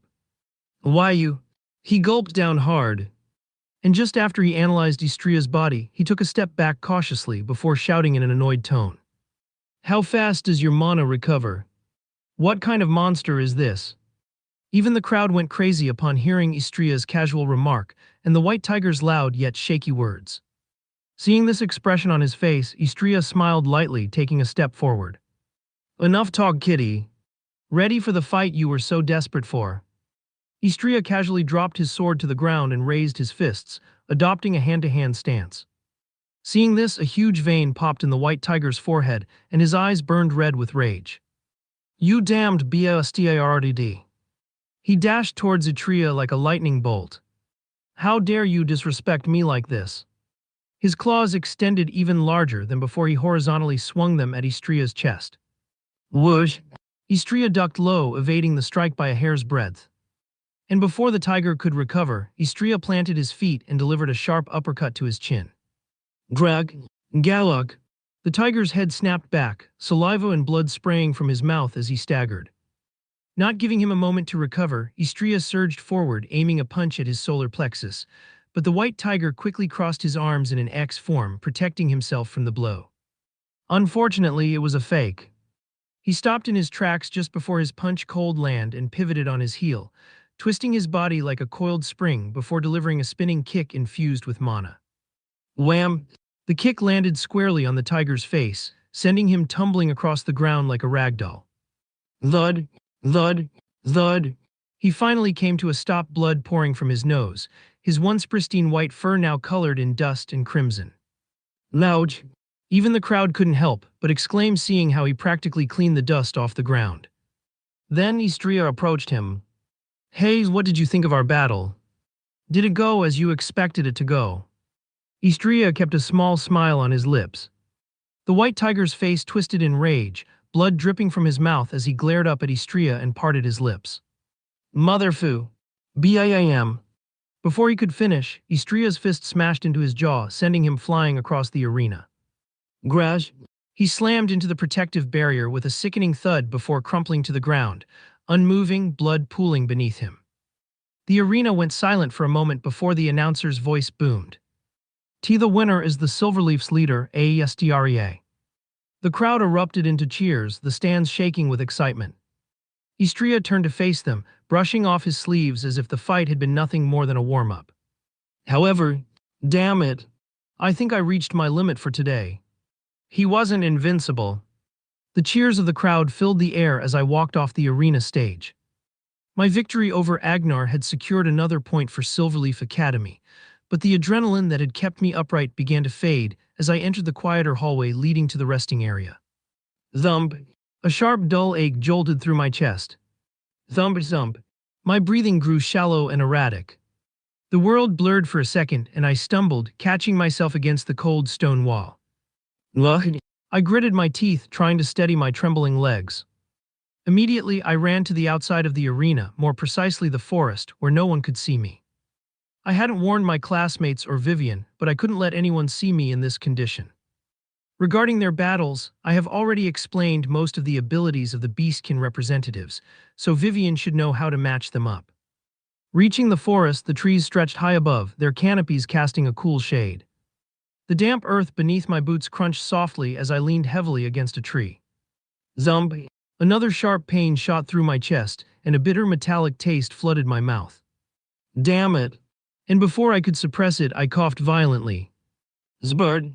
A mouthful of blood splattered onto the cold dirt floor, staining it crimson. My vision swayed and my legs felt weak. My constitution, or the way my mana veins are tangled with each other, despite granting me a huge speed in the way mana manifests, comes with a huge cost. After all, I'm not really blessed like Lucas will be in the future.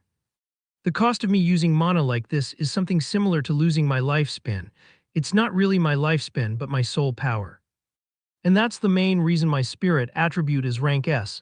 It's something that came with this cursed constitution. Hyla.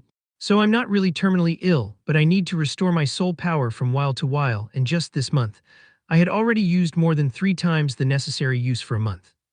And if that happens, I'll need to start using aura, which can complicate things for me, since my disposition is violet. I know that someday it will be revealed, but I need to make sure that I don't turn into one of the targets of the Dark Order. At least not now. Gog. Zblurd. Oh, fucking hell. This time, the liquid that erupted from my mouth was dark and viscous, like tar, which could be called the impurities of my body. This meant that my body had been strengthened once again, but unfortunately, none of my attributes had leveled up. You're so reckless. Suddenly, a voice cut through the silence. I glanced up to see Eleonora stepping out from behind a tree, her cold, piercing gaze fixed on the puddle of blood and impurities at my feet. I didn't respond immediately, taking a moment to wipe the last traces of blood from my lips. You know what happens if you keep this up, don't you? She said in a low voice but still sharp as a dagger. I met her gaze without flinching. Our constitution wasn't designed to handle this level of mana output. If you keep pushing it, you'll destroy your mana veins, she continued, stepping closer to me. Permanently. Huh? I let out a bitter laugh. This woman, she was so annoying. The only reason she wanted me as her disciple was to study this cursed condition. Because she had it too. She gave it the name. Twin Heart Mana Body. The reason she named it this is that the Constitution allows the user to create an additional heart on their body. This grants them the ability to store mana in both of their hearts, effectively doubling their output. Moreover, the Constitution provides additional benefits, such as a 5 times faster input and output ability. Overall, this means the user can achieve up to 10 times the normal mana power. However, one would need something similar to a dragon's heart to fuse it with their body. When she first asked me to be her disciple, I was actually ecstatic, however. As soon as I realized something, I immediately refused. The one who oversees the students' applications is the headmistress herself, and I was rejected because they didn't see talent in me. It was pretty dramatic, but yeah, after all, at that time, my dream had been shattered by her herself, so I didn't care about being polite anymore. I had a lot of friends during that time, and the bad rumors of the nobility disrespecting the commoners in the Royal Academy simply disgusted me. No way I would accept her offer. But she left a mysterious phrase before she left, saying something like, "You will knight me." And something bad really happened the first time I had this problem. I vomited a pool of blood a few times and my mana got into stress. Thankfully, I was able to solve it, but then she appeared in front of me as if teasing me. "I told you, you're going to need me in the future." Which I replied coldly, "Hey, are you even listening to me?" She brought her hands to her waist, looking at me while she tilted her head slightly to the left. Her words made my thoughts break, so I turned to face her and replied, "I know about my condition, I don't need you to tell me about it."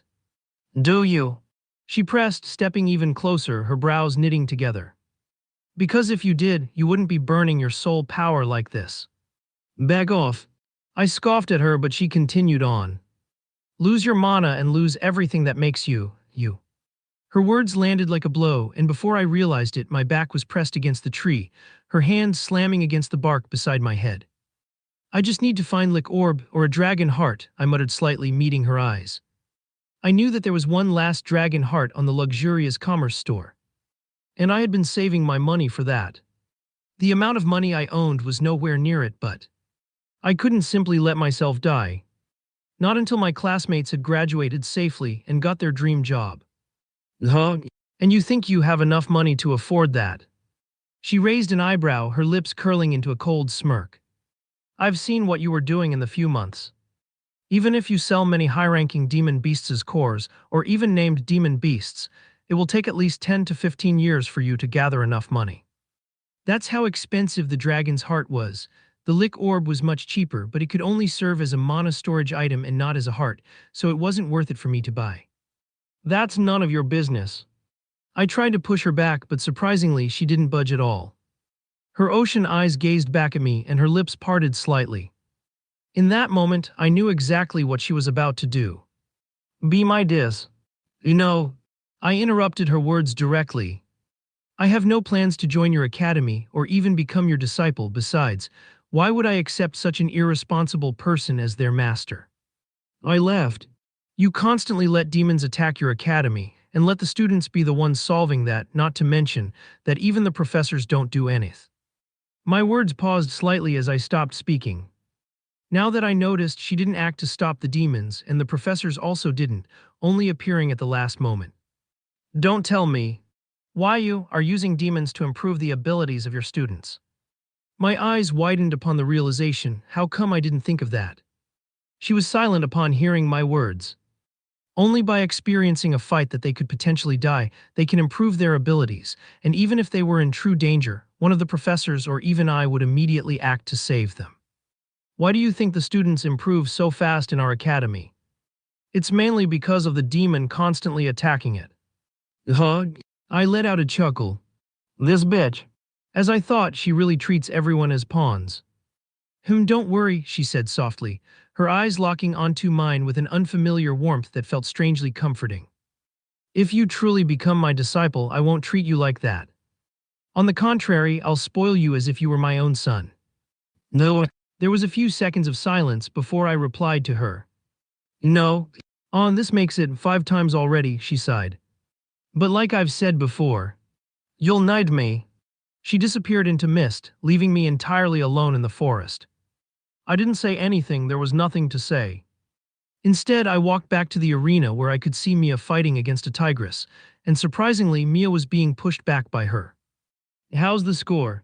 I asked Derek, who was watching the battle. 4-4. If Mia wins this match, we're going to pass to the next round. His gaze switched to me before going towards the stage once again.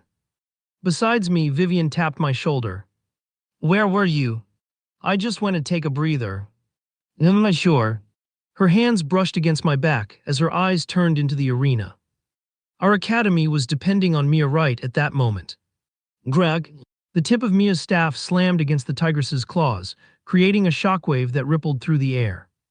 The impact forced both of them back, but Mia used the momentum to flip gracefully, landing in a crouch. Og, she winced in pain. The force of the tigress's attack had nearly dislocated her shoulder. You're stronger than you look, the tigress admitted as her orange eyes narrowed slightly. And you're slower than I thought. Mia shot back, a smirk tugging at her lips, and this time she decided to switch her tactics. Fire Series Barrage Barrier. A 3rd level spell. She twirled her staff, the crystal at its tip glowing brighter. Sparks of fiery red energy crackled around her, forming a protective barrier. The tigress lunged again, swinging her claws at the barrier. Glang! Her claws bounced off the shield, but the impact sent a ripple of hot energy shooting up her arm. The barrier was made of condensed flames after all. Grrr. The tigress growled in frustration. Running out of steam, huh? Mia taunted as her smirk widened. The tigress's eyes flashed. She slammed her fists into the ground, causing the earth to tremble. Zram! The ground beneath Mia cracked and buckled, sending her sprawling. Thud! Damn it! Mia hissed, scrambling to her feet. The tigress saw her opening and charged. Zwish! At the last second, Mia spun her staff, slamming it into the ground. Fire Series Fire Nova. A 4th level spell. A burst of hot energy erupted from the crystal, spreading outward in a wave. Greg! The tigress's legs were caught on fire, halting her mid-charge. The crowd erupted in cheers as Mia seized the moment. She channeled the last of her energy into her staff, the red crystal glowing so brightly it almost hurt to look at. Fire Series Firelance Impact. A 5th level spell. With a loud cry, Mia hurled a massive lance of fire directly at the tigress. Boom! The attack struck the tigress square in the chest, sending her flying backward, making her hit the ground hard, the air knocked out from her lungs. The tigress's body had landed outside the arena. It was at that moment that the announcer's voice rang out. The winner of the final match is Mia from the Silverleaf Academy. She did it. For a split second there was silence, then the crowd erupted. YDLAH. The applause and cheers rolled like thunder, shaking the very ground. Some spectators leaped to their feet, clapping and whistling, while others pounded the air with fists of celebration. And with that, I proudly announced the three academies moving to the next round: the Holy Academy, the Eternum Royal Academy, and, surprisingly, the Silverleaf Academy. Oh, the cheers increased even more. Mia staggered off the stage, her legs wobbling beneath her. Her hair clung to her face, damp with sweat, and her breathing was labored, but her grin outshone it all, a smile filled with pride. "That's our girl," one of our classmates yelled, their voices barely audible over the chaos. Cheers erupted among our group. "Oh, she did it." Vivian let out a relieved sigh, clapping enthusiastically. Finally reaching our station, Mia's eyes scanned the crowd as she limped toward us as her grin gradually widened. "Mia, that was amazing," Derek called out as she got closer. But Mia wasn't listening. Her gaze locked onto me, and suddenly she broke into a full sprint. "Mia!" I called out, confused as to why she was approaching me. And before I could react, she launched herself into the air. Buff, her arms wrapped tightly around my neck, her body colliding with mine as her legs dangled off the ground. I stumbled back, barely staying upright, as her soft, large breasts pressed against my chest, making my face flush crimson. "You were amazing," I started, but my words caught in my throat as Mia leaned in, and her lips immediately found mine, pressing against them with a huge intensity. "Mia!" The world seemed to freeze. What? Gasps rippled through our classmates, followed by stunned silence. Derek's jaw dropped comically, his eyes bulging as if they might pop out of his head. "Washi what? No, my God." The rest of our team, already high on adrenaline and joy, erupted in laughter and cheers. "GOMIA," one of them yelled. When Mia finally pulled back, her cheeks were as pink as her grin was radiant. Her eyes sparkled with pure happiness, her hands still resting on my shoulders. "We're going to the next round," she exclaimed, bouncing in place like a child who just won the biggest prize. I blinked, trying to process what had just happened, but soon my expression broke into a faint smile. Since you won, I'll let you have this one." Hearing my words, she looked at me with a wide grin, sticking out her tongue. We had passed the first phase of the competition. Now we were no longer the weakest academy. The hotel's bed really is comfortable," I muttered, collapsing onto the soft mattress. The plush fabric embraced me as I rolled onto my side, the exhaustion of the day melting away. "Master!" Lumi's soft voice pulled me back from my drifting thoughts.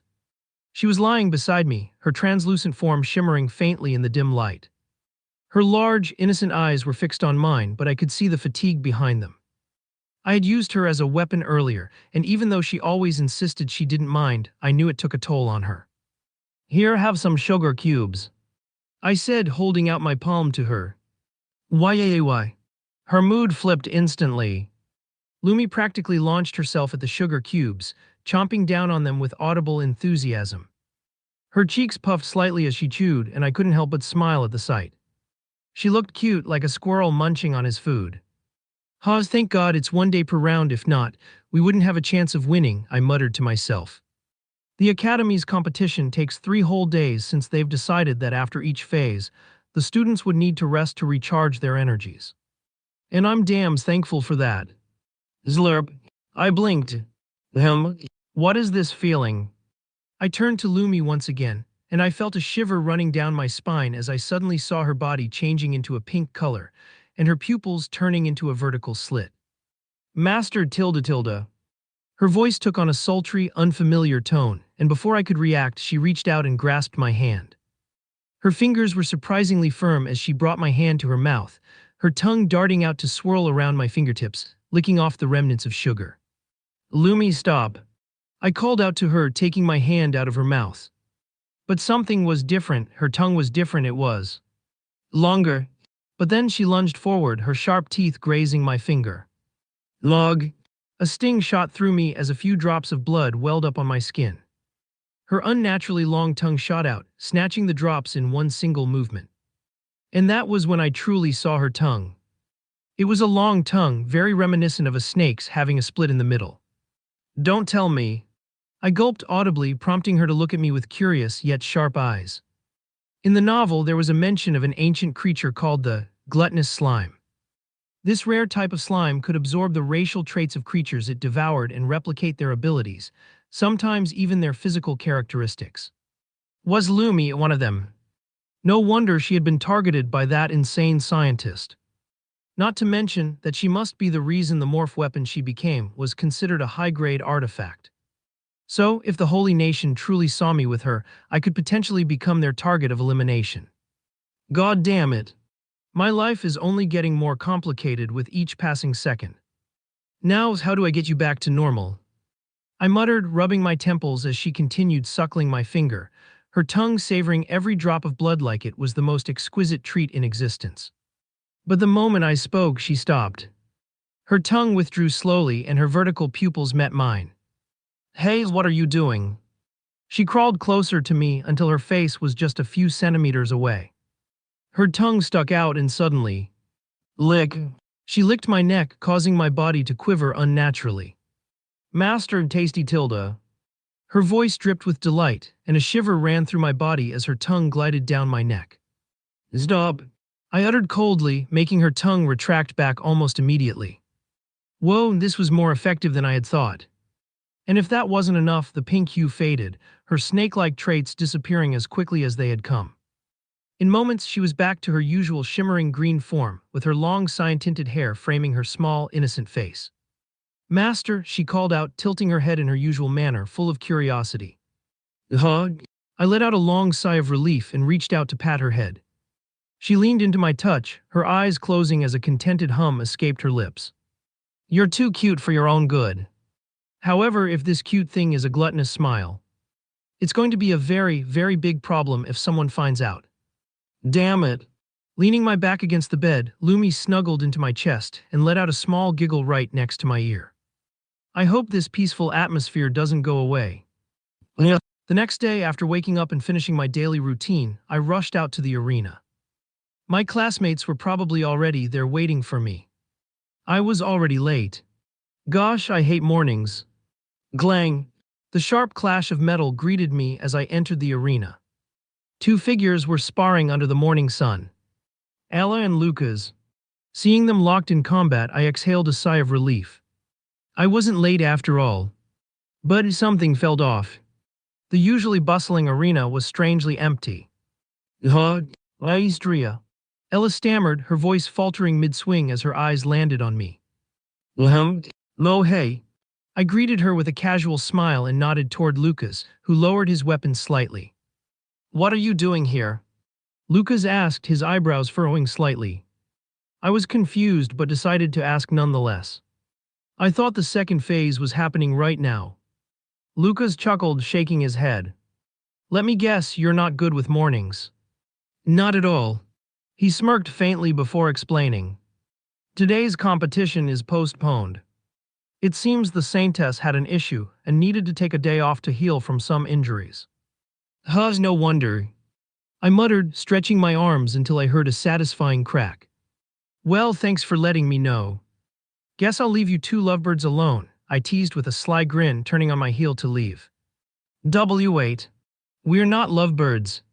Ella shouted after me, her cheeks flushing a deep red. I chuckled at her reaction but didn't stop walking. Lucas remained silent, though I caught the subtle twitch of his lips. Ella's future is designed to be with Lucas, so in the future she'll probably turn into his wife. Although I teased her in Lavoisier's cafe, that shouldn't change their relationship, right? Well, it doesn't really matter. If today is a free day, then I guess I'll take a trip around the capital. But then something struck me. Wait a second. Did Lucas say something about the Saintess having a problem? Immediately, I turned back and then approached Lucas again. What are you doing here again? Lucas asked, exasperation creeping into his voice. I just have a small question, I won't bother you too much. What exactly happened to the Saintess? Hearing my words, Lucas had a thoughtful expression as held his chin, but then he finally seemed to have remembered something. I think it was something related to the attack of demon beasts. I froze entirely. Demon beasts? It seems that more and more demon beasts seem to be appearing around the capital, more precisely around the forest zone. And unfortunately, many people got injured because of that. Some people even. His voice trailed off and his expression turned somber. "Und died." I went blank upon hearing his words. "Istria." Ella called out to me, seemingly staring at my face. What kind of expression was I making, I wondered. "You okay?" She stepped closer, concern etched across her face. But my lips quickly curled into a smile as I replied to her with the same tone. "I'm fine. Just thinking about something. I'll be going now," I said, leaving them alone. His expression. Ella murmured softly. Lucas glanced at her, then nodded. He seemed a little bit off. As if something that shouldn't have happened actually happened. Exactly. Ella bit her lip, a flicker of unease crossing her features. Fuck. My mind was a whirlwind as I stormed through the corridors, heading straight for the forest. Zwub. Grash. I slammed my fist into a tree, splintering it in half. The crack echoed through the stillness, but it did nothing to calm the rage boiling inside me. I gritted my teeth as I swung yet another punch at some other three. Why? Why? I was warned by the system. I could prevent people from being dead. And instead of investigating, damn it. I shouldn't have gone to the academy competition when I knew that there was a fucking horde of demon beasts coming to attack. Damn it. Thraj. Another tree shattered, then another as my fists tore through the forest. The gusts from my strikes toppled even those untouched. I bit down hard on my lip, tasting the faint metallic tang of blood. I should have investigated sooner. I should have taken the warnings seriously. I can't wait anymore. I growled through my gritted teeth. I'll leave a note for Vivian or something. Furrowing my eyebrows, I went back to the hotel where I met Lumi and made her transform back into a sword. Then I walked to Vivian's hotel room and left a small note before leaving for the forest. The note talked about how I would probably only appear during the last phase of the competition if they indeed passed without me. Along with that, it was the weakness and fighting ways of every opponent that I had seen fighting. I hope they can hold on without me and reach the last phase of the competition. Besides, if there's a chance of that horde of monsters appearing, I need to make sure they die before it's too late. Even if I told the Sword Circle or the Holy Nation, they probably wouldn't believe it. So I'll need to make this my own way. I was still wearing my leader's suit as I walked down the forest, and couldn't see my expression. Sometimes I couldn't help but think. Was this an expression by Istria or me? Or both of us? I knew we had become a single entity, but still. It felt strange, this rage coming deeply from my heart. I was never infuriated like this before, but why was I so mad? I didn't know. But soon enough, something reached my nostrils. The disgusting smell of blood. Oh shit. Istria muttered under his breath as he stepped into the forest. The sight before him was like something out of a nightmare. The trees and bushes were drenched in blood, droplets running down their stem and leaves like crimson rain. The ground was littered with mangled bodies, twisted and broken in ways that made his stomach churn. Some were still twitching faintly, a grotesque reminder of the life they had lost moments ago. Grrr. Low growls filled the air as wolf-like creatures with glowing red eyes appeared in his vision. Their teeth, sharp and glistening, tore into the corpses with wet, crunching sounds, scattering bits of flesh and bone as they devoured their prey. The sight made his stomach turn. And suddenly, one of the creatures stopped eating. Its ears twitched and it lifted its head, sniffing the air. Slowly, its glowing eyes turned toward him. Grrrr. Immediately, the demon beast lunged towards Istria, its jaws snapping shut mere inches from Istria's face. He quickly dodged its attack and enveloped his sword with mana before swinging it. The crescent wave of icy energy shot forward, slicing through the air with a chilling whistle. Zblurred. The wave struck the demon beast, cleaving the wolf cleanly in half. Blood sprayed violently from the bisected beast, splattering across Istria's clothes and face. He didn't flinch, his eyes were cold as the now lifeless halves of the beast hit the ground with a sickening thud. Ah, wolf-type demon beasts. This is indeed a big problem. However, if they are only C+ ranked demon beasts, it shouldn't pose a problem for now. Grrrowll. Emerging from the shadows were more wolves, their glowing red eyes piercing the darkness. Their mangy fur bristled as they bared their teeth, some with trails of blood already dripping from fresh wounds on their bodies. It was as if these beasts had fought their way through the forest, drawn to the scent of blood. God damn it, just what I needed, Istria said sarcastically, gripping his sword tightly.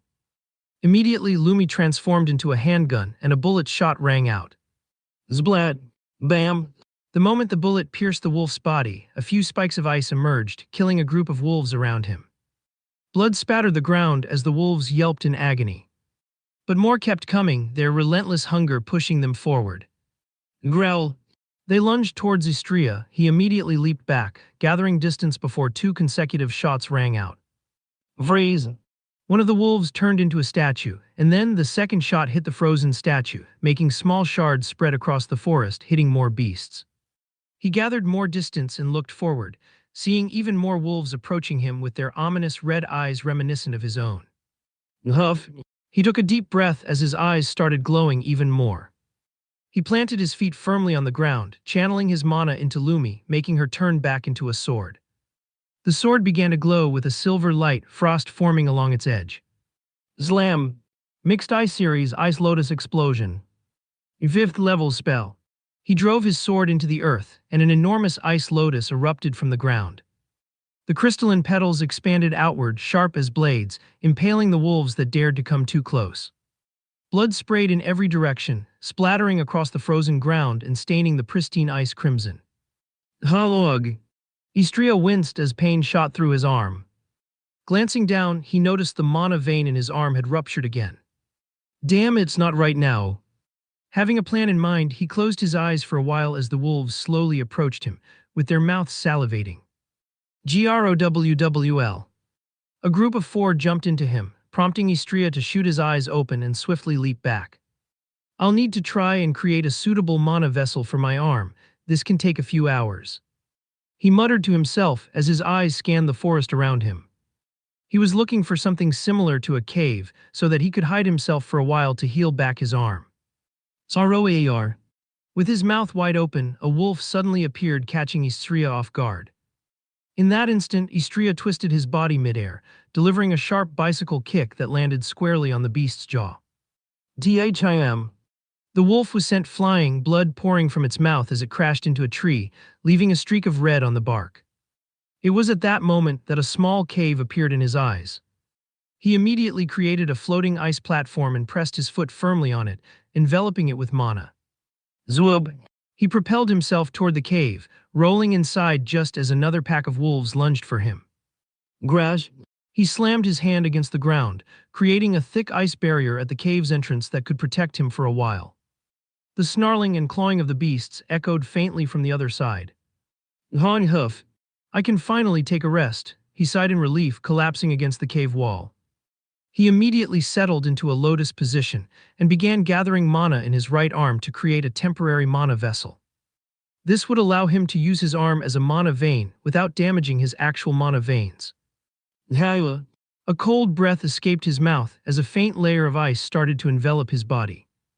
This technique was what Istria called crystallization, which could make his body heal 3 times faster than normal.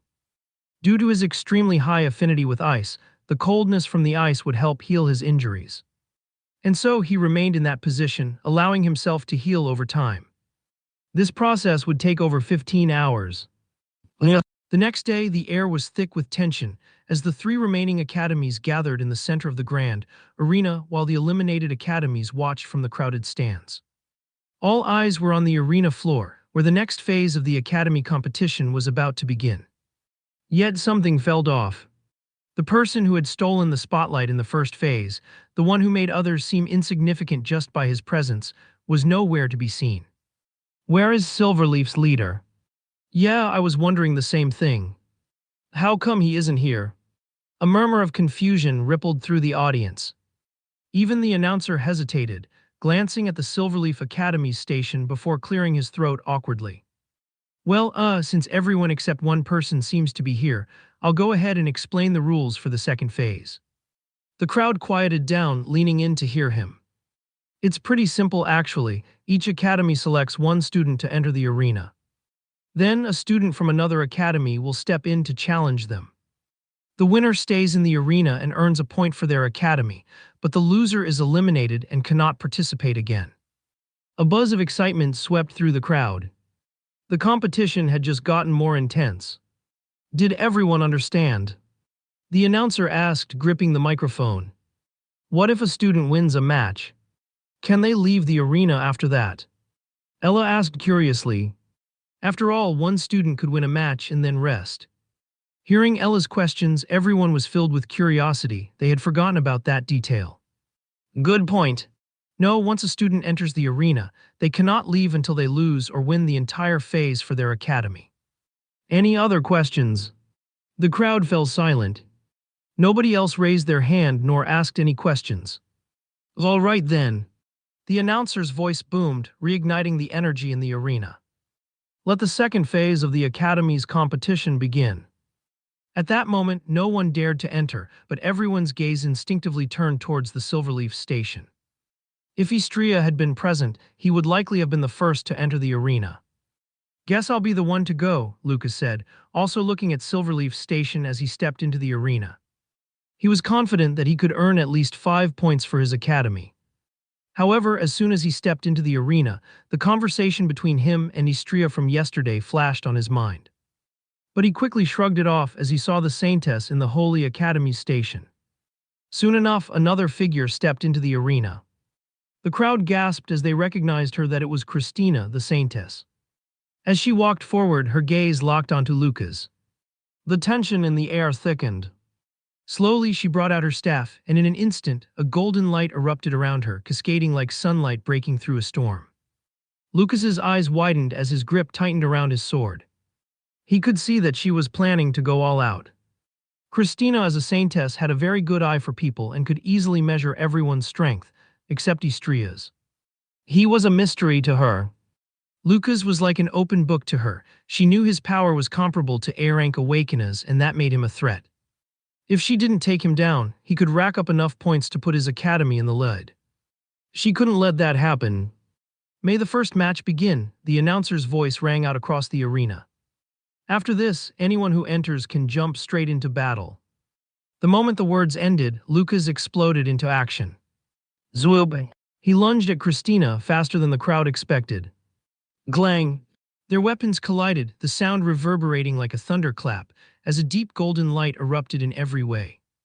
Dijou! Lucas was pushed back, his shoes sinking into the ground as he struggled to withstand the impact of their exchange. Immediately, Christina didn't give Lucas a chance. Her golden staff glowed brightly as she raised it high, her mana surging in waves. Holy Academy Series Holy Beam. A 4th level spell. A golden beam shot towards Lucas, prompting him to leap to the side.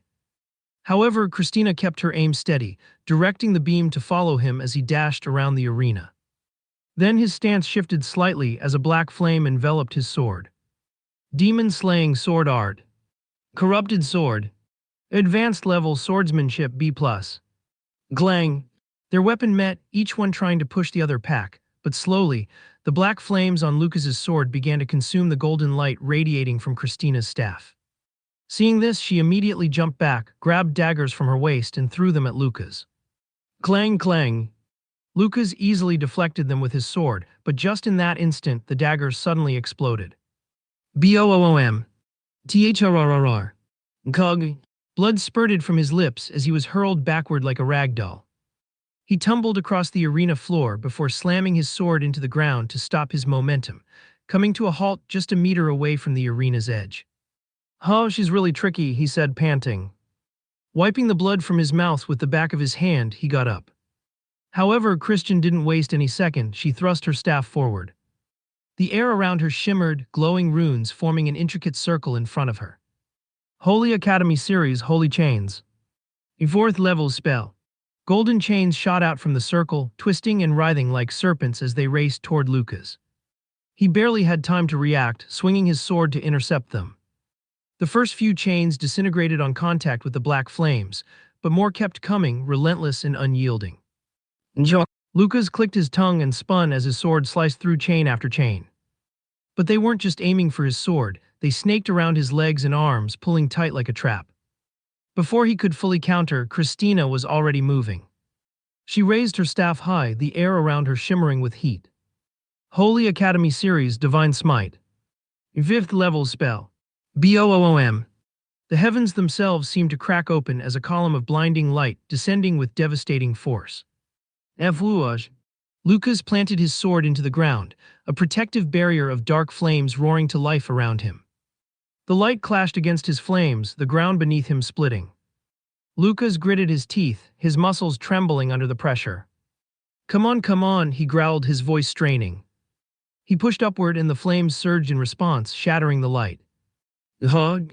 Christina stumbled back, her breath hitching, but her sharp gaze never wavered as she raised her staff once again, floating orbs of light materializing around her.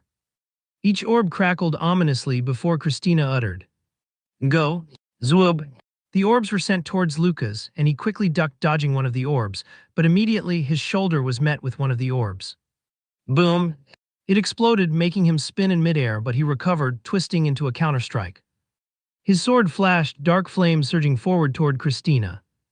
Their weapons met again, the impact resounding with a loud sound as sparks flew, and Christina's grip faltered for the briefest moment. In that instant, Lucas's eyes narrowed. Demon-slaying sword art. Devastation sword. Advanced level swordsmanship A. The dark flames erupted into a massive vortex with a deafening sound, the energy crackling like thunder. Lucas swung his sword with all his might, the black fire cutting through Christina's defenses. Clang! Her staff flew from her hands, and she dropped to one knee, her breathing ragged. Hard hoof. The arena went silent except for Lucas's heavy breaths. His sword lowered, the flames dissipating with a quiet hiss. It was silent for a few seconds. So cool. The crowd erupted in cheers. Christina, still catching her breath, slowly pushed herself off the ground and walked back to her station. But just as the noise from the crowd began to settle, something shifted. One of the students from Silverleaf Academy stepped forward. It was Mia. As soon as she set foot on the arena floor, a soft glow of mana flickered around her, but then it thickened, swirling and tightening as a cyclone of flames ignited in her hands. Lucas's eyes widened and he immediately tensed, preparing himself for the attack. Avouage. His instincts kicked in, and he quickly enveloped his sword in its usual dark flame and swung it vertically, aiming to split the cyclone in half. Woo-wash! The black flames cut through the fiery barrier, splitting the cyclone as he'd hoped. But before he could even take a breath, a flash of movement appeared right in front of him. Mia was there in an instant, her hands pressed against his chest. No. He barely had time to react. BAM. A violent shockwave sent Lucas flying backward, the flames of the cyclone spinning around him, engulfing him in a fiery spiral. He couldn't control his momentum, his body helpless as the flames continued to push him through the air. Thud! Lucas hit the cold, hard ground of the arena with a grunt, pain shooting through his body. The crowd, once alive with energy, fell into stunned silence as the crowd processed what had just happened. Lucas stood there for a moment, dazed, as the overwhelming sensation of defeat hit him. He had barely managed to win the first match, but now he had already lost the second one in the blink of an eye. It really worked, as Istria said. Mia muttered to herself as she smiled with quiet satisfaction. She turned and walked toward her next opponent as if she hadn't just knocked out one of the strongest students. The small note Istria had left had multiple situations of how to deal with certain students. Vivian was firstly shocked and worried upon reading the note, but she quickly cleared her head and then explained to the others about Istria's plan. None of them refused his plans. They all believed him. Never did he let them off. And soon, the rounds of the competition went on. Mia was a huge help for Silverleaf, winning a total of 3 matches in a row before losing because she didn't have enough mana. The brothers Derek and James both won 2 matches, while Maria actually was a bit more undefeated as she won 3 matches like Mia. As for the other students, all of them had actually had a great performance thanks to Istria's note that helped them, even though most of them didn't win a single match. From them, it was crazy to think that Istria had formulated so many plans just from watching the students for a few hours or so. But of course, they were thankful that he did so. In the end, Silverleaf Academy had managed to secure exactly 12 wins. The Royal Academy had dominated with 26 wins, and the Holy Academy. BAM. The last student from the Holy Academy was sent flying out of the arena, crashing to the ground with a resounding thud. With that, the Royal Academy now had 27 wins, and the Holy Academy was left with only 11.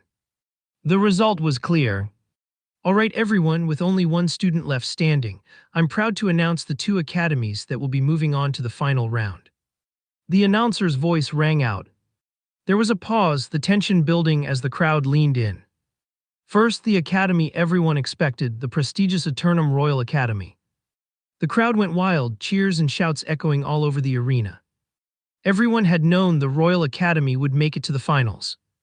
Their victory felt almost guaranteed, and the excitement felt a little more like relief than surprise.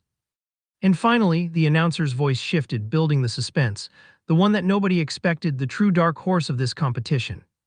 A hush fell over the crowd, followed by eager whispers. The Silverleaf Academy. The reaction was immediate and loud, cheers, whistles, claps, but even though the noise was huge, the students of Silverleaf couldn't help but feel a little off. It wasn't the celebration they had imagined. They stood there looking around, but no one moved to run into the arena or wave a flag. It felt wrong. After all, Istria, their leader and the one who practically granted them this victory, wasn't present. Master, the barrier is almost broken. Lumi's panicked voice reached my ears as I shot my eyes open. Just in time. A small smile tugged at my lips as I reached out to gently pat Lumi's head. Master, she asked, tilting her head to the side in that adorable way of hers. I couldn't help but chuckle softly at the sight. Lumi, it's time for you to test your special abilities. I softly caressed her cheek as I spoke, and though she looked a little confused, she nodded eagerly. Without another word, she transformed back into a sword. I ran my fingers lightly over the blade before gripping the hilt firmly. Greg.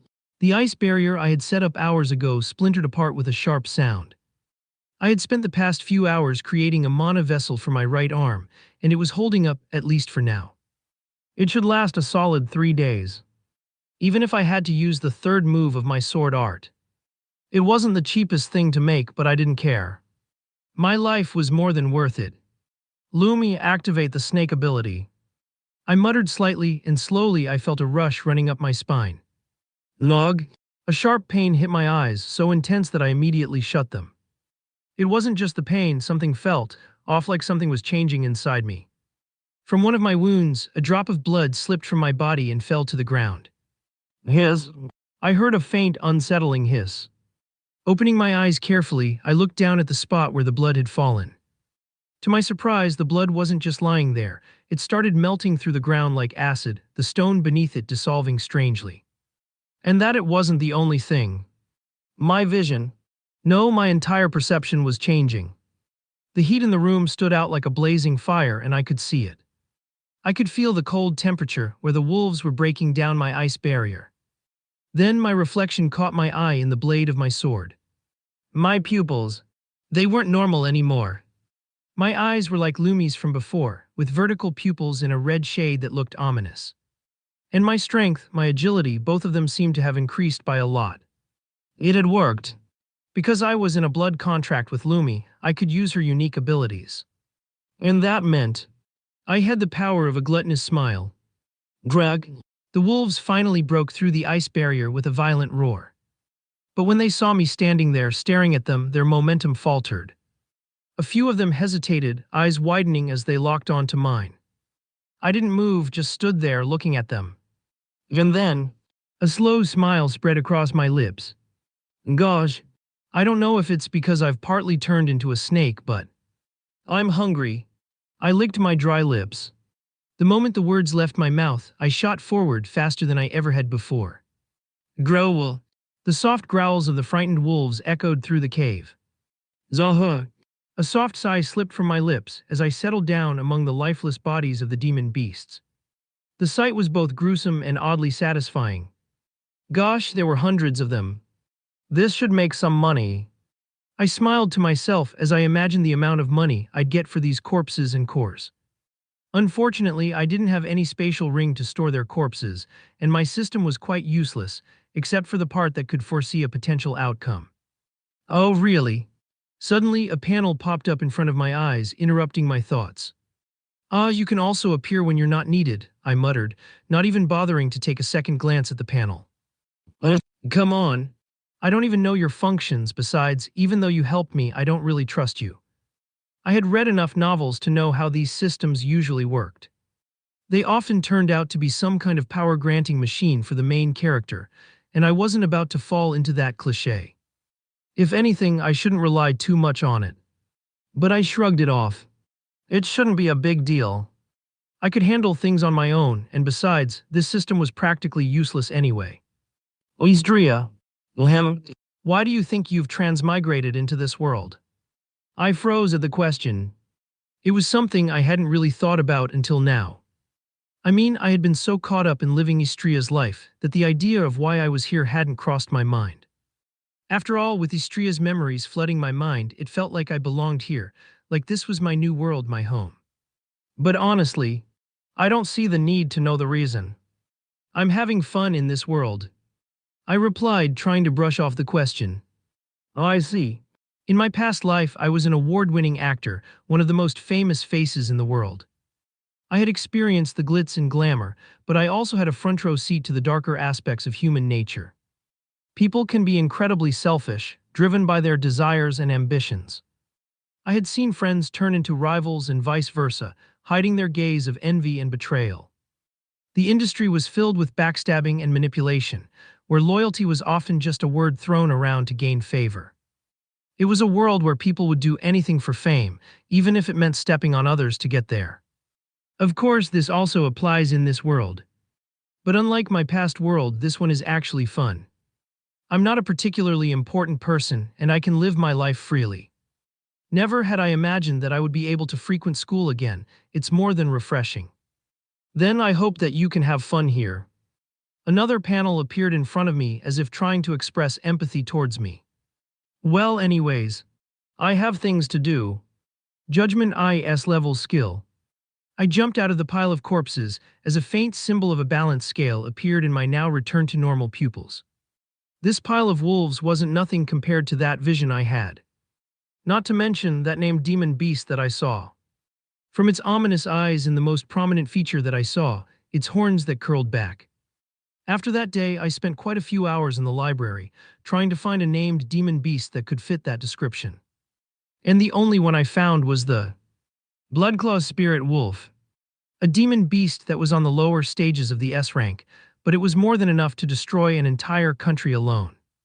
If they didn't have S rank awakeners, of course. Normally, someone like me, who wasn't even an A rank awakened, wouldn't stand a chance against such a beast. I had needed Lucas's help just to take down the bulking demon. So why would I even think about challenging a Bloodclaw Spirit Wolf on my own? It was simple. Bloodclaw Spirit Wolves are a very rare species. The kind that even in 100 years wouldn't have a chance to appear. Because of that, their bodies are naturally resistant to any kind of danger, not to mention their bloodline ability. If I had to give a reason as to why I wanted to kill this demon beast so madly other than protecting my classmates, it was because of their bloodline ability. Their blood claws could inflict damage and open wounds with just the slightest touch. I wanted that ability really badly. Even you, Lumi, you're excited to get stronger, right? I said, glancing at the sword in my hand. To my surprise, it quivered slightly as if nodding in agreement. I couldn't help but chuckle at the thought. Even if I couldn't kill it. No, I was going to kill it. I had to. And soon I found myself in a strangely familiar place. The trees were tall, which didn't allow sunlight to pass through. Their twisted roots sprawled across the ground, making it hard to move without falling.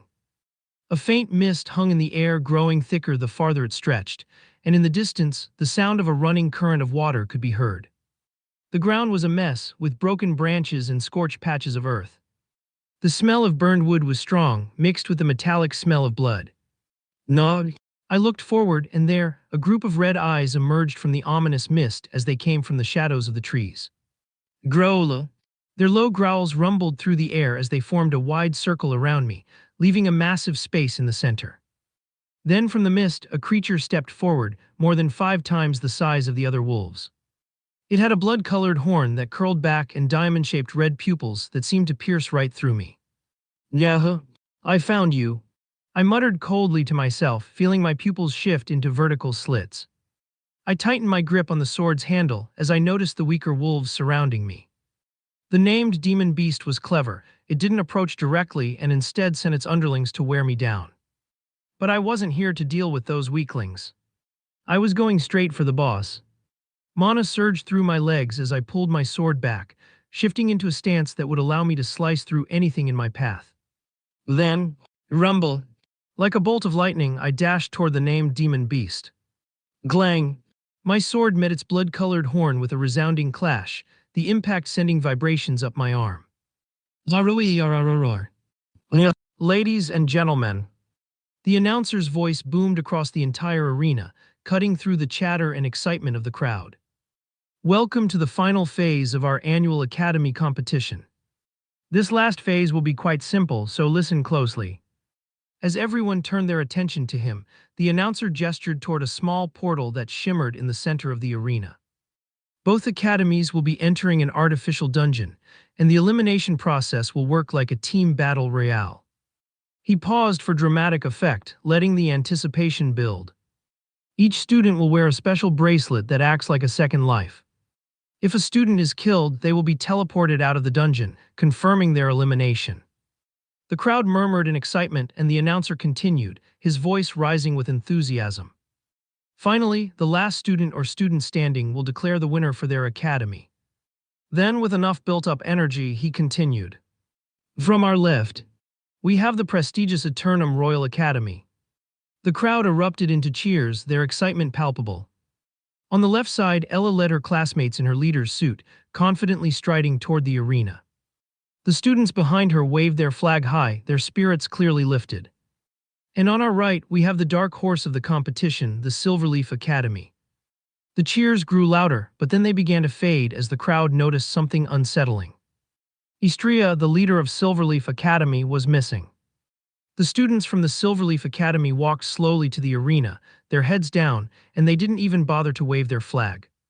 One would think that the way they were acting was pretty exaggerated, but no.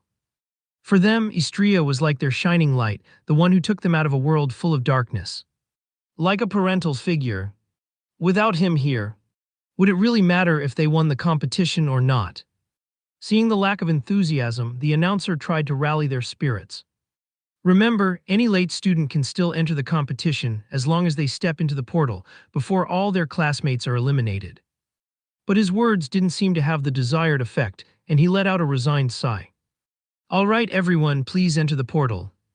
The crowd will be watching on the gigantic screens that will appear once each student steps inside.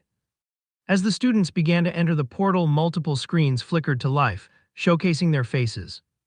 However, two much larger screens stood out from the rest. One displayed Ella while the other was completely blank. It was supposed to show Istria's figure, but instead it was just an empty space. Without further ado, let's begin the final battle to determine who is the strongest. The crowd cheered, though the energy wasn't quite as electric as before. It was astonishing to think that the absence of a single person could have such a profound impact on the atmosphere. The moment Istria's sword clashed against the Bloodclaw Wolf's crimson horn, the beast let out a furious roar, swinging its massive paw toward him. Zing! A giant clawed paw came hurtling at Istria, forcing him to sidestep to the left just in time. Zblurred! But it was too late, the edge of the claw grazed his right shoulder, tearing through flesh and muscle. The Bloodclaw Wolf's lips curled into a menacing snarl as its paw stretched out toward Istria once more. Zing! Zblurred! Larg! Istria screamed as the small wound on his shoulder ripped open wider, blood gushing out like a fountain, creating a dark stain on the ground beneath him. He gritted his teeth, a faint layer of mana enveloping his shoulder in a desperate attempt to stem the bleeding. He was about to retaliate when he noticed a pack of smaller wolves eyeing him hungrily. God damn it! He enveloped his sword in its usual silver color and swung at the wolves. But this time it wasn't the same as before. Instead of a crescent wave of mana, he unleashed a piercing shot that punched a hole straight through one of the wolves. Then he turned to the big wolf and dashed towards him. Growl! The small wolves together jumped in Istria's direction upon seeing his intention to attack the big wolf, catching him off guard. He twisted his body midair, and then took the opportunity to increase the amount of mana in his sword, swinging it down. Zblurred! Blood sprayed everywhere as he sliced through the smaller wolves, their bodies cleaved in half, leaving a gruesome scene behind. But what Istria didn't notice was the massive wolf charging at him from the side. THRAM. The big wolf swung his arm at him, giving a strong strike on Istria's stomach region. Gug. Istria's eyes widened spontaneously and blood gushed out of his mouth. This body was blown away and flung onto a tall tree. Grash. The tree cracked in half as Istria's body passed through it, before it landed on the river nearby, splashing his whole body. Ugh. He stood up groaning faintly as he felt every part of his body aching in pain. Naturally, the big wolf didn't give Istria time to rest before two attacks, in the form of a giant blood claw, came towards him. He bit his lip, dragging his battered body to the right just in time to avoid the attack. But he was still careless. Grunge. KLGH. One of the nearby wolves successfully bit down on his injured shoulder, prompting him to let out a scream. He quickly grabbed the wolf's body and threw it on the ground before stabbing it with a sword. Kog Hazaya. His breath came down ragged as more and more wolves approached him. He wiped the blood from his lips, then his eyes turned colder than before. I didn't think I'd be using this so soon, he muttered, exhaling a breath that came out in a misty cloud. THRRUM. Your aura attribute has been successfully awakened. A panel popped in front of him. His body was suddenly enveloped in a silver light, trembling slightly as the color deepened into a metallic lavender, a perfect mixture of violet and silver. And then another papel appeared in front of him. Aura's rank S+. Disposition violet, power and luxury. Ignoring the panel, he cracked his neck and gripped the handle of his sword tightly. Moonlit Ice Lotus Sword Art. Second move. An Ice Lotus Barrage. A flurry of crescent slashes erupted in all directions, cutting through the wolves like they were made of paper. In an instant, Istria's figure vanished, reappearing right in front of the massive wolf. A small smile crept onto his face as his red eyes glowed with intensity. THRRUM. Once again his sword met the Bloodclaw wolf's horn, but this time he felt no vibration in his arms. Instead, the impact sent the beast skidding back several meters. ROAESRRR. On, shut up, will you? Holding his neck, Istria muttered coldly as he swung his sword. A violet line sliced through the air, and a group of nearby wolves fell lifelessly to the ground, blood spraying out like a fountain. Then his sword transformed into a gun, and Istria leaped into the air, a violet platform appearing beneath him to keep him aloft. Die. He uttered the word with chilling calmness, and a series of shots rang out. Mixed Ice Series Magic Ice Bullet. He upgraded third-level spell. Bang, bang, bang. Each bullet found its way to the big wolf's body, but soon enough, the big wolf got smarter as it started zigzagging its way toward Istria.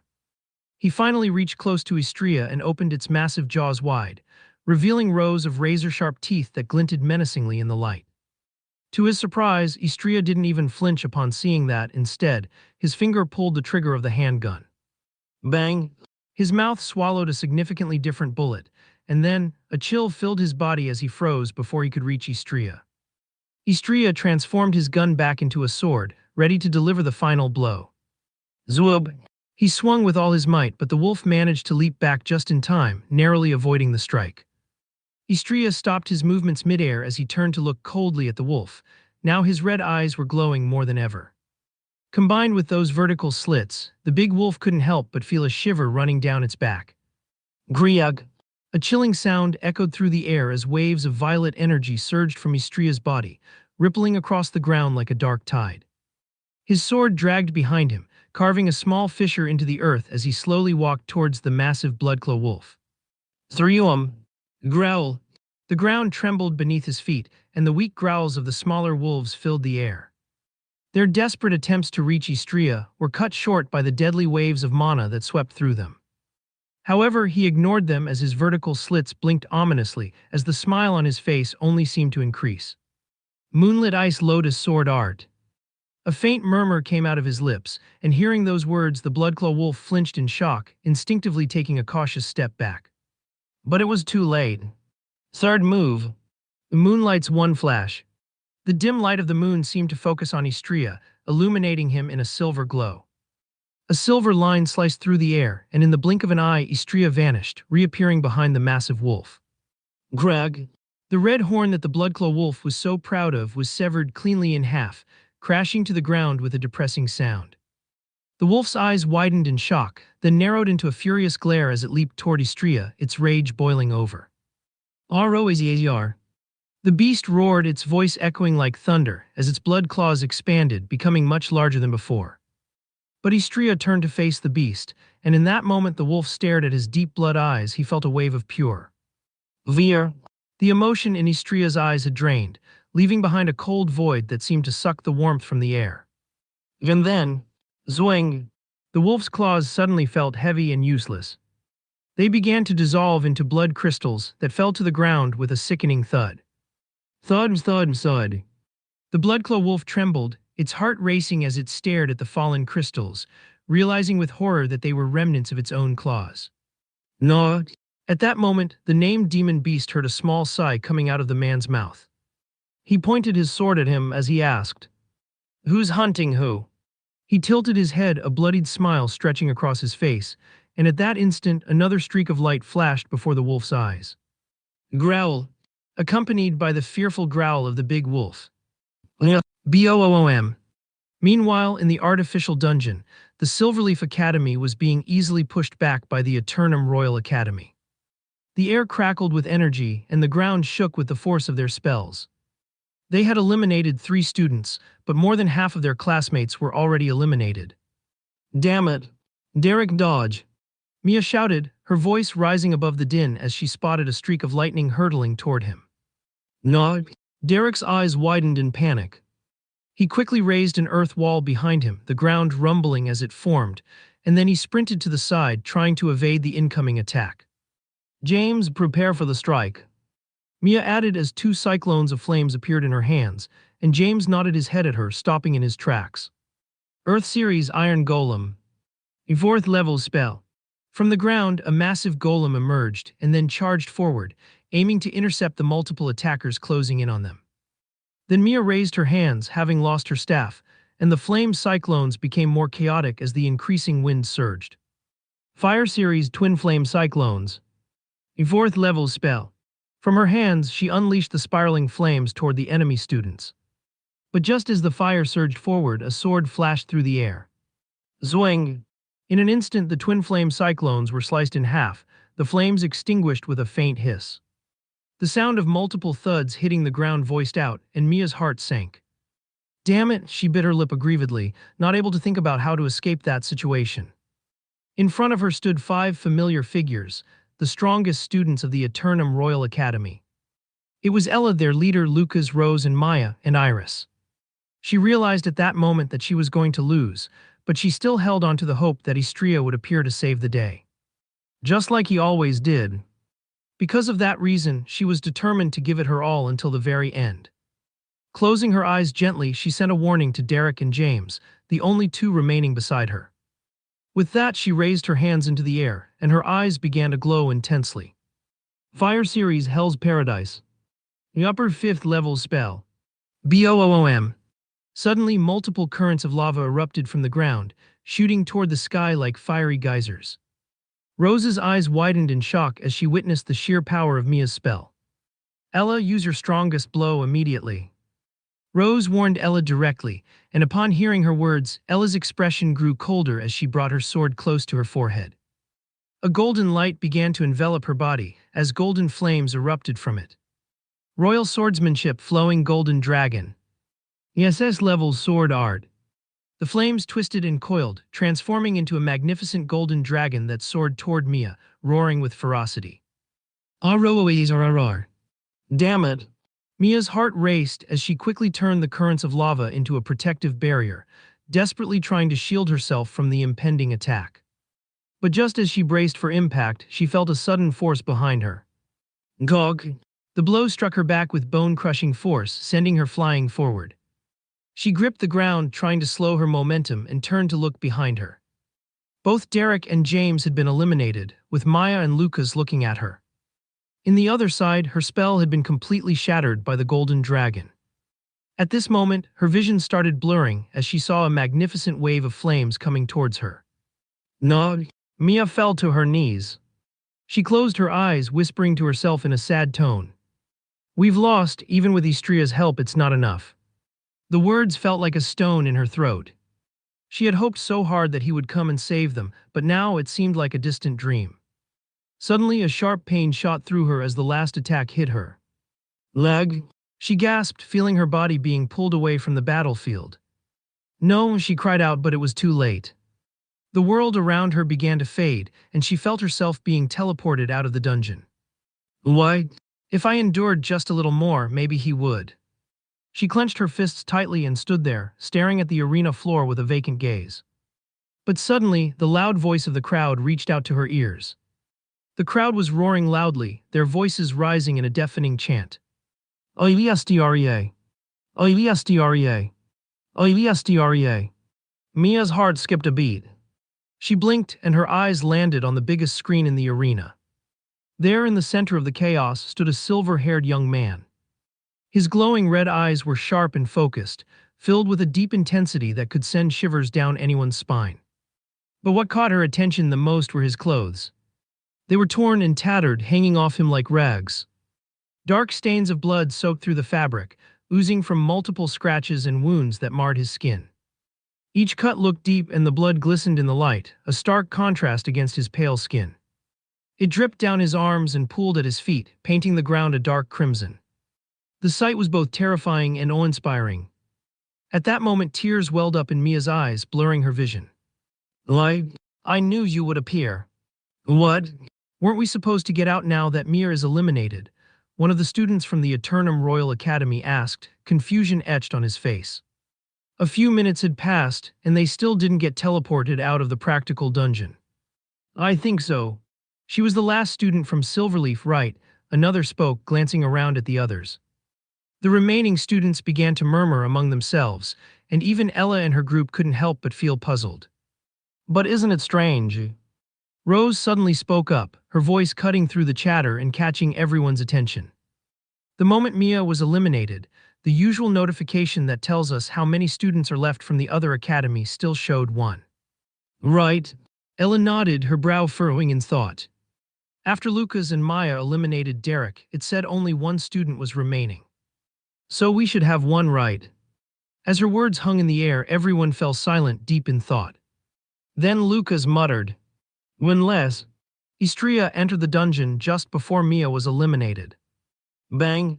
Gileoh.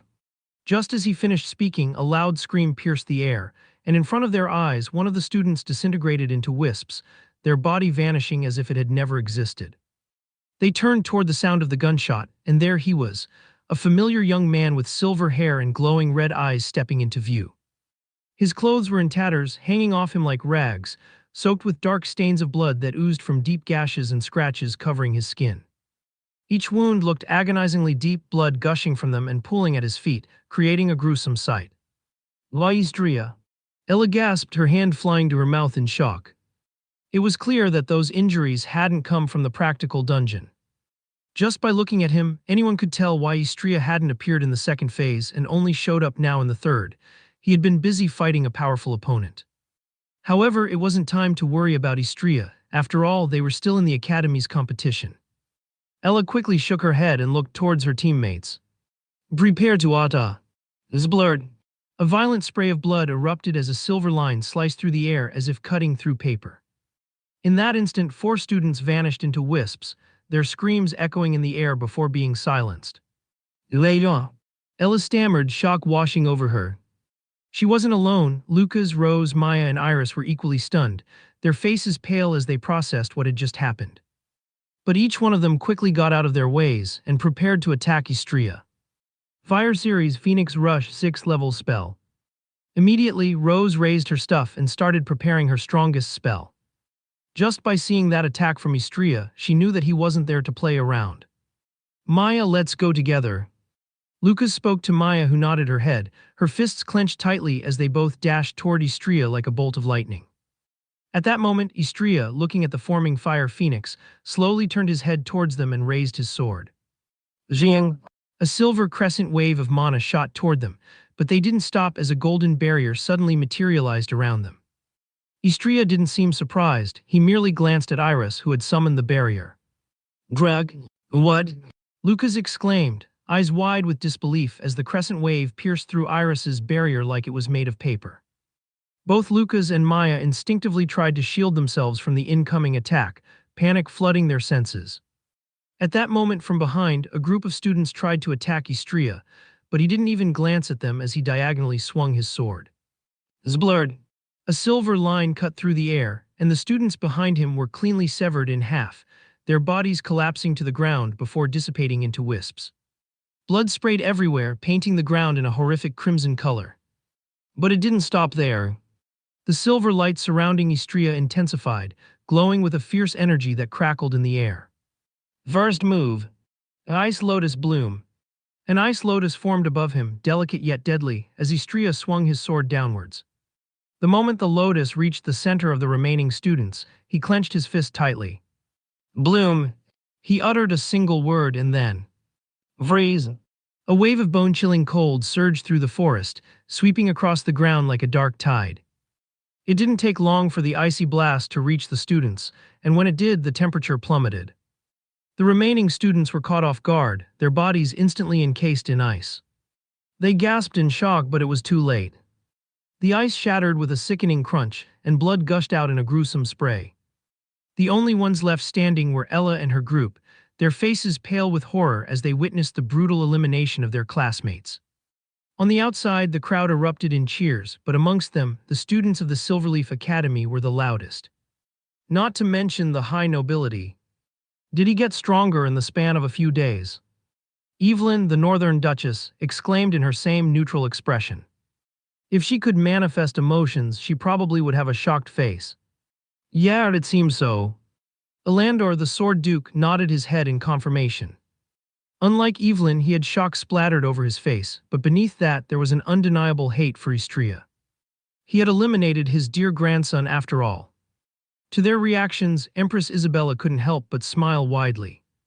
This little guy seems like a perfect partner for Eleanor, she said, turning to face Francis, the Emperor. He frowned deeply, his expression darkening as he shot her a look that seemed to say, "You're still on that." "She's my dear daughter, and this Istria is just a commoner," he replied, shaking his head in disapproval before glaring at Isabella. Then he leaned closer to her and whispered, "Don't forget your place, woman." Empress Isabella immediately clenched the hems of his dress as she heard his cold words. Although they appeared to be a perfect couple from the outside, the reality was quite different. The Emperor was a very lustful man with countless mistresses, and he often neglected Isabella. She had been forced into marriage with him due to his obsession with her in their earlier years. However, right after their wedding ceremony, he suddenly lost interest in her. They never conceived even once during their marriage. Isabella was the daughter of the previous empress, and Francis doted on her because he had loved his late wife very dearly. However, he also threatened Isabella, insisting that she act like the perfect wife so that his image as emperor would not be tarnished. Despite this, Isabella genuinely treated Ella as her own daughter, but she received no recognition or appreciation from Francis. "Oh, would you look at that?" Evelyn muttered softly, and immediately everyone's eyes were drawn back to the big screen. BIM. Both Lucas and Maya were sent flying through the air, their bodies crashing down before Ella caught them just in time. "God, this guy." Lucas coughed, blood spilling from his lips as he clutched his chest, his breaths coming out in ragged gasps. "Nog." Maya groaned, holding her stomach as she limped on the ground, pain etched across her face. Immediately, Iris rushed over to them, her hands glowing with a soft light as she conjured a healing spell. "Hang in there, guys. I'm almost done." Rose called out, but just then Istria's figure vanished from sight. And Ella's eyes immediately traced it as she dashed towards Rose. Glang! Ella's sword clashed against Istria's right in front of Rose, whose eyes went wide with shock. "Nog!" Ella grunted, trying to push Istria back, but he stood firm, slowly forcing her to retreat. "Guys, help!" Rose shouted. She really couldn't do anything because she was still preparing the spell, and needed to focus all of her mana on the spell. In other words, she was a living target. Glang! Lucas swung his sword at Istria from the side, but Istria simply lowered his body and deflected the blow with the handle of his sword, handling both Ella's and Lucas's sword at the same time. However, there was still one missing person who had been buffed by Iris's spell. Lichayay. Maya shouted as she threw a punch, her fist enveloped in a deep surge of mana. But at that moment, as soon as her punch met Istria's body, his body turned into mist. Oh no! The force of Lucas's sword swing sent Maya crashing into Ella, splitting her in half before she could react. Blood sprayed everywhere, gushing from her body as she fell to the ground before dissipating into wisps. Ella was sent flying backward, her body slamming into a tree with a sickening crack. The impact shattered the trunk, and she continued to fly through the air, breaking more trees in her path, blood trickling from her mouth. Fortunately, Rose wasn't attacked or anything, and her spell was finally complete. Phoenix Rush. She screamed loudly as her staff glowed brighter than ever. Immediately, a fire phoenix erupted from her staff, soaring toward Istria like a blazing wind, making everything on its way catch on fire. But Istria remained calm and simply raised his sword. Second move. An Ice Lotus Barrage. A barrage of crescent waves of mana shot toward the phoenix, each one being stronger than the last one. Initially, Rose thought that soon enough the crescent waves would stop, because seemed to consume a lot of mana, but they didn't. Each one struck the phoenix, weakening it further until just a few meters from Istria, the fire phoenix completely dissipated into dust. D-damn H, how much mana do you have? Rose gritted her teeth, breathing heavily, frustration and fear mixing in her chest. She had spent all of her mana on that same move, but surprisingly it was easily taken down by Istria. To her words, Istria didn't say anything, keeping the same sharp and cold expression. He looked towards Lucas, then to Ella, and finally to Rose again. This are the heroes that eventually are going to save the world. Do they have a hidden technique or something? Istria pondered to himself. When he first arrived in this world, he believed he could challenge just one of them and perhaps be evenly matched with him or her. But now, all of them together didn't muster a chance against him. But I'm still going to keep my guard up. After all, both Ella and Lucas didn't use a single of their techniques. Maybe their powers come more from their techniques and not raw skill. He took a step forward. They can't be so weak. Meanwhile, outside the arena, a stunning woman with long purple hair and her signature purple witch hat gazed intently at the big screen. Her light blue eyes were fixed on the silver-haired young man. Istria, he released his aura, she muttered to herself, her brow furrowing in concern as she bit her lip. That guy, didn't I tell him that if he kept his aura sealed, the attacks wouldn't come so frequently? Why did he choose to unleash it now?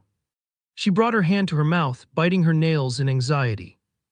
Especially since his aura contains two of the strongest dispositions, and his personality, it's going to change under its influence.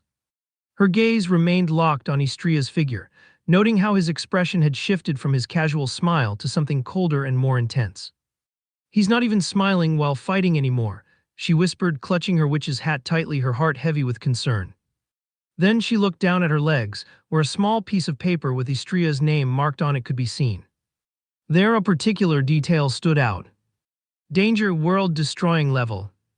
This little guy has an incredible affinity for both mana and aura. He truly is a monster.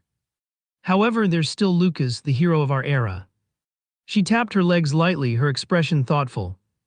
As the strongest mage, she could easily pry to wherever she wanted, so it was no surprise that she knew about Lucas's true identity. As soon as Lucas gets the holy sword, his power should skyrocket. Then Istria won't stand a chance against him, even with his incredible talent. A smile crept onto her lips as she imagined the scene of Istria being defeated by Lucas. Ah, Tilda, that scene, Tilda, she sighed dreamily, her cheeks flushing with excitement. At that moment he won't have any choice but to come to me, Tilda, she let out a giggle, clutching her witch hat happily. If one saw her face in that state, they would their jaw dropped. After all, Eleonora, the strongest mage in the world and the head mistress of the Eternum Royal Academy, was blushing deeply at the thought of a student. Taking a step forward, Istria's silver mana began to convulse around him, sending clumps of dirt and debris flying into the air. At the four remaining students, his eyes immediately focused on Iris, the only supporter of their team. Go! Iris gasped, jumping back in shock as Istria's icy eyes bore into her. Without hesitation, Lucas stepped in front of Iris. Demon-slaying sword art. Devastation sword. Advanced level swordsmanship A. Lucas knew that the weakest move of his technique wouldn't do much damage to Istria, so he decided to use the second one directly. In that instant, dark flames erupted from his body, swirling around him and forming a massive vortex that crackled with intensity. Then he dashed towards Istria and swung his sword with all his might. Glang! Their swords collided and the dark flames clung to Istria's blade, trying to consume his silver mana.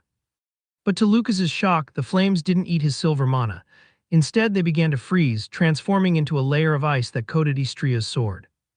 Lucas's eyes widened in disbelief. His dark flames had always devoured everything in their path, but they couldn't touch Istria's mana. Zlib! At that moment, Lucas's sword slipped into the ground, piercing it, and before he could react, Istria pressed the palm of his hand into Lucas's chest. No! His face contorted in shock as he remembered the past scene of Istria doing the same thing to Leon. But just as Istria was about to strike, a massive golden light flashed before his eyes. Royal Swordsmanship Heavenly Strike. SS-level swordsmanship. Immediately his instincts kicked in, and Istria pushed Lucas back slightly, raising his sword to block the incoming attack. Glang! Their swords met with a deafening crash, sparks flying as Istria's feet sank into the ground from the force of the impact. Bam! And as the golden light flickered, sending a shockwave that created a small crater beneath Istria, the ground cracking and splintering with each passing second. Taking the opportunity, Iris buffed both Lucas and Ella, making Lucas's flames flare back to life, as his sword was now enveloped in dark flames once more. Demon-slaying sword art. Breaking the sky. A+ level swordsmanship. The third move of his technique. Now the dark flames had a faint blue tint as Lucas swung them in Istria's direction.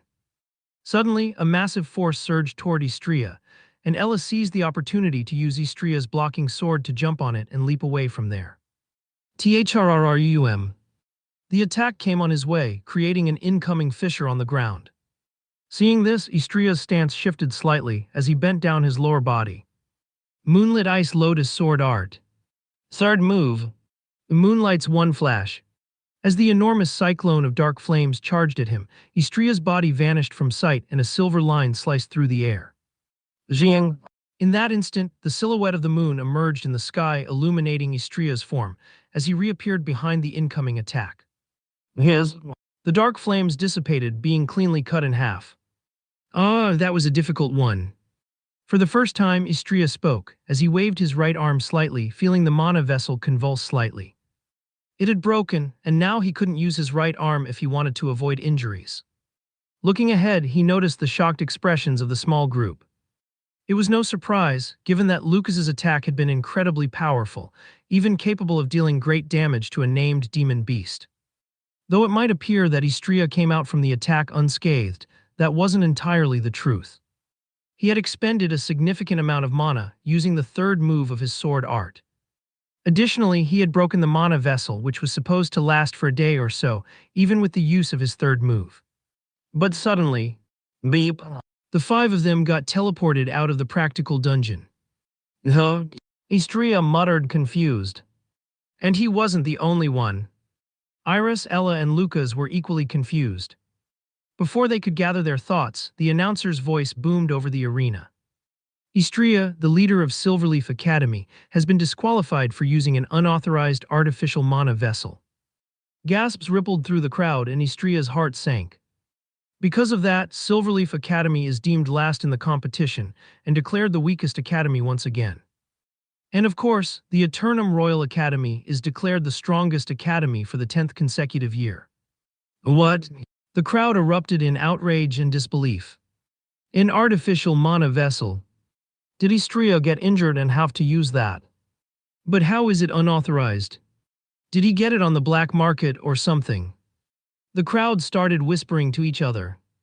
This whole situation came as a shock, and Istria froze, shock coursing through him. Immediately, the students from Eternum Royal Academy began to celebrate, their cheers ringing in his ears.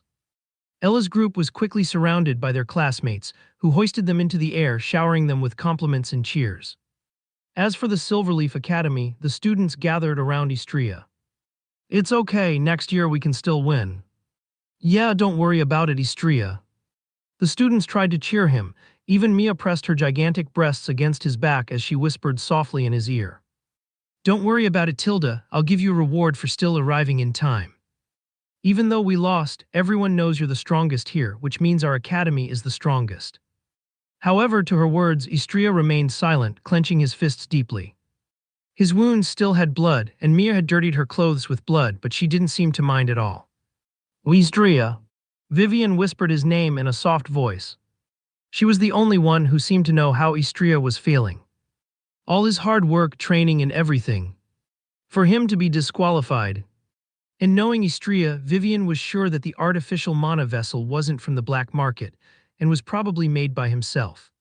He let out a bitter scoff, pushing his hair back into a messy slick-back style, strands falling over his forehead and eyes. Unauthorized artificial mana vessel. His voice was sequentially amplified by mana as he uttered those words. Who are you kidding? In a sudden burst of anger, he drew his sword and traced a deep line across his right arm. Istria. His classmates called out, but he signaled them to stop. Then he continued to cut into his skin until the line was deep and wide, blood gushing out and dripping to the ground. Gritting his teeth, he grabbed the broken mana vessel and snapped his fingers with his left hand, conjuring a massive screen in the air. The image of the mana vessel appeared, along with his full name written across it. It meant that the mana vessel had been created by him, therefore, it wasn't unauthorized since he was the one who created it. At that moment, the crowd's complaints only got louder. I knew it, Astria wouldn't cheat like that. Yeah, THAT's right. Redo THE match. Redo. Redo. A cold sweat trickled down the announcer's forehead as he glanced nervously at the Emperor, who was watching with a stern expression. Then the Emperor stood up, his voice booming over the crowd. Even though the mana vessel was created by you, it's still considered an unfair advantage, making you lose the round regardless. Or do you have an opinion against me? The moment those words left his lips, a crushing pressure descended upon Istria, forcing him to his knees. Lahi. He coughed, blood spilling from his mouth and splattering onto the ground. Istria. His classmates shouted his name in worry, but decided not to act to avoid being targeted by the Emperor. They knew that Istria wouldn't like them getting hurt. In response to the Emperor's words, Istria only seemed to let out a small laugh, as he formulated a small plan in mind. He had a way to make sure that the Emperor couldn't act against him. So he took the liberty to say his real thoughts. Do you even know what a mana vessel is for? A smile formed on his lips as he directly insulted the Emperor. The Emperor's expression darkened the moment Istria's words echoed across the arena. A visible vein pulsed on Franci's forehead, his fingers gripping the armrest of his throne so tightly that the wood beneath her began to creak. Such insolence, he muttered, his voice brimming with rage. The air around him grew heavy, suffused with a suffocating pressure that made the crowd fall silent. Istria, still on his knees under the crushing force of her aura, raised his head slightly. Despite the blood dripping from his mouth and the visible strain on his body, a faint smirk tugged at the corner of his lips. A mana vessel, as its name suggests, serves as a substitute for a mana channel or vein. It can be used when a mana vein is fractured or simply absent. However, the quality of a mana vessel cannot match that of a real mana vein. Istria began to explain, completely disregarding Francis's comments. Even if some of them may store high-level magical spells, it doesn't apply to me because I utilized a swordsman ability, not a mage ability. Therefore, Your Majesty. He paused and gave Francis a smirking glance.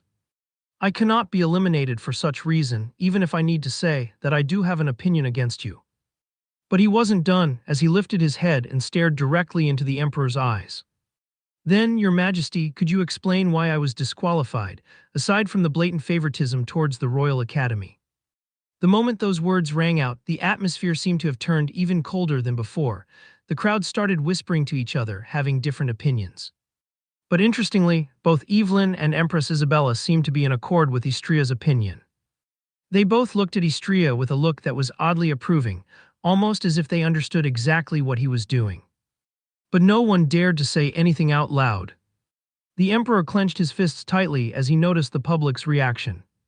His image had just declined, and if a journalist were present, they would undoubtedly seize the opportunity to further tarnish his reputation. Ah, this useless Emperor. I had almost forgotten that he's in a pact with Lilith, the succubus queen. Istria sighed inwardly.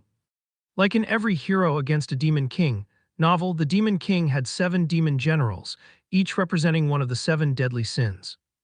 One of these generals was Lilith, who obviously embodied the sin of lust. In the early chapters, the author revealed tons of hints for the future, and one of them was about the Emperor's pact with Lilith. This was also the reason why Emperor Francis did not have relations with the Empress, Isabella. Isabella possessed what was called a sanctified soul, which could not be corrupted. So if the Emperor were to engage in relations with her, he would suffer fatal consequences alongside Lilith. However, Lilith only discovered that the Emperor was about to have relations with Empress Isabella on the night of their marriage. As for why the Emperor made a pact with Lilith, Istria hadn't read that part yet. It seems that I'll be the one taking the job of getting his head. Istria declared inwardly.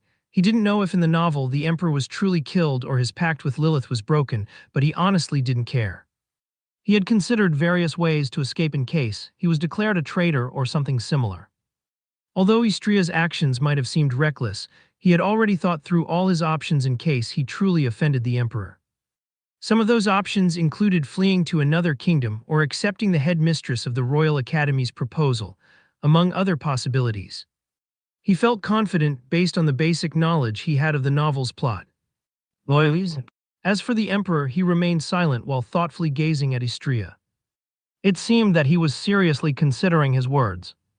"I'll overlook this offense for now," Francis finally spoke, his voice booming across the arena with cold authority.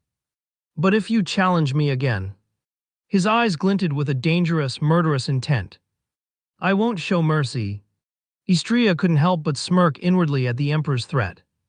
As for the competition, the Emperor's gaze swept over the crowd. The results will remain the same. Student Istria could have registered his mana vessel before entering the practical dungeon. "This fucker. Is that clear?" The Emperor's voice dropped to a cold, dangerous tone as he looked directly at Istria. The pressure in the air grew heavier, pressing down on him. At that moment, Istria was about to retaliate when he suddenly felt a pair of soft hands landing on his shoulders. "Istria!" Vivian called out his name in a soft tone. "You have no choice. Be thankful. His Majesty has already forgiven you." Istria froze for a moment, his anger still bubbling inside him, but Vivian's words made him pause. He glanced at her and seeing the concern in her eyes. "Zai?" He sighed before nodding slightly, though his expression remained tense. "I'll make sure I'm the one getting your head." But of course, he wouldn't let this slide. "Yeah, Master." Upon reaching my hotel room, I immediately lay down on the bed, staring at the ceiling. I honestly still had to go and meet up with the Saintess. But I was too mentally tired for that. I fought for I don't know how many hours straight, and even created a mana vessel for my right arm. Unfortunately, it's broken. "Master." So I need to meet the Saintess as soon as possible, because I'll need her aid in healing my mana vein once again. Not to mention the student exchange program will be happening in a week or so. And I'll need to be attending the Eternum Royal Academy as one of their students. Gosh, why did I have to be the one being picked? I'm too lazy to deal with those arrogant pricks. "Master." What?" Lumi's voice was suddenly much louder, snapping me completely out of my thoughts. I blinked, then blinked again. Then I turned to look at her only to find her standing there, completely naked. "No." My face immediately flushed. "What the hell, Lumi?" She glanced down at herself with an embarrassed look. "My clothes," she said softly, realizing she was still in her usual naked state. She then quickly looked back at me, clearly unsure how to react. "All right." "I completely forgot," I muttered, rubbing my face in embarrassment. Every time I transformed Lumi into a sword, her clothes would get torn apart in the process. It was something I was used to by now, but it still slipped my mind from time to time. Because of that, I bought special mana strings for clothes. This way, the clothes wouldn't shatter the moment Lumi was transformed into a sword or a gun. I just forgot to give them to Lumi. With a small sigh, I stood up and walked over to my drawer. "I've got something for you," I said, pulling out a set of clothes made from mana strings. I had even remembered to grab underwear just in case. Lumi's face lit up and she nodded excitedly. "Thank you, Master." She wasted no time, quickly starting to get dressed in her new clothes. Those mana strings were really useful. It just needed a basic spell to clean them completely, and if she wanted to have different clothes, she just needed to insert mana while thinking about an outfit. Unfortunately, they were really expensive. But of course, Lumi deserves the best. Master Tilda, do I look cute? She asked, suddenly appearing right in front of me with a playful little jump. She spun around, showing off her new outfit with a huge smile. I couldn't help but smile back. Lumi looks adorable. I gave her head a soft pat, unable to hold back a smile. Hee hee Tilda, she giggled happily, her eyes shining with joy. It was just at that moment that I forgot about taking a bath. My eyes immediately turned to the bed and… oh shit. Without wasting a second, I immediately spammed clean magic on it. Lumi, I'm going to take a bath. You can play for now, I said, tapping her head twice before making my way to the bathroom. Yay Tilda. To my surprise, when I entered the bathroom, the bathtub was already filled with warm water, and a few scent flowers had been placed around it. It looked like someone had been thoughtful. Maybe Lumi had set it up. Or was it just the hotel staff? I shrugged and quickly undressed before stepping into the tub. Ah, this feels great. The water was really warm and felt thoroughly refreshing. The scent of the flowers seemed to ease my mind as I closed my eyes. Eternum Royal Academy, huh? It was divided into 5 years, with each year having multiple courses and countless classes. Thinking about it, I don't know what kind of course I'm going to choose. Mana application, mana control, summoning classes, fighting classes. There were plenty to choose from. Even though it's just going to be a semester there, I should have as much fun as I can, right? I mean, if I accidentally blew up one of the classrooms, they'd probably expel me from the student exchange program, right? I'm going to be able to meet the other main characters, although they all are women. From that crazy sword instructor to that student council president. That Lucas, huh? He's really lucky. Anyways, if I'm really going to attend the same academy as the main characters, I might as well have as much fun as I can. Player profile. Name Istria Moon 20. Identity, strongest student of the weakest academy, the Moonlight Swordsman, the one who loves the goddess of the moon, the strongest student new. Exchange student of the Eternum Royal Academy new. Affinities I. Aura S+. Mana B. Strength C. Vitality C. Agility A. Spirit S. Skills and talents. 1. Moonlit Ice Lotus Sword Art S. Active self-created skill.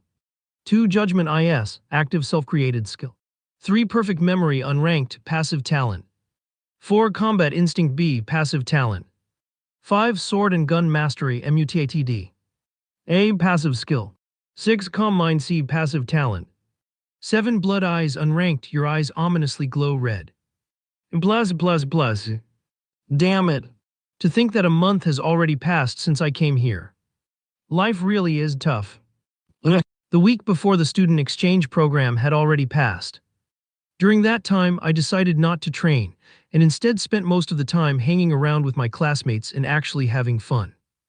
We went to amusement parks, to the base zoo, or even an aqua park. It was also my birthday a few days ago. And of course, I made sure to visit Saintess Christina. She made sure to visually abuse me. Her gaze, too scary.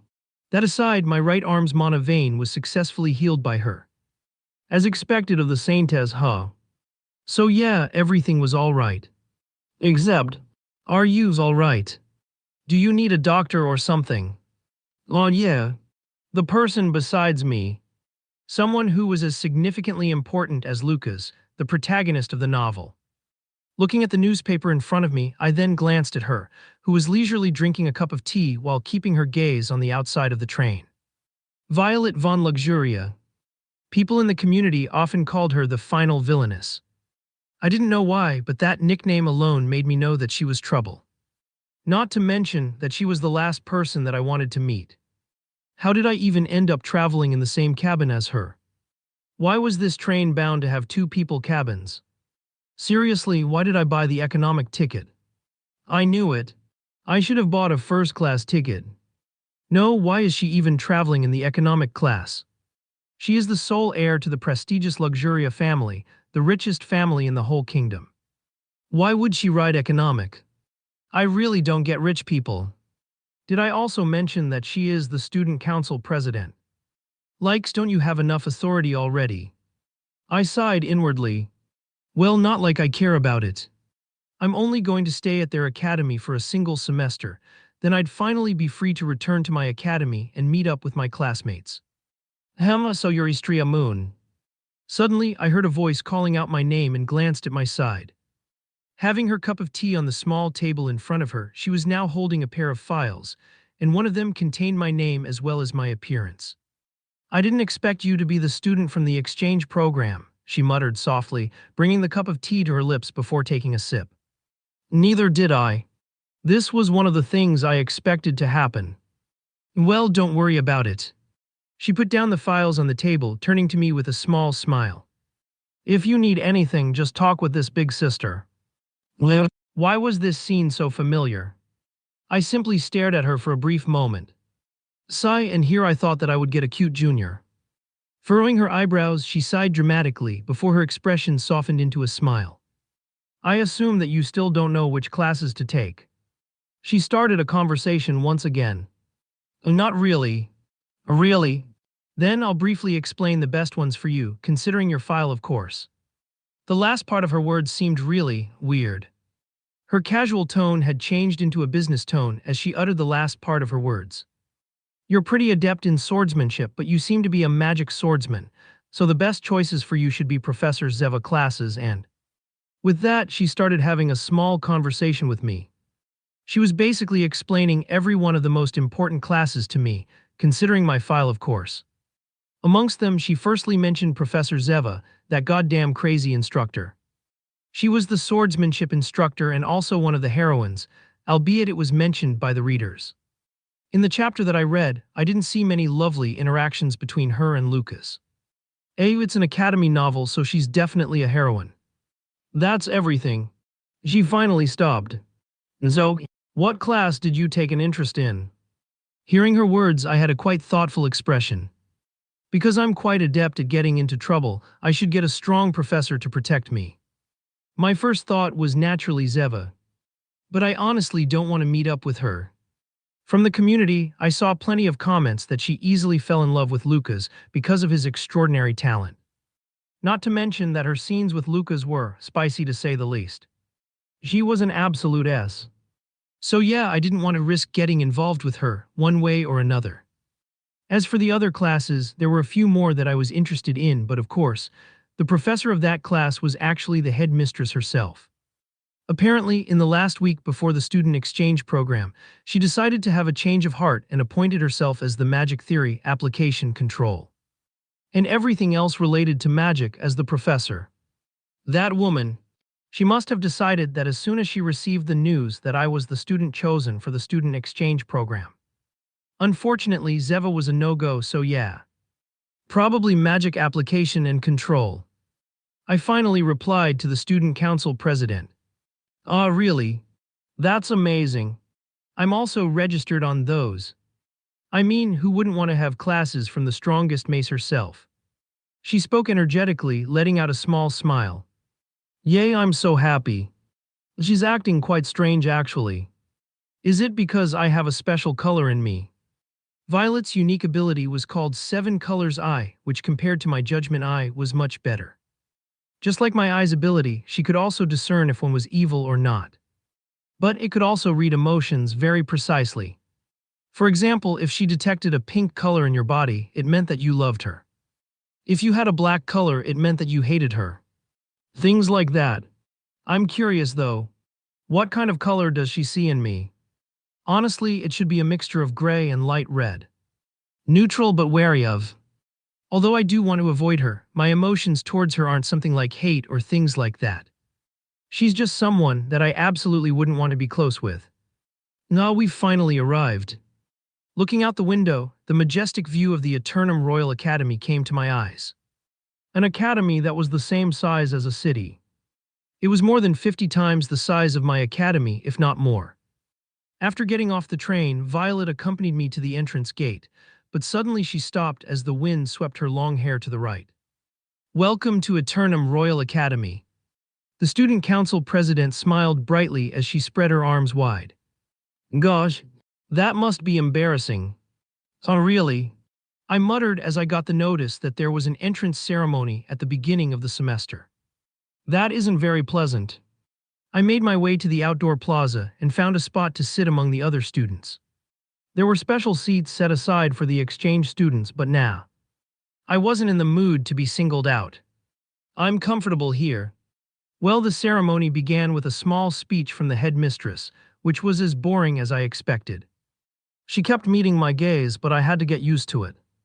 Not like I could hide from her, given that I was in a new place where everyone seemed to already know who I was. But it was her final words that caught me off guard. That's everything.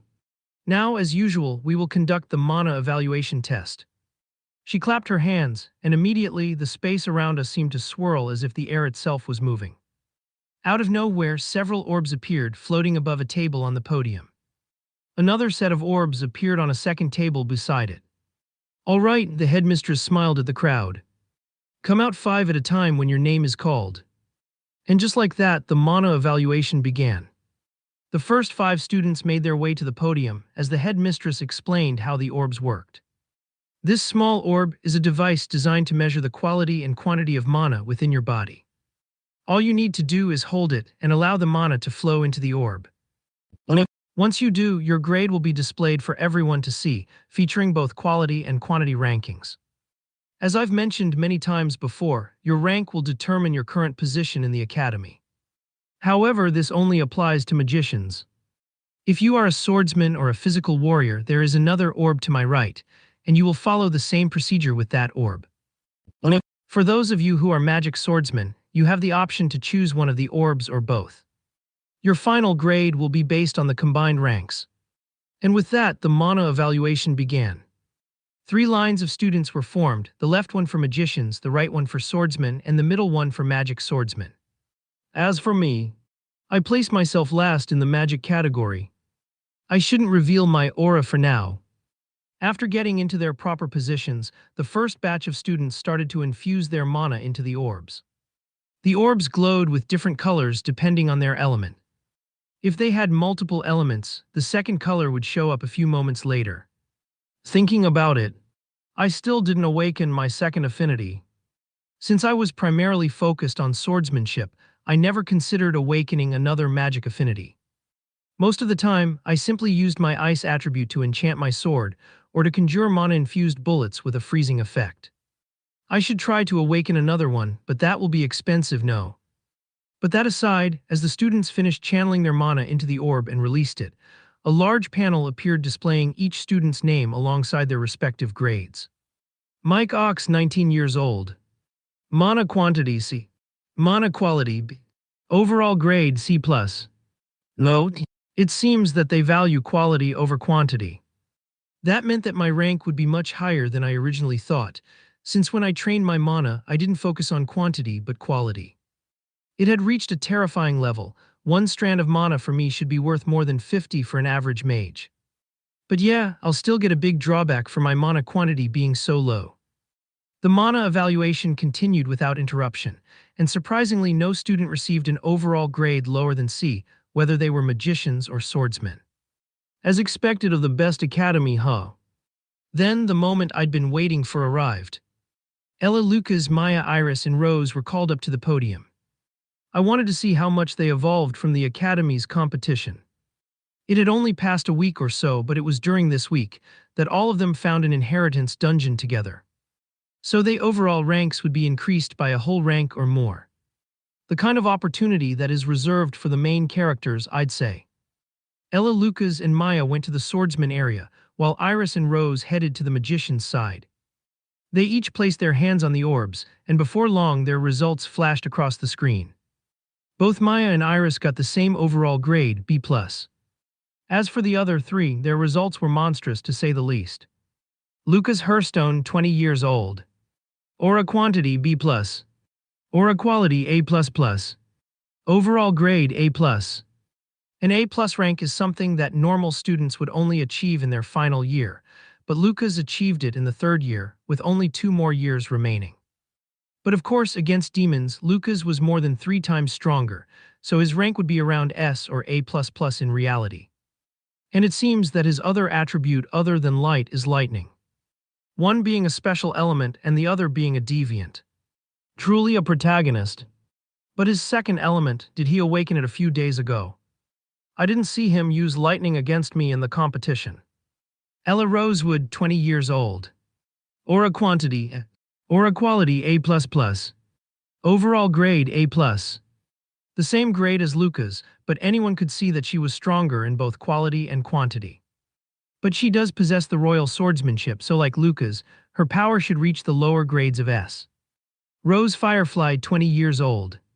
Mana quantity A+. Mana quality A++. Overall grade A++. And then there was Rose, who blew everyone away. A++. She was ridiculously strong. But even with that, she didn't quite make it to S rank. Each one of them made the students from the 5th year pale in comparison, not to mention the shocked voices from the crowd. Grades A+ and A++. Well, are they really 3rd year students? They really are monsters. The whispers continued. Gosh, if there was a student like this in my academy, I would be more than happy. All right. There's Mia and Maria, although they still are much weaker than them. A few months ago, both of them were ranked B+, so they should be an A by now. As for Derek and James, maybe in a few months or not, both of them have this innate competitiveness between each other. And from what I saw, both of them are already at the B+ rank for Mana, so yeah. It shouldn't be much of a problem for them to reach the next rank. More and more students got their evaluation and I couldn't really see a familiar face other than Lucas and his group. The middle section was almost empty now, especially since there were no more magic swordsmen left. And then I finally noticed a familiar face. Violet rose to the podium. She nodded towards the headmistress and carefully placed her hands on the small orb, closing her eyes. Unlike the other students, her hair began to flutter as a bright purple glow illuminated her beautiful face. A purple-colored element. That's her unique element called crystal. This element could be easily described, the hardness of the rock element and the sharpness of the ice element. Really unfair. The crystal element can be considered even more powerful than the light element, especially since only Violet possesses it. While angels possess the light element, Lucas is the only human who has it. However, as I mentioned, Violet is the only one with the crystal element. Aside from the Demon King and the evil god, the author needed a more human-like villain, so it makes sense why she is so special. And her results, even I was shocked. Violet von Luxuria, 21 years old. Mana quantity S. Mana quality S++. Overall grade S+. A full-fledged S-rank magician, being only 21 years old. Damn, as expected of the student council president. For sure, she easily is the strongest student in the academy. Yeah, it's strange how she didn't participate in the competition. Eastri would definitely be easily defeated by her. Now, if I used my aura, I probably could beat her. The only problem that I do have in mind is how I died, or why did I disappear from the novel. Maybe I was too overpowered and the author simply let my character disappear. That could be the cause, actually. But pushing that aside, it was finally my turn to step onto the podium. It was strange, though. There was only one table with just one orb on it. I looked around and realized I was the last one left. Oh, the disappointment on their faces is going to be huge. Istria, it's your turn, the headmistress called my name, smiling gently. I really want to see how far you've come. She snapped her fingers, and in an instant, the orb on the table was swapped out for another one. A much bigger one. This woman, I guess she's the strongest mage for a reason. I slowly placed my hands on the orb. A deep, icy blue light began to glow and shine on my face. But that wasn't all. The light grew stronger and brighter with each passing second, and my hair started to flutter from the gust of wind created by the energy. Then, little by little, the results began to show up on the big screen. Istria Moon, 20 years old. Mana quantity D+. PFFF. The crowd burst into laughter when they saw my painfully low mana level. It was as bad as I expected, maybe even worse. I can't believe the so-called Moonlight Swordsman has only a D+ rank for his mana quantity. He's worse than our weakest student. Typical of someone from the weakest academy, huh? They started laughing aloud, and even Lucas and his group had a strange expression splattered all over their faces. They had fought against me after all, so they should be quite surprised. Huh? I let out a cold breath as I opened my eyes, and suddenly a strange pressure started falling on the student's shoulders. And it was at that moment that my mana quality finally appeared. T this. H how C could he? Gulped how C could he have such high mana quality? And not even high-ranking mages have that kind monstrous quality. The laughter died in their throats. They were speechless. None of them dared to laugh anymore. And that's when I took a look at my own mana quality. Istria Moon, 20 years old. Mana quantity D. Mana quality SS++. Overall grade B. It was terrifying, to say the least. This battle suit is way too tight. Right.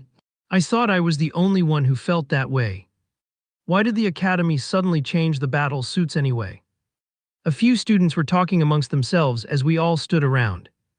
The mana evaluation test concluded with my unexpectedly high mana quality, and the dungeon experience test was next. Not going to lie, it had been a long time since I had entered a dungeon.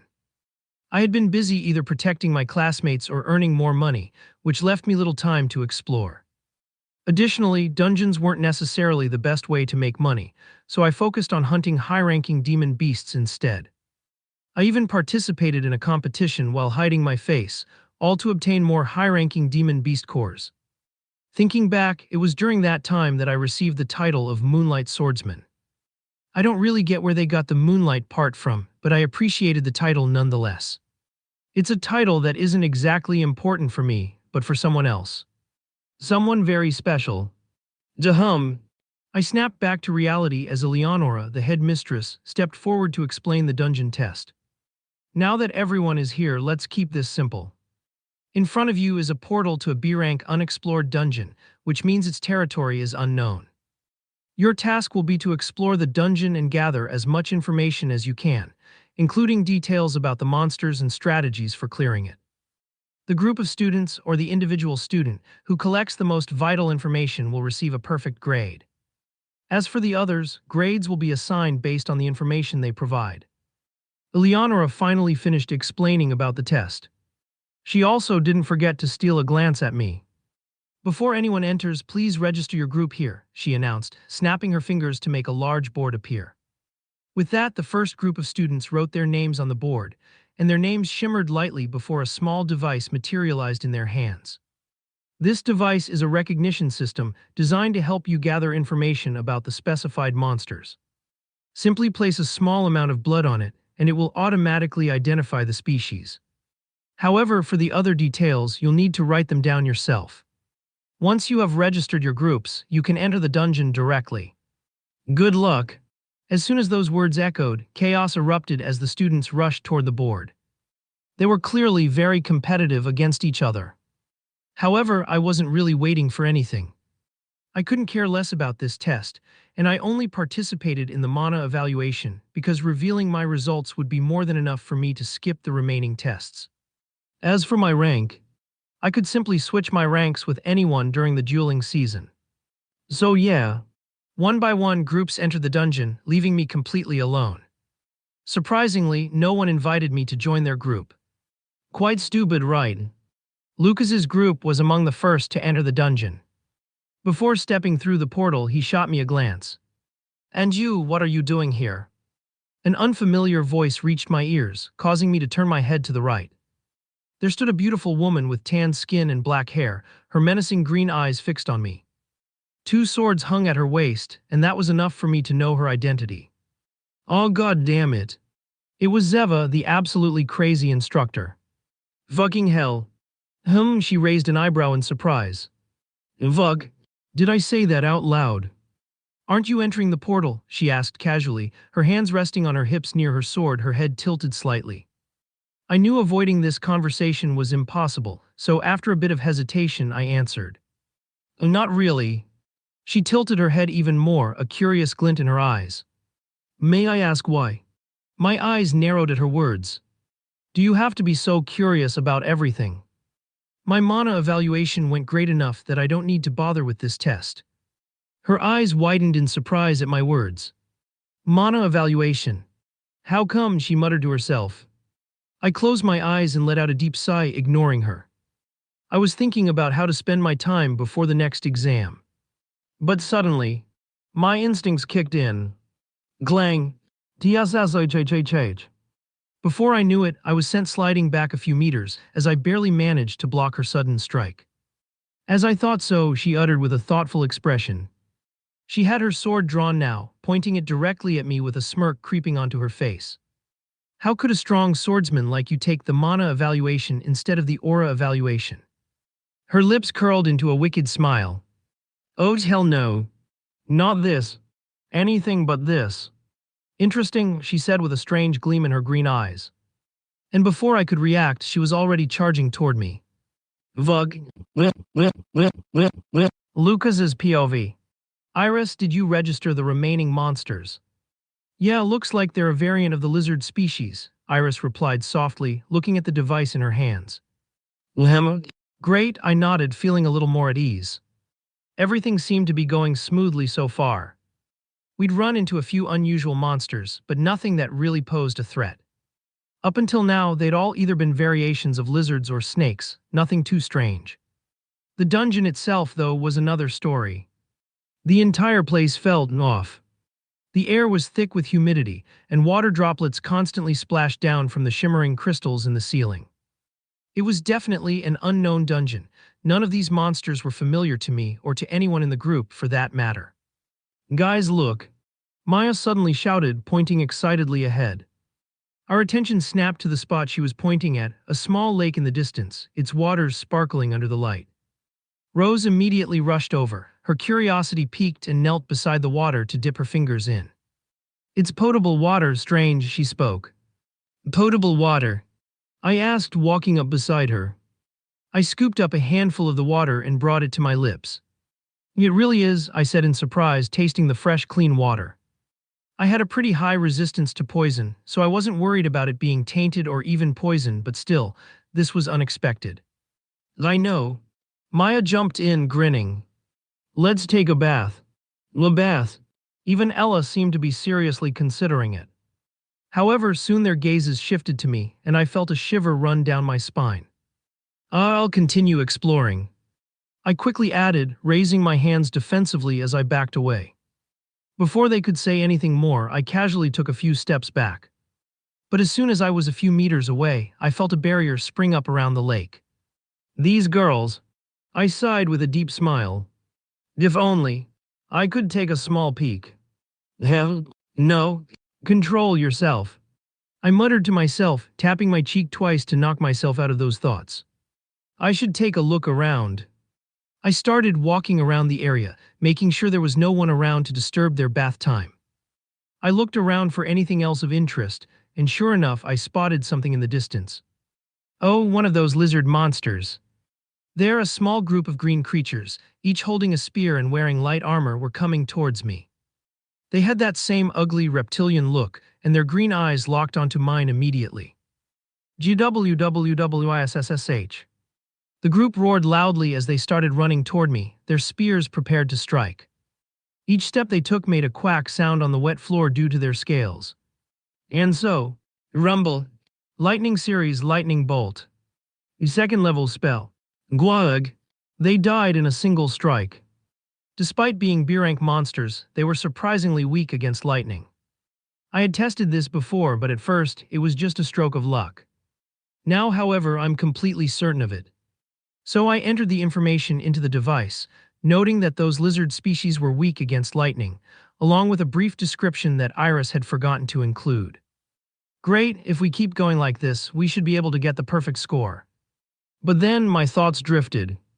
I'm just not entirely sure about Istria, though. As I walked through the portal, I glanced over at him.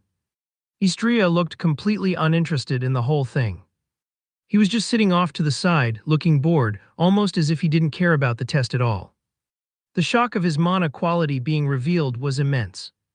I never expected him to possess such a strong mana quality. Even Rose looked as if her jaw might drop to the floor when the results were announced. God, it was so funny. Well, everything is fine for now, so let's keep it that way, I thought. However, at that very moment, I felt my heart sink. This feeling, it's so familiar. Whenever this sensation occurred, something terrible was always about to happen. Boom! The dungeon began to crumble, debris fell to the ground, dust swirled around, and rocks shattered as they dropped. Shit, is this really happening right now? A dungeon upgrade. That means the other students are in danger. I need to act quickly. Lucas. As I retraced my steps through the dungeon, a familiar voice called out. Turning my head, I saw Ella and the rest of the group rushing toward me. What's going on? Iris asked, squeezing water out of her hair, droplets streaming down her arms. It looks like this dungeon is a red dungeon, Ella answered before I could speak. Iris's brows furrowed. So, does that mean it's going to rank up to A+? Most likely, Rose nodded thoughtfully. I glanced back toward the path we had taken. We can't waste time standing around. Some of our classmates are too weak to handle an A+ dungeon, even in groups.